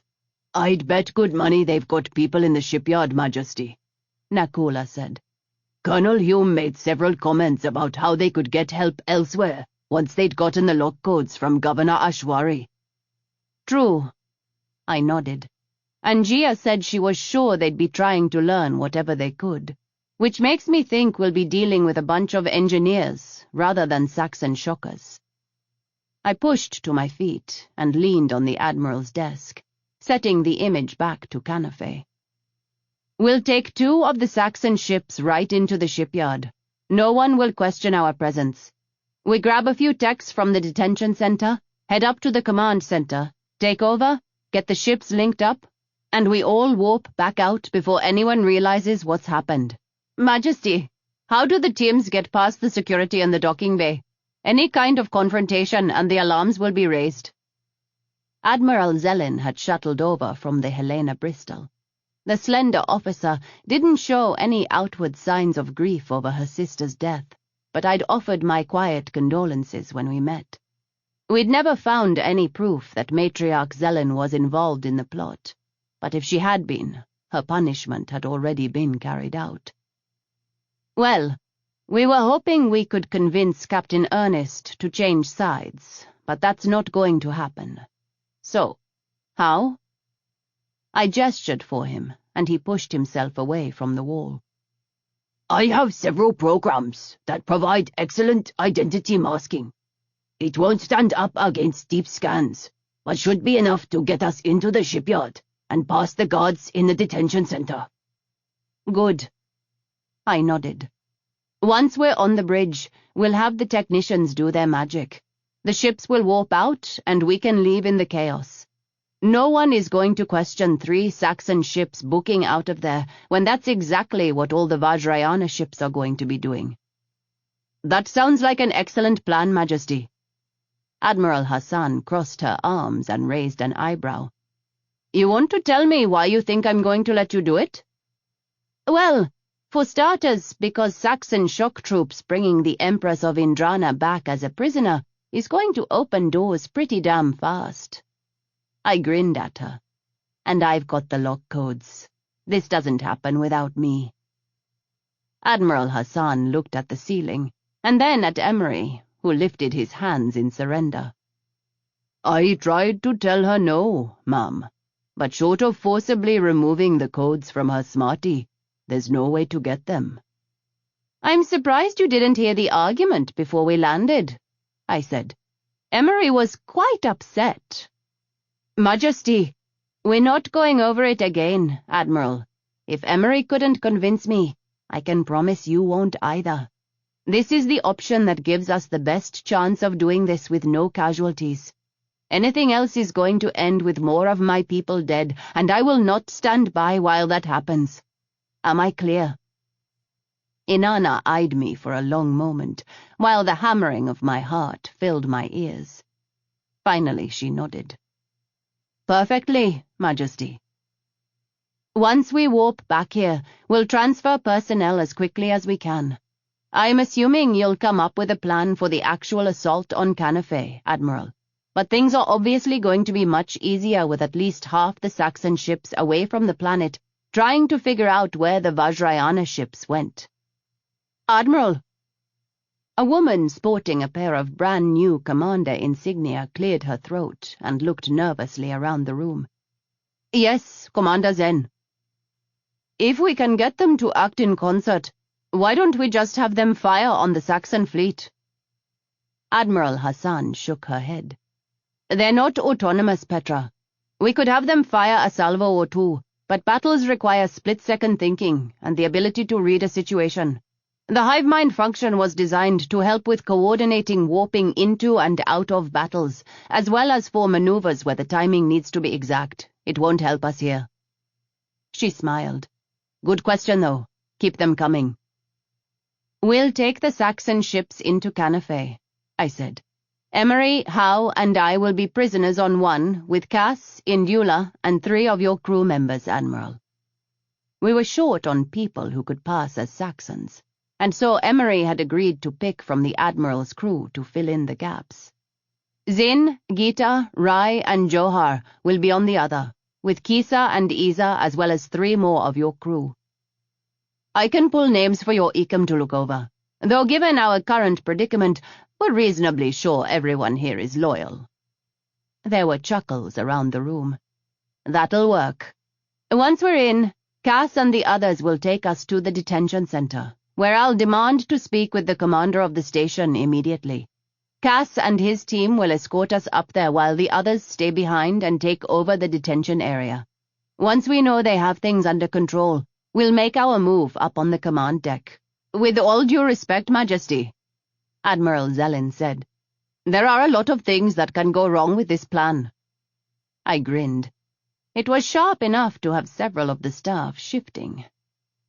"Tell me about it. Something similar worked for Howe and me back in '98. We'll sort through problems as they arise. It's all we can do. Unless someone's got a better plan." Silence met my words. It was a 6-day journey from the refueling depot to a spot just out of range of Saxon scanners in Canafe. The arrival of 10 ships from Po Sin surprised me, since I hadn't asked for them when we'd talked. Further investigation revealed that it was Howe and not Po Sin who'd brought the mismatched fleet.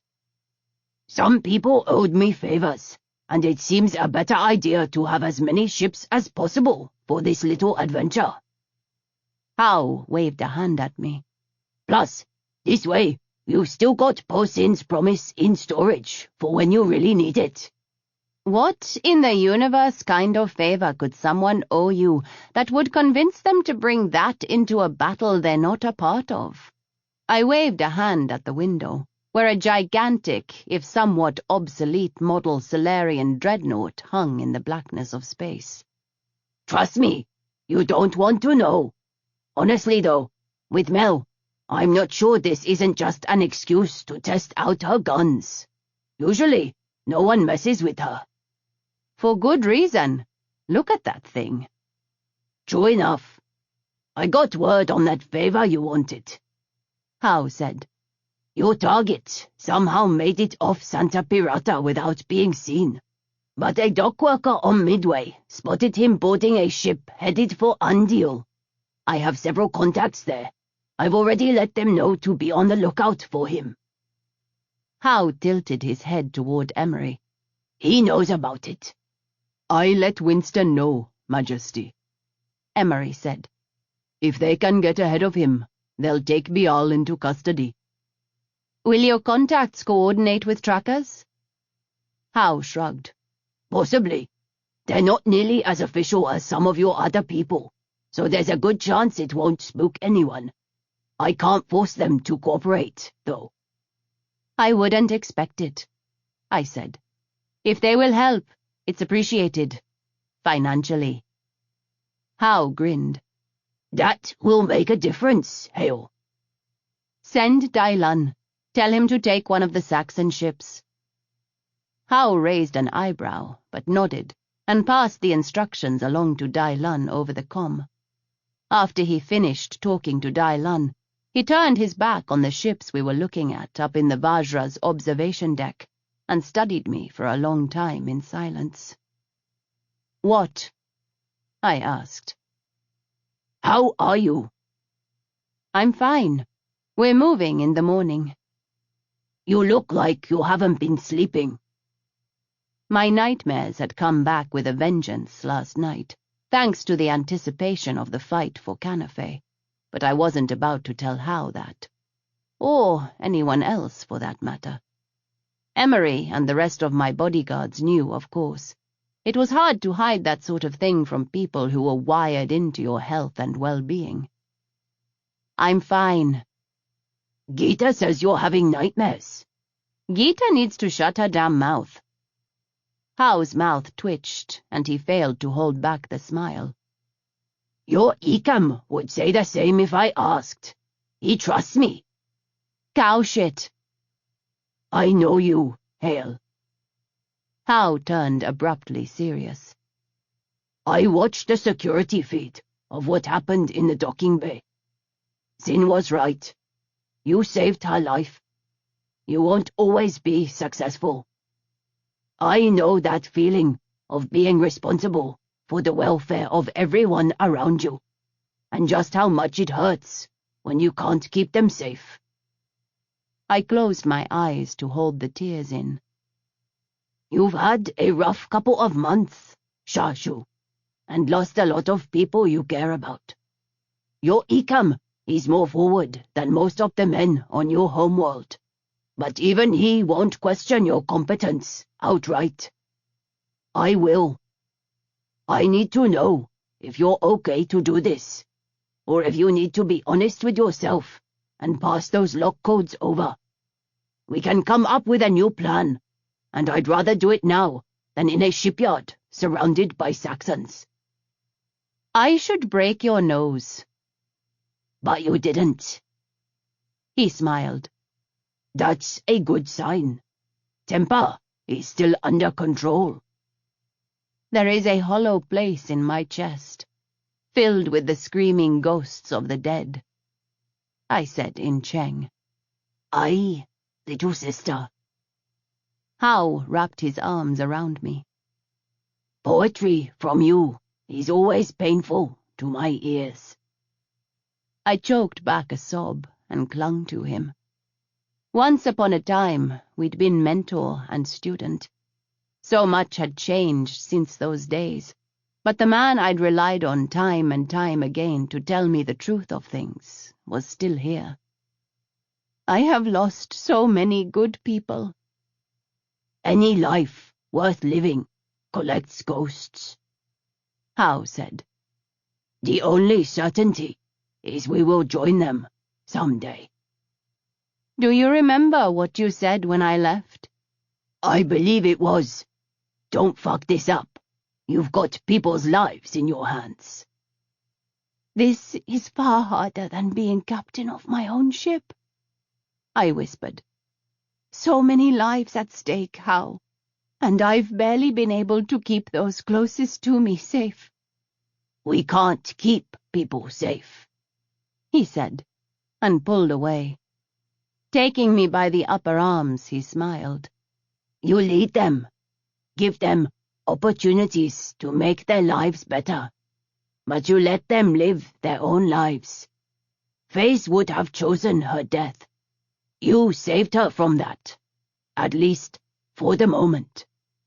However, you do no honor to the dead by trying to avoid making any choices of your own." "I know." I leaned my forehead against his and sighed.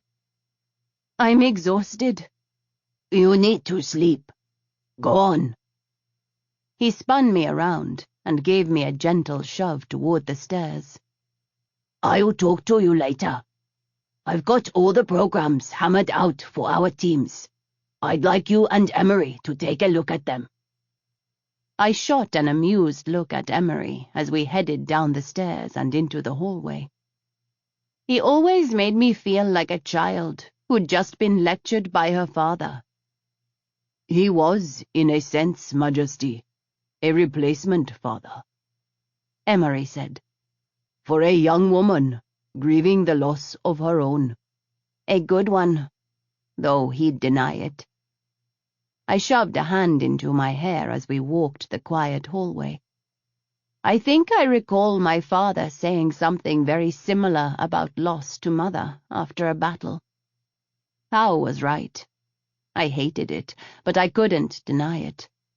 I packed away my fears and my grief for another day. Focusing on the plan to infiltrate the shipyard was where my head needed to be.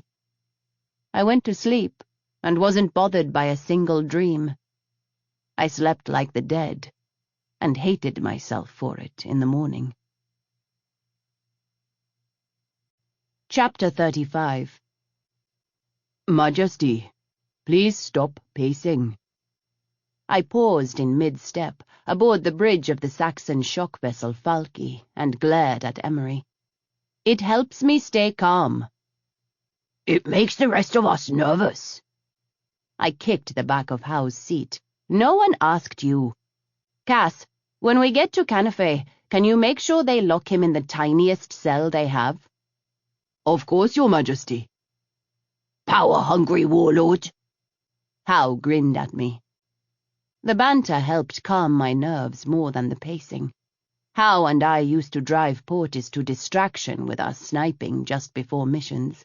His infinite patience during stressful times was beyond annoying, and when we'd split from Howe, I'd realized just how much I'd depended on my mentor to keep me grounded. Floating out of warp in 10 seconds, Cass said. I sat down between Emery and Nakula and tried not to fidget as Cass counted down. The disorientation had barely passed from the bridge when the cursing started. Holy Shiva! The dark grey ships of the Saxons were barely visible against the blackness of space, and I looked from the observation window to the screen in front of me, my stomach dropping into my toes as the numbers kept climbing. That is a damn sight more ships than we were expecting, Hail. Nakula had come up out of his seat at the first exclamation and leaned over Cass's shoulder, studying the specifications scrolling across the screen.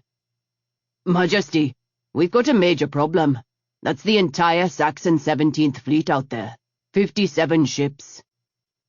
Turn us around and get us out of here, Cass, Emery said. Message Zin and tell him to do the same. Aye, Ram.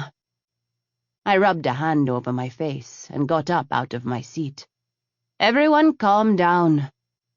I leaned over Howe's shoulder to study the screen closer. I am calm, Majesty. Emery followed me up. We can't survive against an entire fleet. We're not taking on the fleet. We're going to the shipyards. I pointed at the station glowing in the black backdrop of the screen. And when we get the Vajrayana ships, we'll be the ones with superior numbers and better ships. We won't get another chance at this. The muscle in Emery's jaw twitched.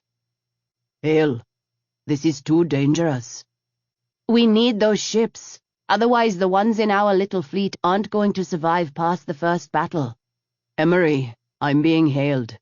We have about 15 seconds to get out of here or commit to this. Cass's voice was strangely calm. I'm with the Empress. Let's do this. Dot, Emery muttered. Answer them, Cass. How? Send a tight beam message to Zin. Tell him to send the information back to Admiral Hassan. I want her to have some kind of warning, for all the good it'll do. We've got 20 minutes to get ready. Let's go. He grabbed me by the arm and practically dragged me down the stairs. Indula met us in the bay, already dressed in one of the spare Saxon Shock Corps uniforms we'd salvaged from the ship's quarters.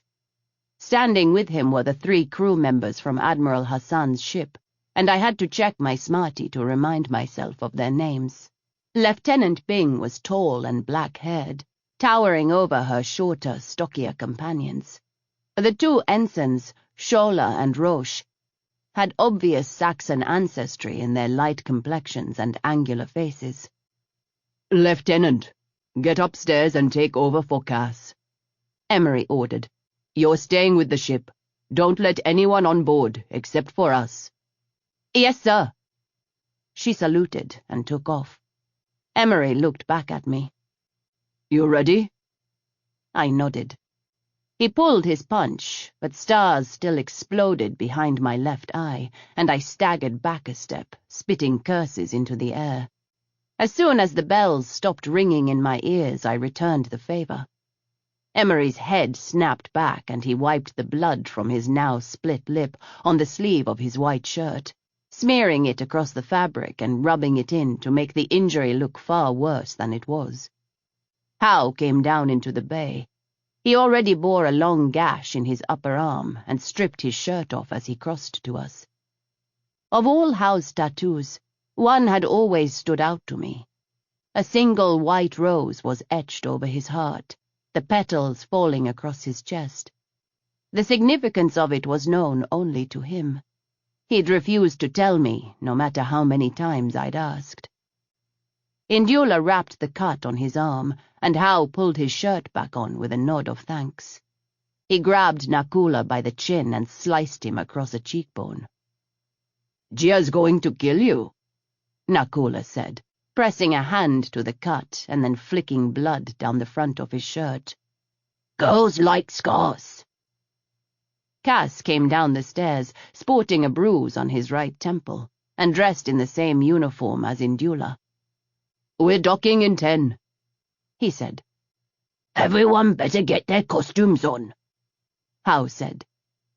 He touched the hands of the two blonde Indranan men, and I watched as my smarty readings ceased to identify them as members of the Royal Navy. "Corporals, you're in the back. Don't speak unless spoken to," Cass said, his identity now that of Captain Thomas Hebring from the Saxon Alliance. All trace of his Indranan accent was gone, and I only just managed to keep from staring at him as he spoke in perfect Saxon. I put my hands behind my back, and my heart jumped when Emery closed the handcuffs around my wrists. "Test the code, Majesty." I sent it, and the cuffs dropped off. Emery caught them with a nod and put them back on me, squeezing my forearm gently as he moved away. The minutes flew by, and the Falchi shuddered as we docked at Darshan Station, the hub of the Canafe shipyards. Cass grabbed my upper arm. Weapons whined, and the ramp lowered to reveal a contingent of Saxon soldiers.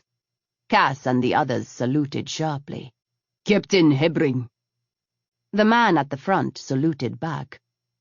"Colonel Probst, welcome to Darshan Station, and may I be the first to congratulate you on your capture."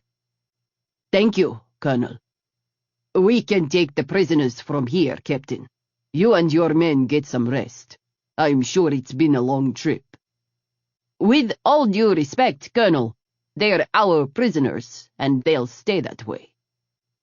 There was a bite in Cass's voice I'd never heard before.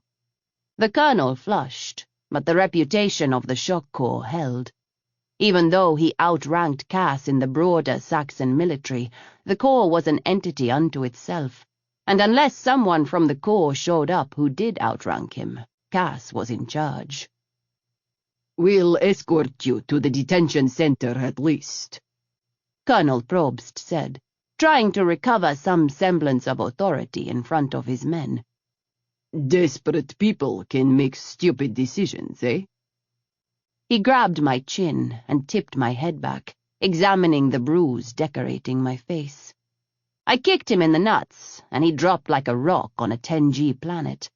The blow from the butt of a gun between my shoulder blades knocked the wind out of me, and I went down. The metal deck was cool under my cheek as the commotion raged above me. I heard Emery swear, and then the pained grunt as someone brought him up short. "If all you're going to do is antagonize my prisoner," Cass said with a sigh from above me. I think we can do without your help, Colonel. I had her calmed down before you went and fucked with her. Don't touch my prisoner.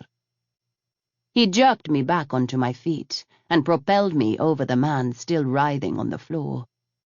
We met up with Isa and Kisa, masquerading as the other Saxon shock team, and I exchanged a look with Zin, who was sporting an impressive black eye.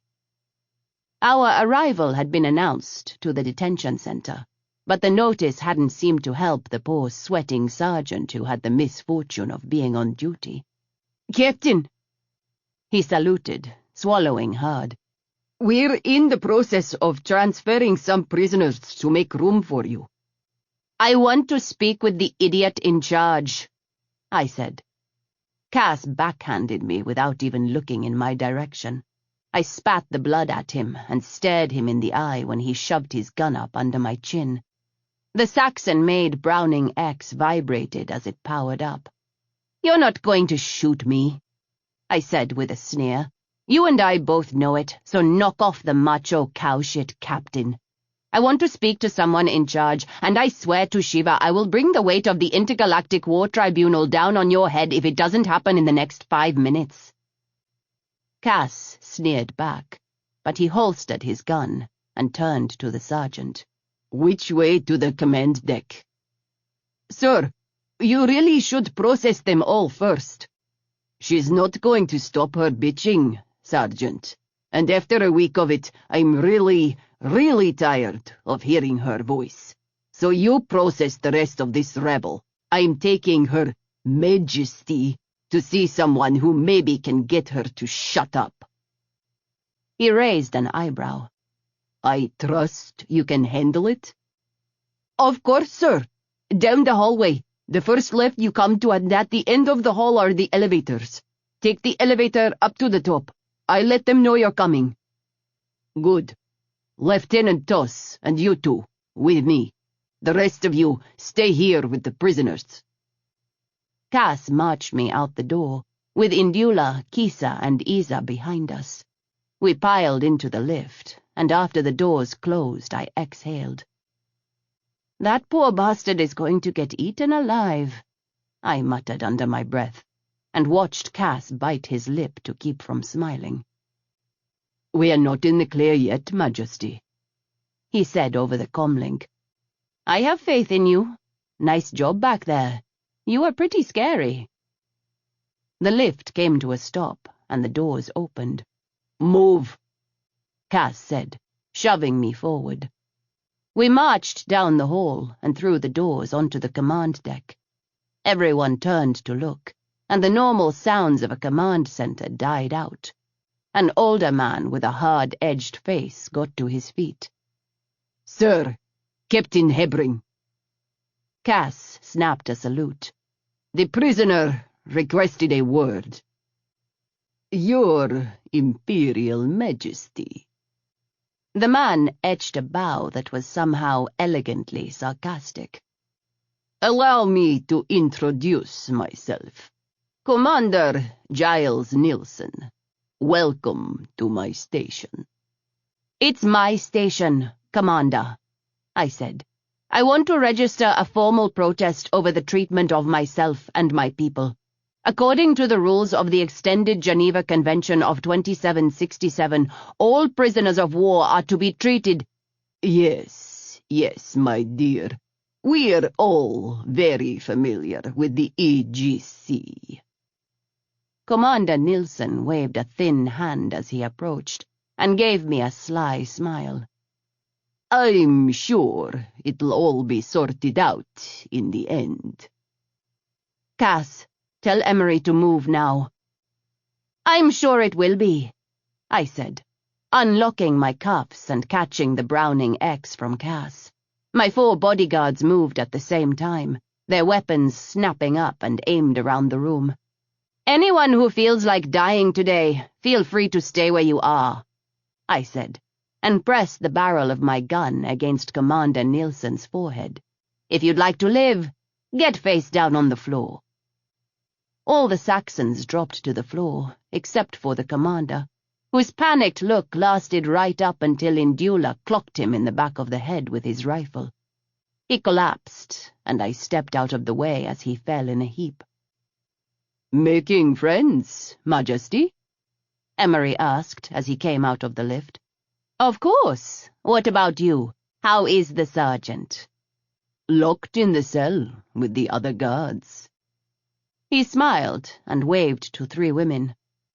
"I had Hassan's people stay back to guard the detention center and the path to the ships. These 3 volunteered to help with the computers on the Vajrayana ships." "Your Majesty," the dark-haired woman of the group bowed low. "I am Senior Tech Ragini Triskan. These are technicians Yama Hankar and Hassa Julsen." "It's good to see all of you. Did they treat you all right?" "Well enough, ma'am. Most of the officers were sent to the surface of Major. We were told to cooperate, which we've been doing. Being as unhelpful as we can, of course." She grinned. "You smile a bit more than your father, Ragini," I said with a smile. "My father?" "Lieutenant General Agani Triskan, yes? He's the newest member of my military council." "Yes, ma'am." She smiled again. "What an honor for him. It's all he ever talked about when I was little. He has been very worried about you and your sister." I looked at Emery, who held up a hand and wiggled it. "We're 15 minutes in, ma'am," he said. "Best get moving before someone notices we're here." "We need to jam the signals. We've had some wire shorts lately, so that will buy us some time. They'll only get suspicious if it goes on for too long," Ragini said. As my bodyguards rounded up all the Saxon personnel on the command deck and marched them back to the detention center, I settled into the chair next to Ragini. "I want you to link all the ships together and set them to warp to these coordinates as soon as they're online. Program the engines to go to full stop after warp. We've got less than 10 minutes from the time those ships go live to when someone out there notices." I said, "Let's do everything we can before we start engines." "Yes, ma'am." Ragini nodded. "I'm in. Give me a second here, Majesty, and I'll make sure the network is secure." "Okay, ma'am, you're clear." I logged my smarty into the network and uploaded the lock codes. "Yama, Hassa, grab some terminals. I want one of you to start diagnostics and the other to start bringing shields up as quietly as you can." The other 2 women found seats at another terminal and went to work, calling out back and forth to each other as they delved into the systems of the Vajrayana ships. "All right, Majesty." Emery appeared at my elbow. "You've done your bit. We're going back to the ship." "Don't be pushy, Emery. We're not leaving without everyone, and I need to figure out a way to program the station's defenses to give us a hand in this battle." "What help do you need?" he asked. "Get Howe. Once I'm in, you 2 start looking at firing solutions." Emery gave me the look, but whistled at Howe, who crossed the room with a curious expression. "Station defenses. Make yourself useful," I said to him, and he grinned. "Majesty, a moment." I looked back at Ragini. "It looks like 45 of the ships are in good enough shape to warp out. 2 of them have been torn up in the Saxons' effort to figure out how they work." She tapped on the screen. "Just those, then. That's good enough." "Life support systems online. Bringing air levels up to requirements now," Yama reported. "We'll be ready to bring the drives up in 5 minutes," Hassa said. "We may not have 5 minutes," Emery replied. Chapter 36. "Bugger me, what?" "Ensign Roche just notified me there's a contingent of Marines headed for the detention center. No alarms have gone up, so he's not sure what's going on, but it doesn't look good."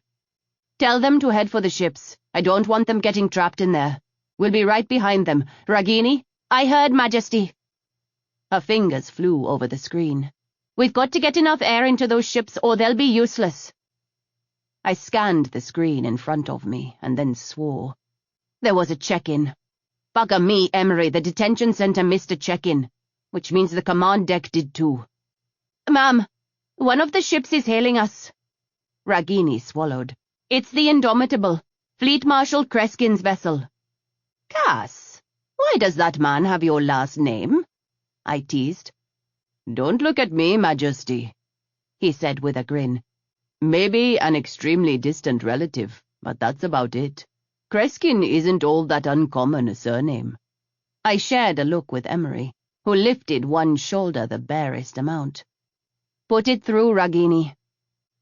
A man with silver hair appeared on the screen at the front of the command deck. His eyes were bright blue, the color of Pashati's sky on a clear summer day. Fleet Marshal Kreskin, I said. Empress hailing me. The man inclined his head in a surprising show of respect. I'm not sure what you're doing on the command deck of my station, but I'm going to have to ask you to surrender. And I'm afraid I must decline. This is my station, my ships, my system. If you'd like to surrender, I'd be more than happy to accept.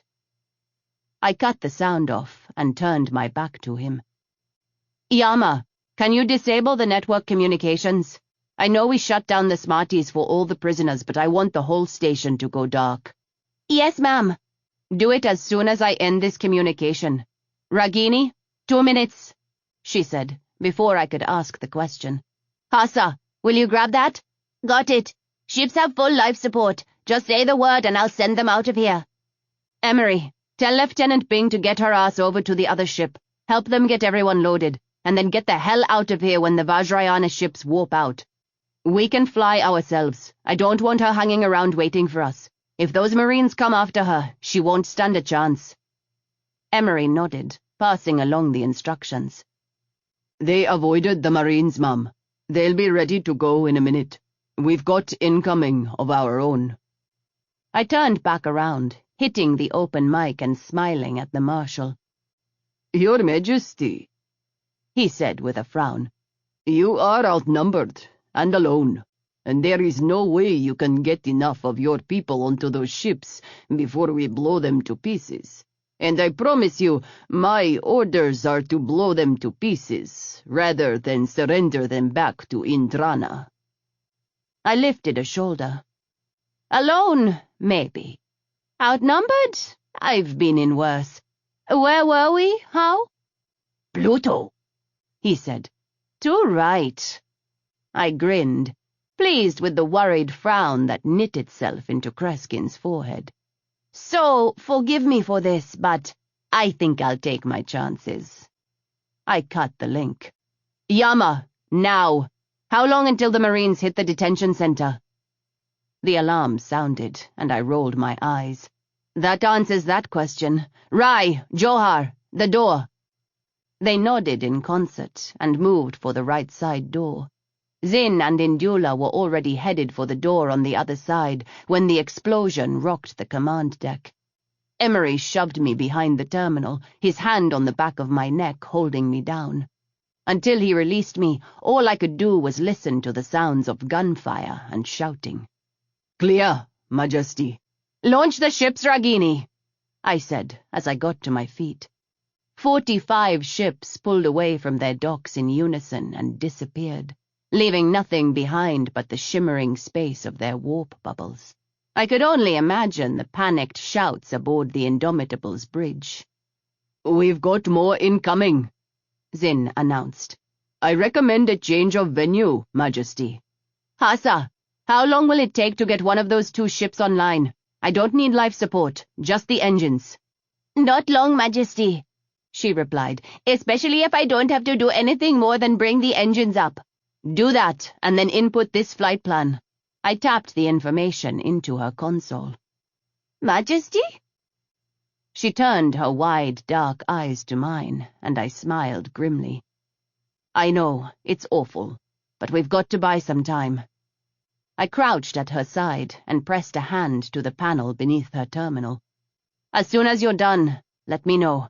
Nakula, over here. He darted over. The cut on his cheek had reopened and was bleeding again. You go first. I want these three after you. I looked up to find Ragini and How with their heads together. How! Another tremor shook the station, followed by a string of epithets from Emery so vile even I raised an eyebrow. They just blew up the Falky, Mum. Did the others?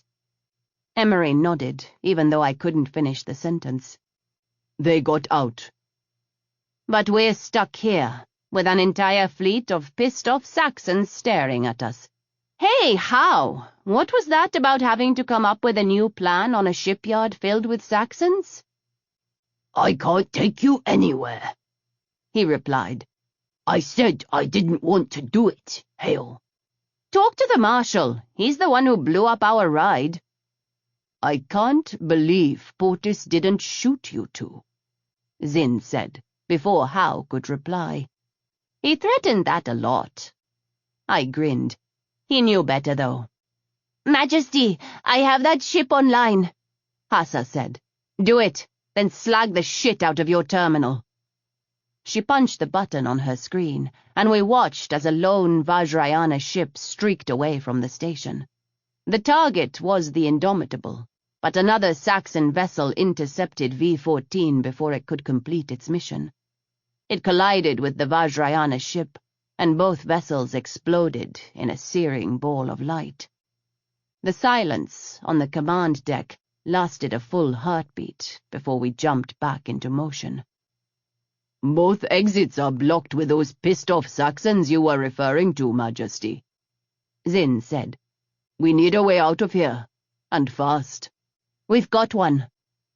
I pointed to the bulkhead service hatch I'd opened. Make those Saxons afraid to poke their heads out, Zin. We'll get everyone else into the tunnel.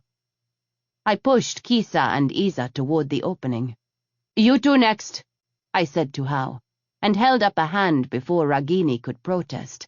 I let you have one, that's all. Go on. Yes, ma'am. She bowed her head, clutching a datapad to her chest as she followed How into the tunnel. Rai and Johar's door was still intact, and they'd managed to drag a piece of a terminal in front of it. That should hold for a beat, Johar said, firing her gun at the control panel in the wall. Good. What did you bring with you?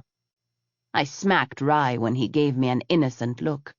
I know you. You're lucky they didn't search us at the dock. What explosives have you got?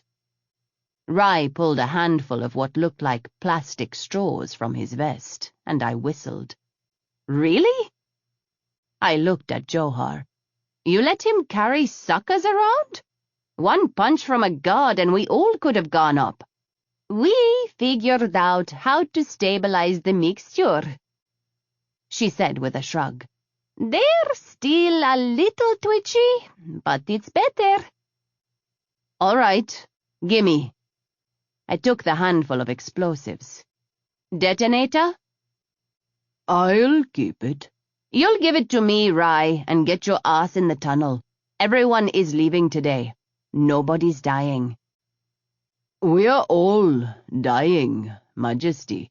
It's just a question of when the candle gets snuffed out, he replied, with a crooked smile, but gave me the detonator and herded Johar toward the exit. I watched as the others ducked into the tunnel, until only Zin, Indula, Gita, Emery, and I were left. I laid the suckers out along the window of the command deck and across both doorways. Indula, Gita, into the tunnel. They glanced at Emery, but headed for the tunnel. Zin fired off several more shots and then followed. I dove in after him, Emery on my heels, as the shouting of the Saxons spilled into the room. Go! I waved them ahead as Emery pulled the bulkhead shut behind us, and I prayed it would hold as I hit the detonator. The station shook as the suckers vaporized the window, the floors, and the Saxons who were unlucky enough to be on the deck. We kept scrambling down the service tunnel, Zin in front and Emery behind, until we came to another open hatch and someone pulled Zin out. How grabbed me, easily lifting me up, and set me next to Zin, reaching back in for Emery. Where are we? "1 level down from the command deck, ma'am," Ragini answered, tapping a few things into the datapad. "I've locked out the elevators. Hassa, did you get environmental control re-established?" "Yes, ma'am. We're good. We've still got them locked out, but they're trying to regain access," Yama said. Ragini moved over to her, and while the 3 techs conferred, I waved the rest of my people over. "We've got an hour, probably more, before Admiral Hassan can get personnel transferred and get those ships back up and running enough to start the assault. Nakula, you and Isa glue yourselves to Hassa and Yama. Keep them safe." "Yes, ma'am." They both nodded. "Thoughts, Emery?" My ecam stopped scanning the corridor. Zin picked it up almost seamlessly without a word. "They could just blow the station." The floor under our feet shook as if to confirm his words. "I'm fairly sure King Trace and the others would like you dead, Majesty." "So we need to get off here. How?" I tapped a finger on my lips as I ran through our options. "Ragini." "Yes, ma'am." "That other Vajrayana ship. It's no good for a fight, but how are the life support and the shields?" She wiggled a hand. "Iffy, Majesty, but doable if we're not going far. I started up the air processors when your ship got torched." She smiled at me. "I've still got control of it, and they haven't blown it up yet. They probably figure it's no good to us if we just left it there." "We need to move," Zin said. Flanked by Gita and Emery, I followed the others down the corridor. Emery's words about the Saxons blowing up the station rang in my ears. Rai skidded to a stop at the same time, and narrowly missed being shot in the head. 13. He peeked around the corner again and fired back. "Make that 10, Marines, camped out in the crossroads up ahead." "Here," Ragini said, slapping her hand to a door panel. It slid open and we rushed inside. "There's another service tunnel there." She pointed at the bulkhead on the far wall. "I need to broadcast, Emery. How much time do we have?" "Now?" He looked around. 5 minutes, maybe. Less if they figure out which room we ducked into." "They can't blow the station up if the news gets out," I said. "The Solarians would tear them apart for such a blatant violation." "That will bring us a lot of comfort when we're little pieces of debris," Howe said. "Politics," I replied. "They won't do it. They can't." The station shook again, and Emery grabbed me. "Plus, if we're headed for the planet, I want the people on Major to know we're here. It might give us the edge we need." "Okay." Emery nodded. "I need the communications backup to be able to broadcast it." "No problem, sir," Yama said. "Just say the word." "Get that bulkhead hatch open. Cass, I want you, Isa, and Kisa on the door. Get anything that's not too difficult to move in front of it." Rai was already knocking a table loose from its floor mountings, and with Johar's help they wrestled it across the room toward the door. I ran my hands through my hair and straightened my stained top as best I could. I gave Emery a nod, cleared my throat, and waited for his signal. "We're on, Majesty." "Citizens of Indrana, people of Canafe, you may have heard that I died." I smiled. "It is obviously not the truth, but a lie set forth by Prime Minister Fanon to take control of my empire. I am here, on Darshan Station in the Canafe system, where we have successfully liberated the Vajrayana ships from the Saxons illegally occupying our territory. My citizens on the ground, rise up. Take back your homes, your cities, your planets. We are here to support you and to protect you. We ask only that you do the same for us. Spread this message. The Saxon alliance has broken the treaty, and Indrana is at war. Within and without, it makes no difference. We will prevail." Emery nodded. "Recorded and sending. I'm beaming a copy directly to the Solarian consulate on Major. Let's hope it does some good." He gave me a less than gentle shove toward the hatch. Move, Majesty. We need to get out of here. This time, Emery didn't let me make sure everyone else went first, and I dove into the tunnel after Nakula. We crawled through the maze for what seemed like an eternity, but was only about 10 minutes by the clock on my smartie. I checked the countdown I'd started. We were still 40 minutes or more from the arrival of Admiral Hassan's fleet, and I didn't know how much longer the station defenses could hold up. "Shields are down to 67%, ma'am." As if she'd read my mind, Yama greeted me with the update when I boosted myself up out of the hatch. "They're not even hammering at us with all their firepower," Nakula said. He put a hand on my arm and squeezed. "Maybe the Marshal is still hoping I'll surrender?" I tried for a reassuring smile, and, judging by the look he gave me, failed. "Ragini has the ship online. Life support systems are holding steady, but she says there will be suits in the docking area we can grab on our way by, just in case things go sideways." "Where are we?" I held out a hand to Zin and hauled him from the hatch. "Storage room, Majesty," Ragini answered. "About 40 meters from where V-23 is docked. The way is clear." Hassan muttered a curse. "I'm about to get shut out of the communication system. When that happens, they'll be able to pinpoint our location." "We'd better move then." I turned back to the hatch to make sure everyone was through, but Ragini's sudden gasp stopped me. Holy Shiva! Chapter 37. "What?" Emery and I demanded at the same moment. "I'm showing warp signatures, ma'am. 23 of them with more coming through." The grin spreading across her face told me what I needed to know. "I didn't think Inanna could get the ships up to speed that fast," I said. But Emery was already shaking his head. "She doesn't have the Vajrayana ships with her, ma'am. It's just her fleet." "What is she doing? She's going to get herself killed. I told her to wait." "I think she disobeyed you, Majesty." Emery's voice didn't betray the slightest hint of amusement, but I shot him the look anyway. "All firing on the station has ceased, ma'am," Yama reported. "We still need to move," Emery said, taking me by the arm. "Hassa, are you locked out yet?" "Not yet, sir." "Can you hold them off until we get to the ship?" "We've got them chasing their tails for about a minute, Emery," Howe replied. "If we go now, we might make it." Indula opened the door, checked the corridor, and stepped aside so Cass and Kisa and Johar could take point.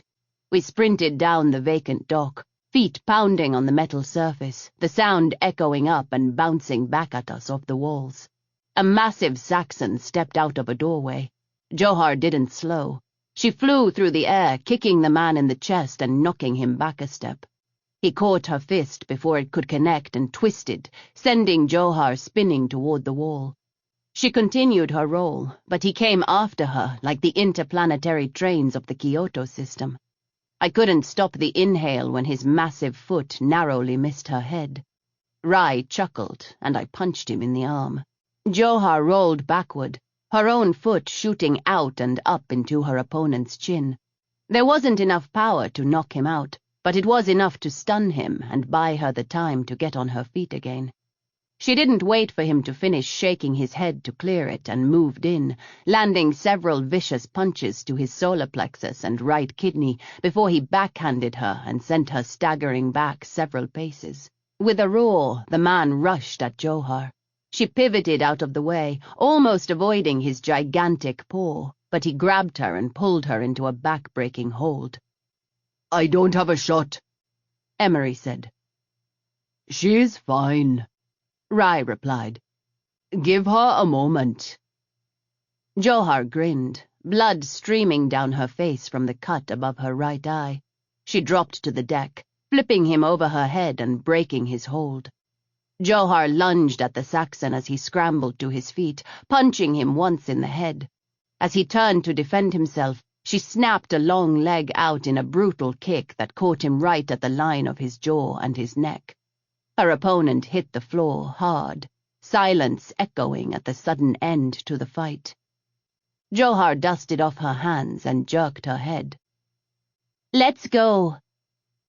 Our trio of techs had the airlock open before the rest of us had reached the ship, and Howe shook his head at me before I could join them. "Let us go first," he said, and closed the door. "We've got to be on their scanners by now." I gripped my gun, my ears straining to hear the approaching sound of boots. Rai put a hand on my shoulder and smiled. "Not quite yet. Johar and I had a little trick up our sleeves. I've never tried to mask so many people with this cloaking device, but it seems to be working so far." The airlock cycled open again, and the rest of us piled in, except for Rai and Johar, who set about collecting environmental suits from the nearby lockers. "The bridge?" I asked, as soon as the airlock opened into V-23. "This way," Howe said, and I followed him down the corridor with Emery and Gita on my heels. The Vajrayana ships hadn't deviated from the basic design of the Indranan fleet, so we walked down corridors with the same rounded white walls and grated floor, but everywhere the half-finished or half-torn apart state of the ship was evident. Wires hung from the ceiling, and large sections of the bulkhead were stripped away. When we got to the bridge, most of the terminals were still covered in protective plastic, with a few recently opened. Ragini sat at one terminal, her fellow techs huddled around her. "Shielding is up, Majesty," she said. "They don't know we're in here, at least according to the chatter I'm picking up. Admiral Hassan? And can I sync my smarty with the computers?" "She's holding her own, ma'am. They disabled several Saxon ships with their surprise arrival." Ragini's fingers flew over the terminal screen. "I'm working on the comm systems now to see if we can get in touch with the Vajra." Hassa peeled off from the group, and with Indula's help removed the plastic sheeting from another terminal. A few minutes later, the positions of the various ships engaged in battle appeared in the air in front of us. "We've got 10 more signals coming in from Minor," she announced. Bugger me. I'd hoped that the ships from Minor would stay put, but it didn't look like that was going to be the case. "Get me an ID on those," Howe said, and the gunrunner grinned when Hassa read one of them off. "Those are ours. I figured Mel would want to come in from the other direction." He looked at me. "If they can just get those damn ships up and running and back here, we'll be okay." I couldn't dare let myself hope. 2 squads of Marines are headed down the dock in our direction. There's no indication from the Saxon fleet that they know this ship is online, right?" Emery leaned over Ragini's other side. "None, sir." I shared a look with Emery as the rest of our group filed onto the bridge. Get moving or stay put? Neither option was great, but I'd never liked sitting still. "Ragini, how are the shields?" 100%, ma'am." "Do we have flight controls?" "Yes, ma'am, and everything is automated, tied into the bridge computers. But if we take a hit and don't have someone down in engineering or wherever a problem may develop, we'll probably all die." She offered an apologetic smile. "It's a risk, but I'd rather get us out of this shipyard before someone realizes we're here and starts taking shots at us. Is this the right one, Ragini? Emery, help me with this." At her nod, I started pulling at the plastic on the terminal for the flight controls. Once we got it cleared off, I sat down. "Majesty? "What?" Have you ever flown a capital ship?" "No," I said. "I'm a very good pilot. How hard can it be?" "Perhaps someone else should." Emery looked around the bridge. Howe laughed and held his hands up. "She really is a better pilot than I am." "Uncoupling from the dock," Yama said. "You're cleared to maneuver, Majesty." "Hold on to something," I said, and hit the thrusters.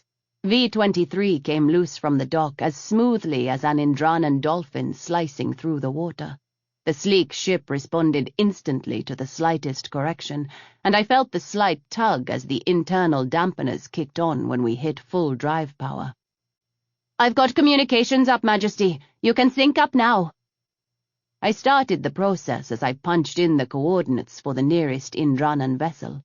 Emery issued orders behind me, but I only paid partial attention as Nakula and 3 others left the bridge. "Majesty, I've hailed the Vajra, and they're responding. Should I put them through?" "Yes." Admiral Hassan's face appeared on the screen. "Inanna, what in the fires of Naraka do you think you're doing? Where are the Vajrayana ships?" "We got your message about the 17th Fleet, and when you didn't return with the ships, I figured something went wrong. I thought it was best to run some interference while they got the other ships up and running. What are you doing, ma'am? You're supposed to be on a ship back at the safety of the rendezvous point." "We had some problems with our transportation. It blew up." I shrugged and grinned at her.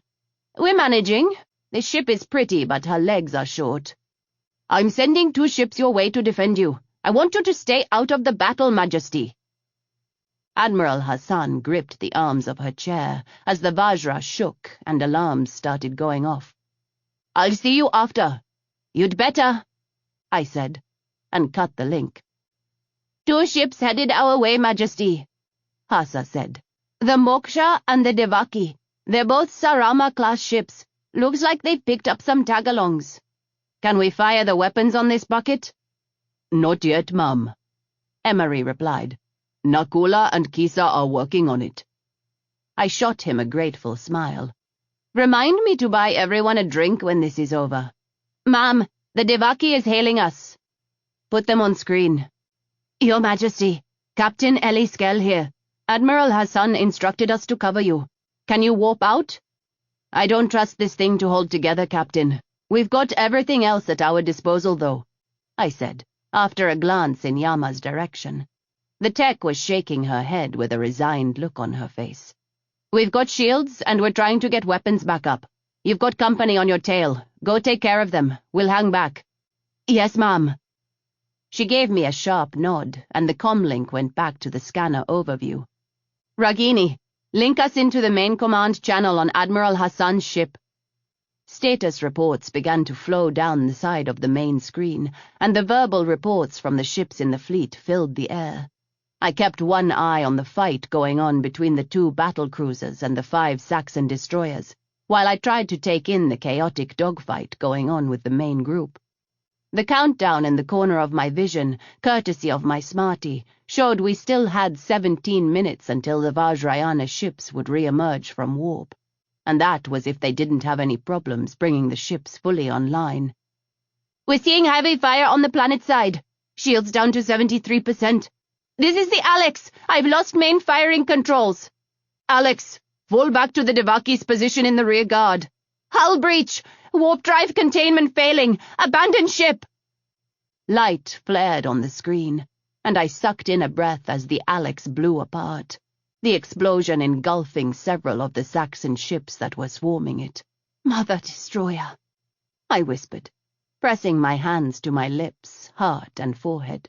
A second flare of light, this one much closer, went off as the side of one of the Saxon destroyers vented flame into space.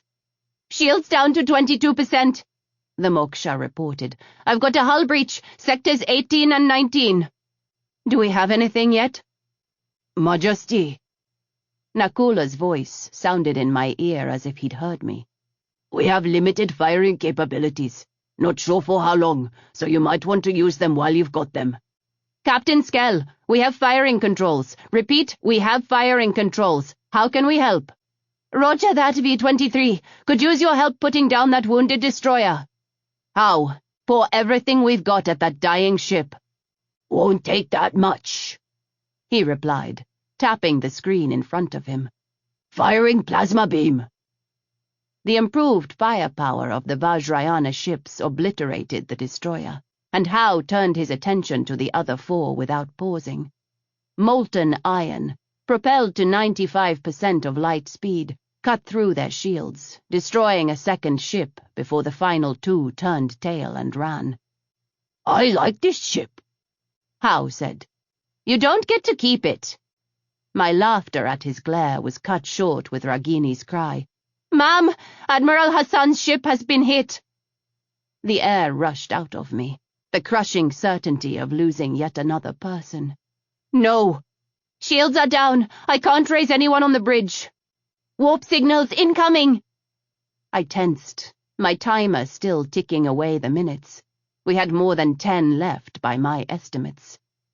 45 bolts of lightning dropped out of warp just behind the main fleet, opening fire with amazing precision right into the heart of the battle. Several Saxon ships exploded, their light bright enough to be seen even without the scanners. Cheers and prayers echoed across the comm lines for just a moment before returning to damage and casualty reports. "Captain Skell, who has taken command of the fleet. Admiral Zelen has, ma'am, aboard the Helena." "Put me through to her." The bridge of the Hail Bristol was filled with smoke. Admiral Zelen had a cut by her hairline that was bleeding badly, but her eyes were clear. "Majesty," she said, her exhale one of profound relief. "Fleet Marshal Kreskin just surrendered. Tell your ships to fall back. Let the Vajrayana play clean up. We'll meet you back at Darshan Station. I want a status report within the hour." "Yes, ma'am." "Find Inanna, please." "We'll do our best, ma'am. Admiral Fon is already on her way." I rubbed my hand over my face with a muttered prayer for the crew of the Vajra. The loss of Admiral Hassan would hit us hard, not just emotionally, but for the cause itself. She was our best strategist, the face of home fleet, and I— "Stop thinking of her as dead. You don't know if she is, idiot." I let Howe take over for the flight back to the station, and took the stairs up to the observational deck. Emery was a silent ghost on my heels. The damage to the station was mostly self-inflicted. Debris floated around the remains of the command center and on the bay where the Falchi had been docked. I watched as several fast-moving shuttles docked at the shipyards, and Royal Marines disembarked with guns at the ready. Fleet Marshal Kreskin had given the surrender order, but we weren't taking any chances.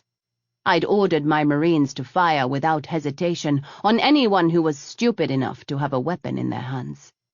Emery wasn't about to let me set foot on the station again until he was sure things were safe, and I was done with my people dying.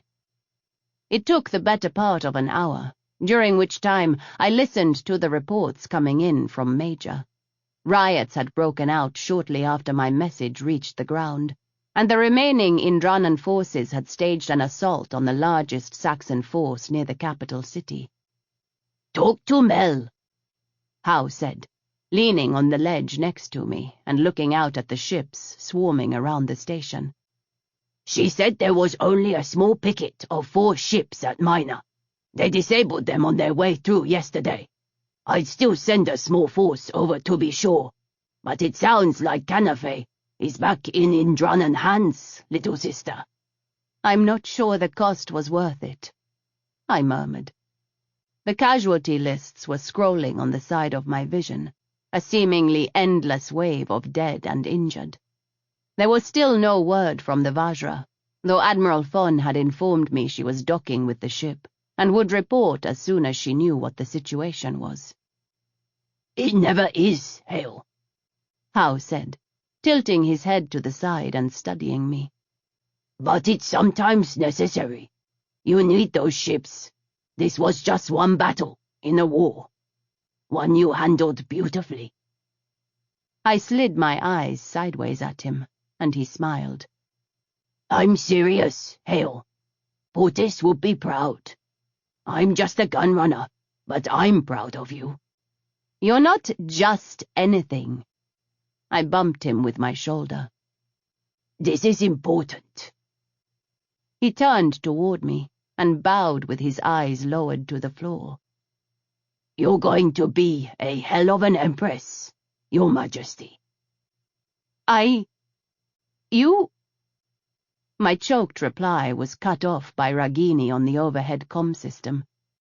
"Your Majesty, Admiral Hassan is on screen for you."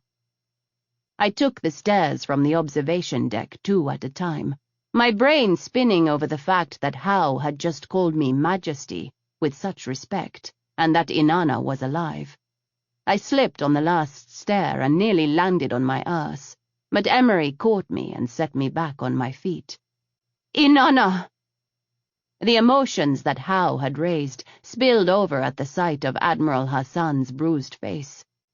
Thank Shiva for keeping you safe. I swallowed, exhaled. I am so glad to see you. I am glad to see you too, Your Majesty. I am afraid your flagship has seen better days. We'll fix it. I gestured to my right. We've got a shipyard that's not too bashed up. Hassan smiled. So I heard. Congratulations, Majesty. Thank you, Admiral. We couldn't have done it without you. I folded my hands together and pressed them to my forehead, then shook them at her. Hassan's cheeks went red as those on her ship, and mine repeated the gesture of gratitude. Majesty, Emery said. Colonel Bailiff says the station is cleared and safe for you to board. Good. Inanna, I will see you in a little while? Yes, ma'am. Admiral Fawn? The older woman straightened her shoulders a fraction. Yes, ma'am. Could you send us a shuttle with someone who can fly this thing? I don't think either How or I are qualified to dock, and I really don't want to tear another hole in the station. The laughter on her bridge was quickly snuffed out, but I grinned anyway. I'll pass the word along, ma'am. It'll be just a few minutes. No problem. We've got time. I settled into a seat. At least for now, I said to myself as the screen went blank. Chapter 38. We set up a makeshift command center in a conference room 2 levels below the now hollowed-out deck I'd blown up several hours before. It was cramped, windowless, and packed with people, which didn't help my claustrophobia. I silently struggled to keep my breathing even and as slow as possible, even while my heart rate was through the top of the station. Majesty, do we need to move somewhere else? Emery kept his voice low as he rested a hand on my back. This is the biggest spot on the station you can control, I said with a shake of my head. We could have done this meeting in the mess hall, but one look at all the exposed areas, and I'd known my Ecom wouldn't have survived the meeting. He'd have died of a stroke before we were finished with introductions. I'd tucked away any protests and let Emery have his concern. We'd just won a massive victory, and I didn't want to ruin it by ending up dead. What had seemed like a good idea was now looking more and more like something that was going to give me an aneurysm from the anxiety of it all before we were done.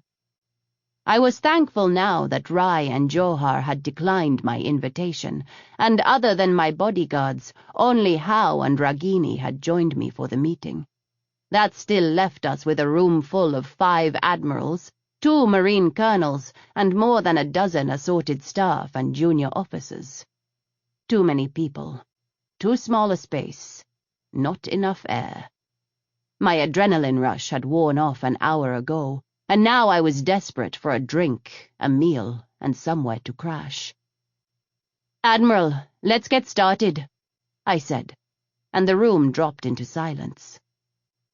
Of course, Your Majesty. If everyone will take a seat.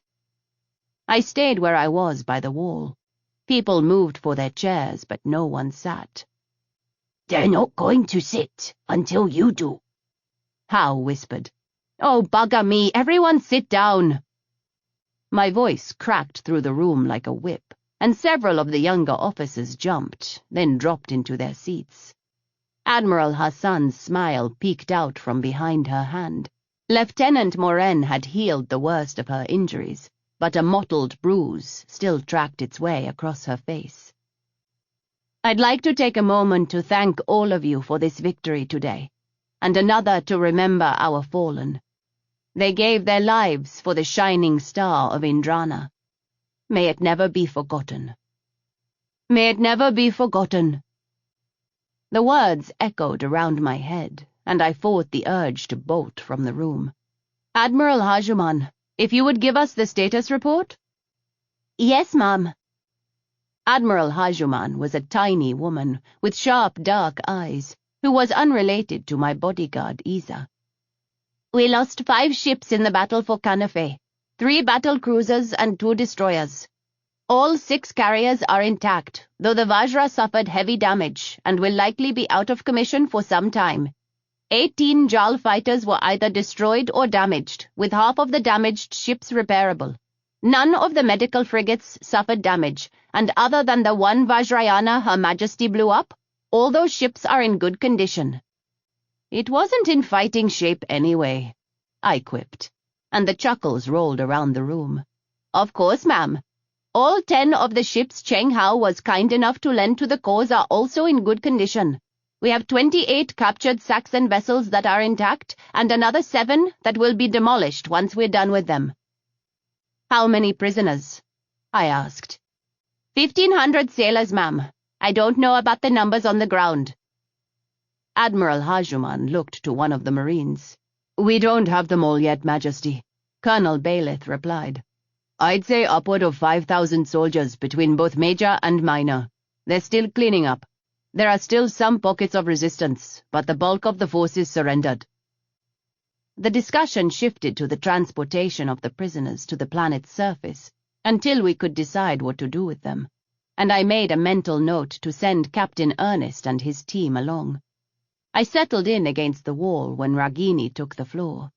My senior tech was more than a little nervous as she explained the workings of the Vajrayana ships. "That one is smart," Hal whispered in my ear. "Keep her around." "Planning on it," I whispered back. "Rai said he and Johar are leaving soon. Are you? I'm going to hang around for a while longer," Hal said. "I didn't have any jobs lined up, and this is more fun. Plus, there's free food." I choked on my laughter, earning a look from Admiral Hassan that made me feel like a schoolgirl again. Ignoring Hal's snickering next to me, I returned my attention to Ragini's presentation. "There will be notes on this for anyone who is interested, and I can answer specific questions after the meeting." She wrapped up and sat back down with a relieved sigh when no one spoke up. "We've got 20 of the 36 ships in home fleet," Admiral Hassan said, bringing up a list on the screen. 8 fled from Second Fleet when they entered the Red Cliff system and realized what was going on. Because of Prime Minister Feinin's claims, the other fleet commanders assumed the death of both myself and the Empress.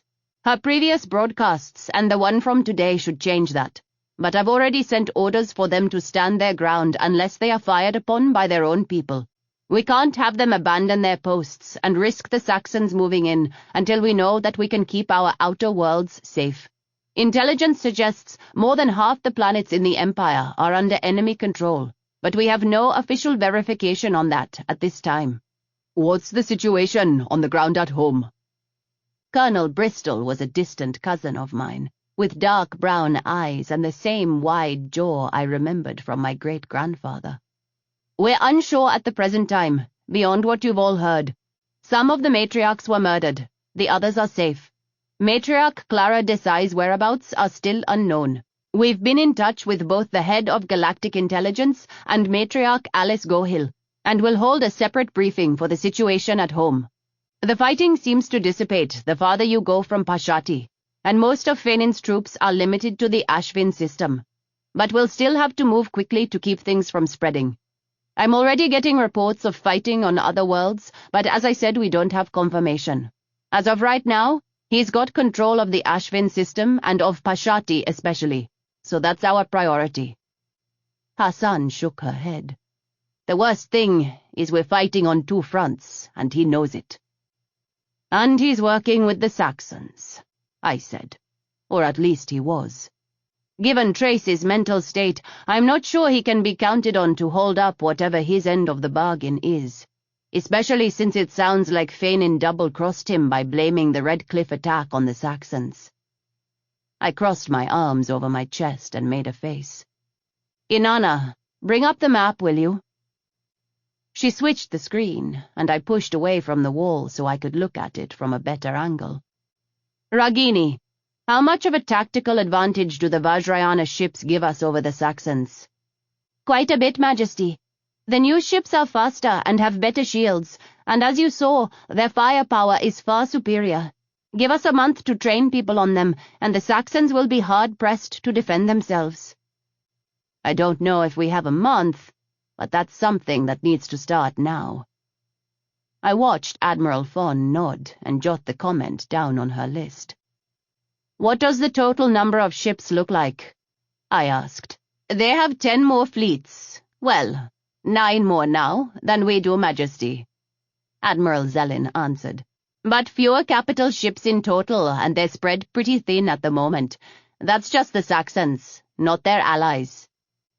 From what we could tell, both our allies and the Saxons' allies were staying out of it for the moment.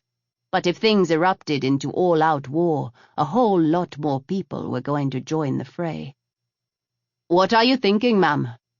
Hassan asked. Insanity, I said with a grin. I don't want to fight 2 wars at once, Inanna. So what happens if I give Trace an ultimatum? He surrenders. I jabbed a finger at Canafe and sliced it across the map to the Saxon home system. Or I carve a swath through Saxony that will make the ancient march by the American General Sherman look like a stroll through the park. I tagged through each of the spots where the Saxons had ships as I said it. There was a long silence. Colonel Bristol cleared his throat. With all due respect, ma'am, he'll call your bluff. Oh, it's not a bluff. I winked at him, and he flushed bright red. We're riding on a win, ladies and gentlemen. The momentum is ours. We've got the ships, we've got the advantage. Once we're done with the Saxons, we'll turn around and come home, and if Fainin still thinks he can stand up to us after that... I bared my teeth in a nasty smile. He's welcome to try. Majesty, we've got Caspel and the others on the comlink. I shoved the last few bites of my breakfast into my mouth and grabbed my cup of chai, grateful that I'd had time to shower and dress before I ate. Someone had supplied me with a navy uniform in my size and a plain black top with the twisted imperial emblem. I blended in with my bodyguards as we all headed down the hallway to the office Admiral Hassan now occupied. She stopped her conversation with the one-eyed GIS director as I came through the door and bowed with a smile. Morning, Majesty. Inanna? Caspel. Good morning, ma'am. He dipped his head. The camera pulled back a bit to reveal Taz and Alice. Majesty, the pair said in unison. Alice was leaning against Taz, his arm around her, and I stopped myself just in time before I raised an eyebrow. All 3 looked tired. Majesty, I was just telling Admiral Hassan about the size of the force on Pashati and the rest of the Ashvin system. The good news is we've managed to consolidate a hold on the eastern side of the capital by the docks. And the bad? Caspel's smile was brief.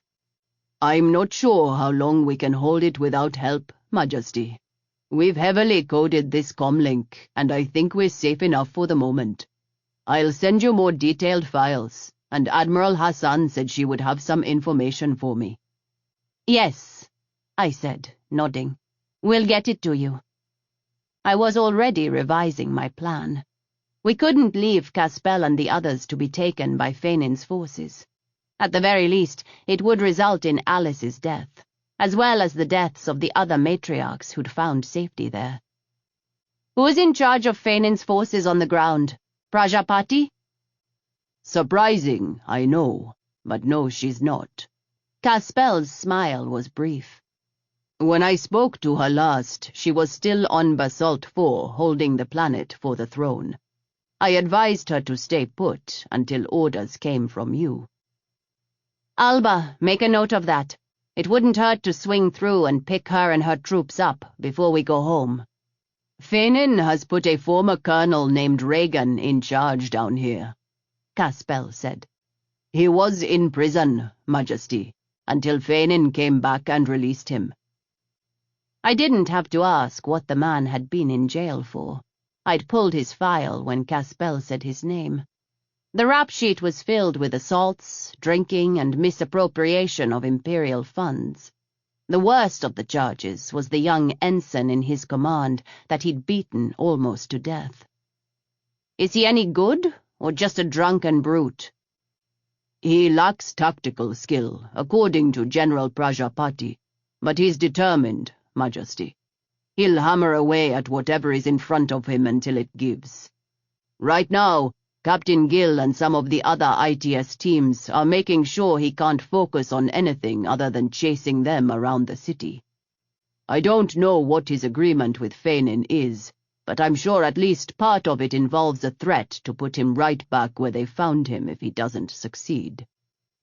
That seems rather ill-planned for Fenin. Doesn't it, though? I think he was forced to scramble for a replacement. From what I can figure out, General Mara was his first choice. What happened to him? Your Ecam shot him in the throne room during the first coup attempt. Ah, bad luck for them, I said, and shrugged. Speaking of Fenin, Caspel, how in the fuck did we miss him? The director rubbed a hand over his eye patch. I don't know, Majesty. He's good. The best I've been able to piece together, he's been plotting this for decades, somehow all under the radar, and somehow without ever showing his hand to your cousin and nephew. I know how, I said, and spat the name between gritted teeth. Wilson. Yes, our ghost man, damn him. Some days I think he's smarter than I am, Majesty. My apologies. Cow shit, Caspel. You're the smartest man I know. Yes, ma'am. What's the condition on the ground? Are my people happy about Fenin? I was pleased the hesitation in my voice was so small, no one except Emery noticed it. No, Majesty, not at all. They're scared, but also angry. What was grief over your announced death has become fury over Fenin's betrayal. They are determined to fight for you. It's one of the reasons Colonel Reagan hasn't moved against us yet. He'd have to plow through civilians to do it. Now, I don't think he'd mind, but the Solarian embassy has been following the situation rather carefully, and Fenin is enough of a politician that he knows how badly it would go for him should he allow the slaughter. He's already taken a hit because of the matriarchs. Caspel raised an eyebrow. And I hear tell there have been 2 attempts on his life so far. Something about a bounty on his detached head being offered by Crescent Stone? I gave the director my best innocent smile before I changed the subject. What about the space above Indranan? We've got 8 of Second Fleet's ships. You do, Majesty, but he recovered that number with the ships that defected from Home Fleet. 7 were destroyed in the fight before Admiral Smith retreated. 9 of them backed Admiral Schul in the fight, though I am hearing from my operatives that at least 1 ship, and possibly as many as 3, are so badly damaged as to be out of commission. Your operative? They were supposed to get out, Caspel. I know, Majesty. Caspel's look was grim. They deemed it of greater importance to stay, and while I am angry with them for not following orders, I can't deny the logic behind the decision. The information they've passed on has been invaluable. We've been able to prepare for several airstrikes because of it, Alice said. Running my tongue over my teeth, I considered the next question before I voiced it. The moment it was out in the air, I couldn't take it back. And as ruthless as it was, I didn't see anyone in the room actually arguing with me about it. Caspel waited patiently. The weight of his eye on me spoke to the possibility he'd already thought of what I was about to ask. Caspel, is your operative in a position to kill Admiral Shul? Admiral Hassan's intake of air was barely audible. Alice, true to her upbringing, gaped at me. Taz smiled, a slow, feral thing that was a near mirror of Caspel's look. They can, Majesty, should we choose to go down that path. As reprimands went, it wasn't more than a slap, and it rolled right off me. I'd put a bounty on Fainin because I wanted him to know I was coming. If someone got lucky, that was just a bonus. Admiral Shul wasn't getting the same warning. I wanted him to know who was responsible when he was choking on his own blood. We're already on that path. They started us down it in the first place. Tell your operative to be ready. When we show up, I want him dead. What about Fainin and Wilson, Majesty? Before I could answer, Admiral Hassan jerked and swore. Majesty, there's another incoming comlink from Pashati. It looks like it's coming from the palace. Keep Caspel up. I want him to see this. Can we do it so they can't see him? Inanna nodded. Emery, behind me. Everyone else out of the picture. I don't care what happens. Keep your mouths shut. I checked my reflection in the mirror, and then straightened my shirt before signaling to Hassan. Your Imperial Majesty, what a pleasure at last. The man on the screen sketched a bow that matched the mockery in his voice. Wilson was tall and broad-shouldered, his grey hair cut short and his piercing blue eyes set deep into his lined face. I'm afraid I don't know your name, I said. Malice flickered in his eyes. Of course you do. Wilson works as good as anything. And you know as well as I do, Crescent Stone, that the names we choose for ourselves are sometimes better than what we had before.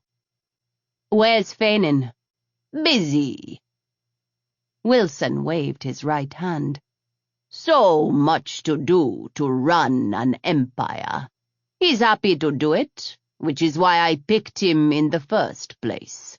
I don't have the time. What are you busy with? Destroying your empire. Wilson dropped his voice into a conspiratorial whisper. And before you threaten to run off and tell Fainin about it, he knows. The new Indranan Empire will look nothing like what you Bristol bitches have mangled for the last 15 centuries. Keep him talking, Majesty. His arrogance is getting the better of him. Emery sub-vocalized over our private comlink. What's your problem with my family, Wilson? Sounds personal. Oh, so very personal, Crescent. Personal enough to drive me to spend a fortune to wipe your family from existence. And I'm close. His smile was vicious. So very close. You've been trying to kill me for a while now. Seems like I'm the kebab mehadi. Yes, the bone in the meatball, so I've learned. At first, it was extremely annoying, I confess. But now I've come to see this as a perfect culmination of years of work. I've expanded the scope of my plan, and all for you.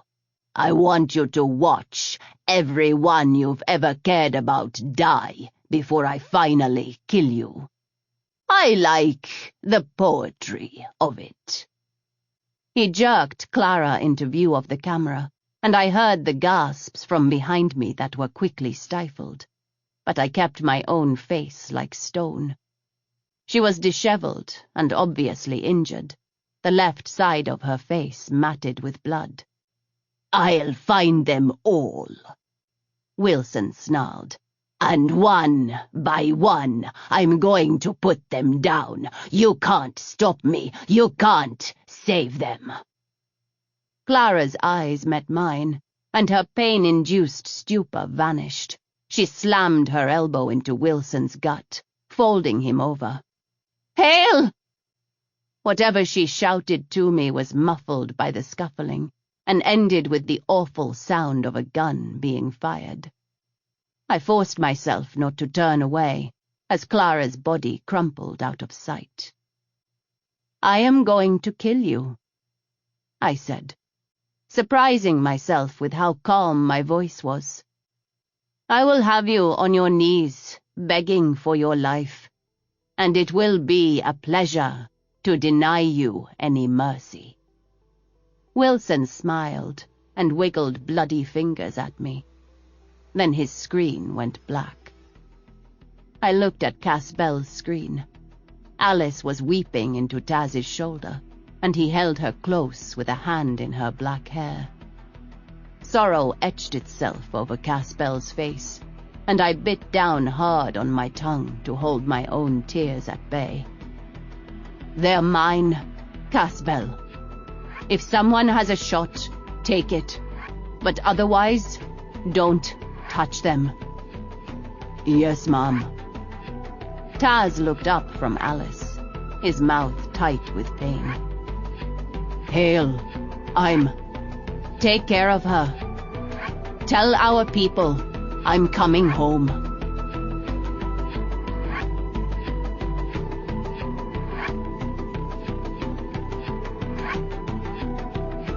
After the Crown, The Indranan War Book 2, written by K.B. Wages, read by Angel Masters, produced by Ryan Jones, directed by Greg Cooler, recorded by Malar Corbett, post-production by Listen Up Audiobooks. Text copyright 2016 by K.B. Wages, audio production copyright 2016 by Hachette Audio, all rights reserved. The publisher supports the right to free expression and the value of copyright. The purpose of copyright is to encourage writers and artists to produce the creative works that enrich our culture. The duplicating, uploading, and distribution of this audiobook without permission is a theft of the author's intellectual property. If you would like permission to use material from the audiobook, other than for review purposes, please contact the publisher. Thank you for your support of the author's rights. This audiobook is a work of fiction. Names, characters, places, and incidents are either the product of the author's imagination or are used fictitiously, and any resemblance to actual persons, living or dead, events or locales is entirely coincidental.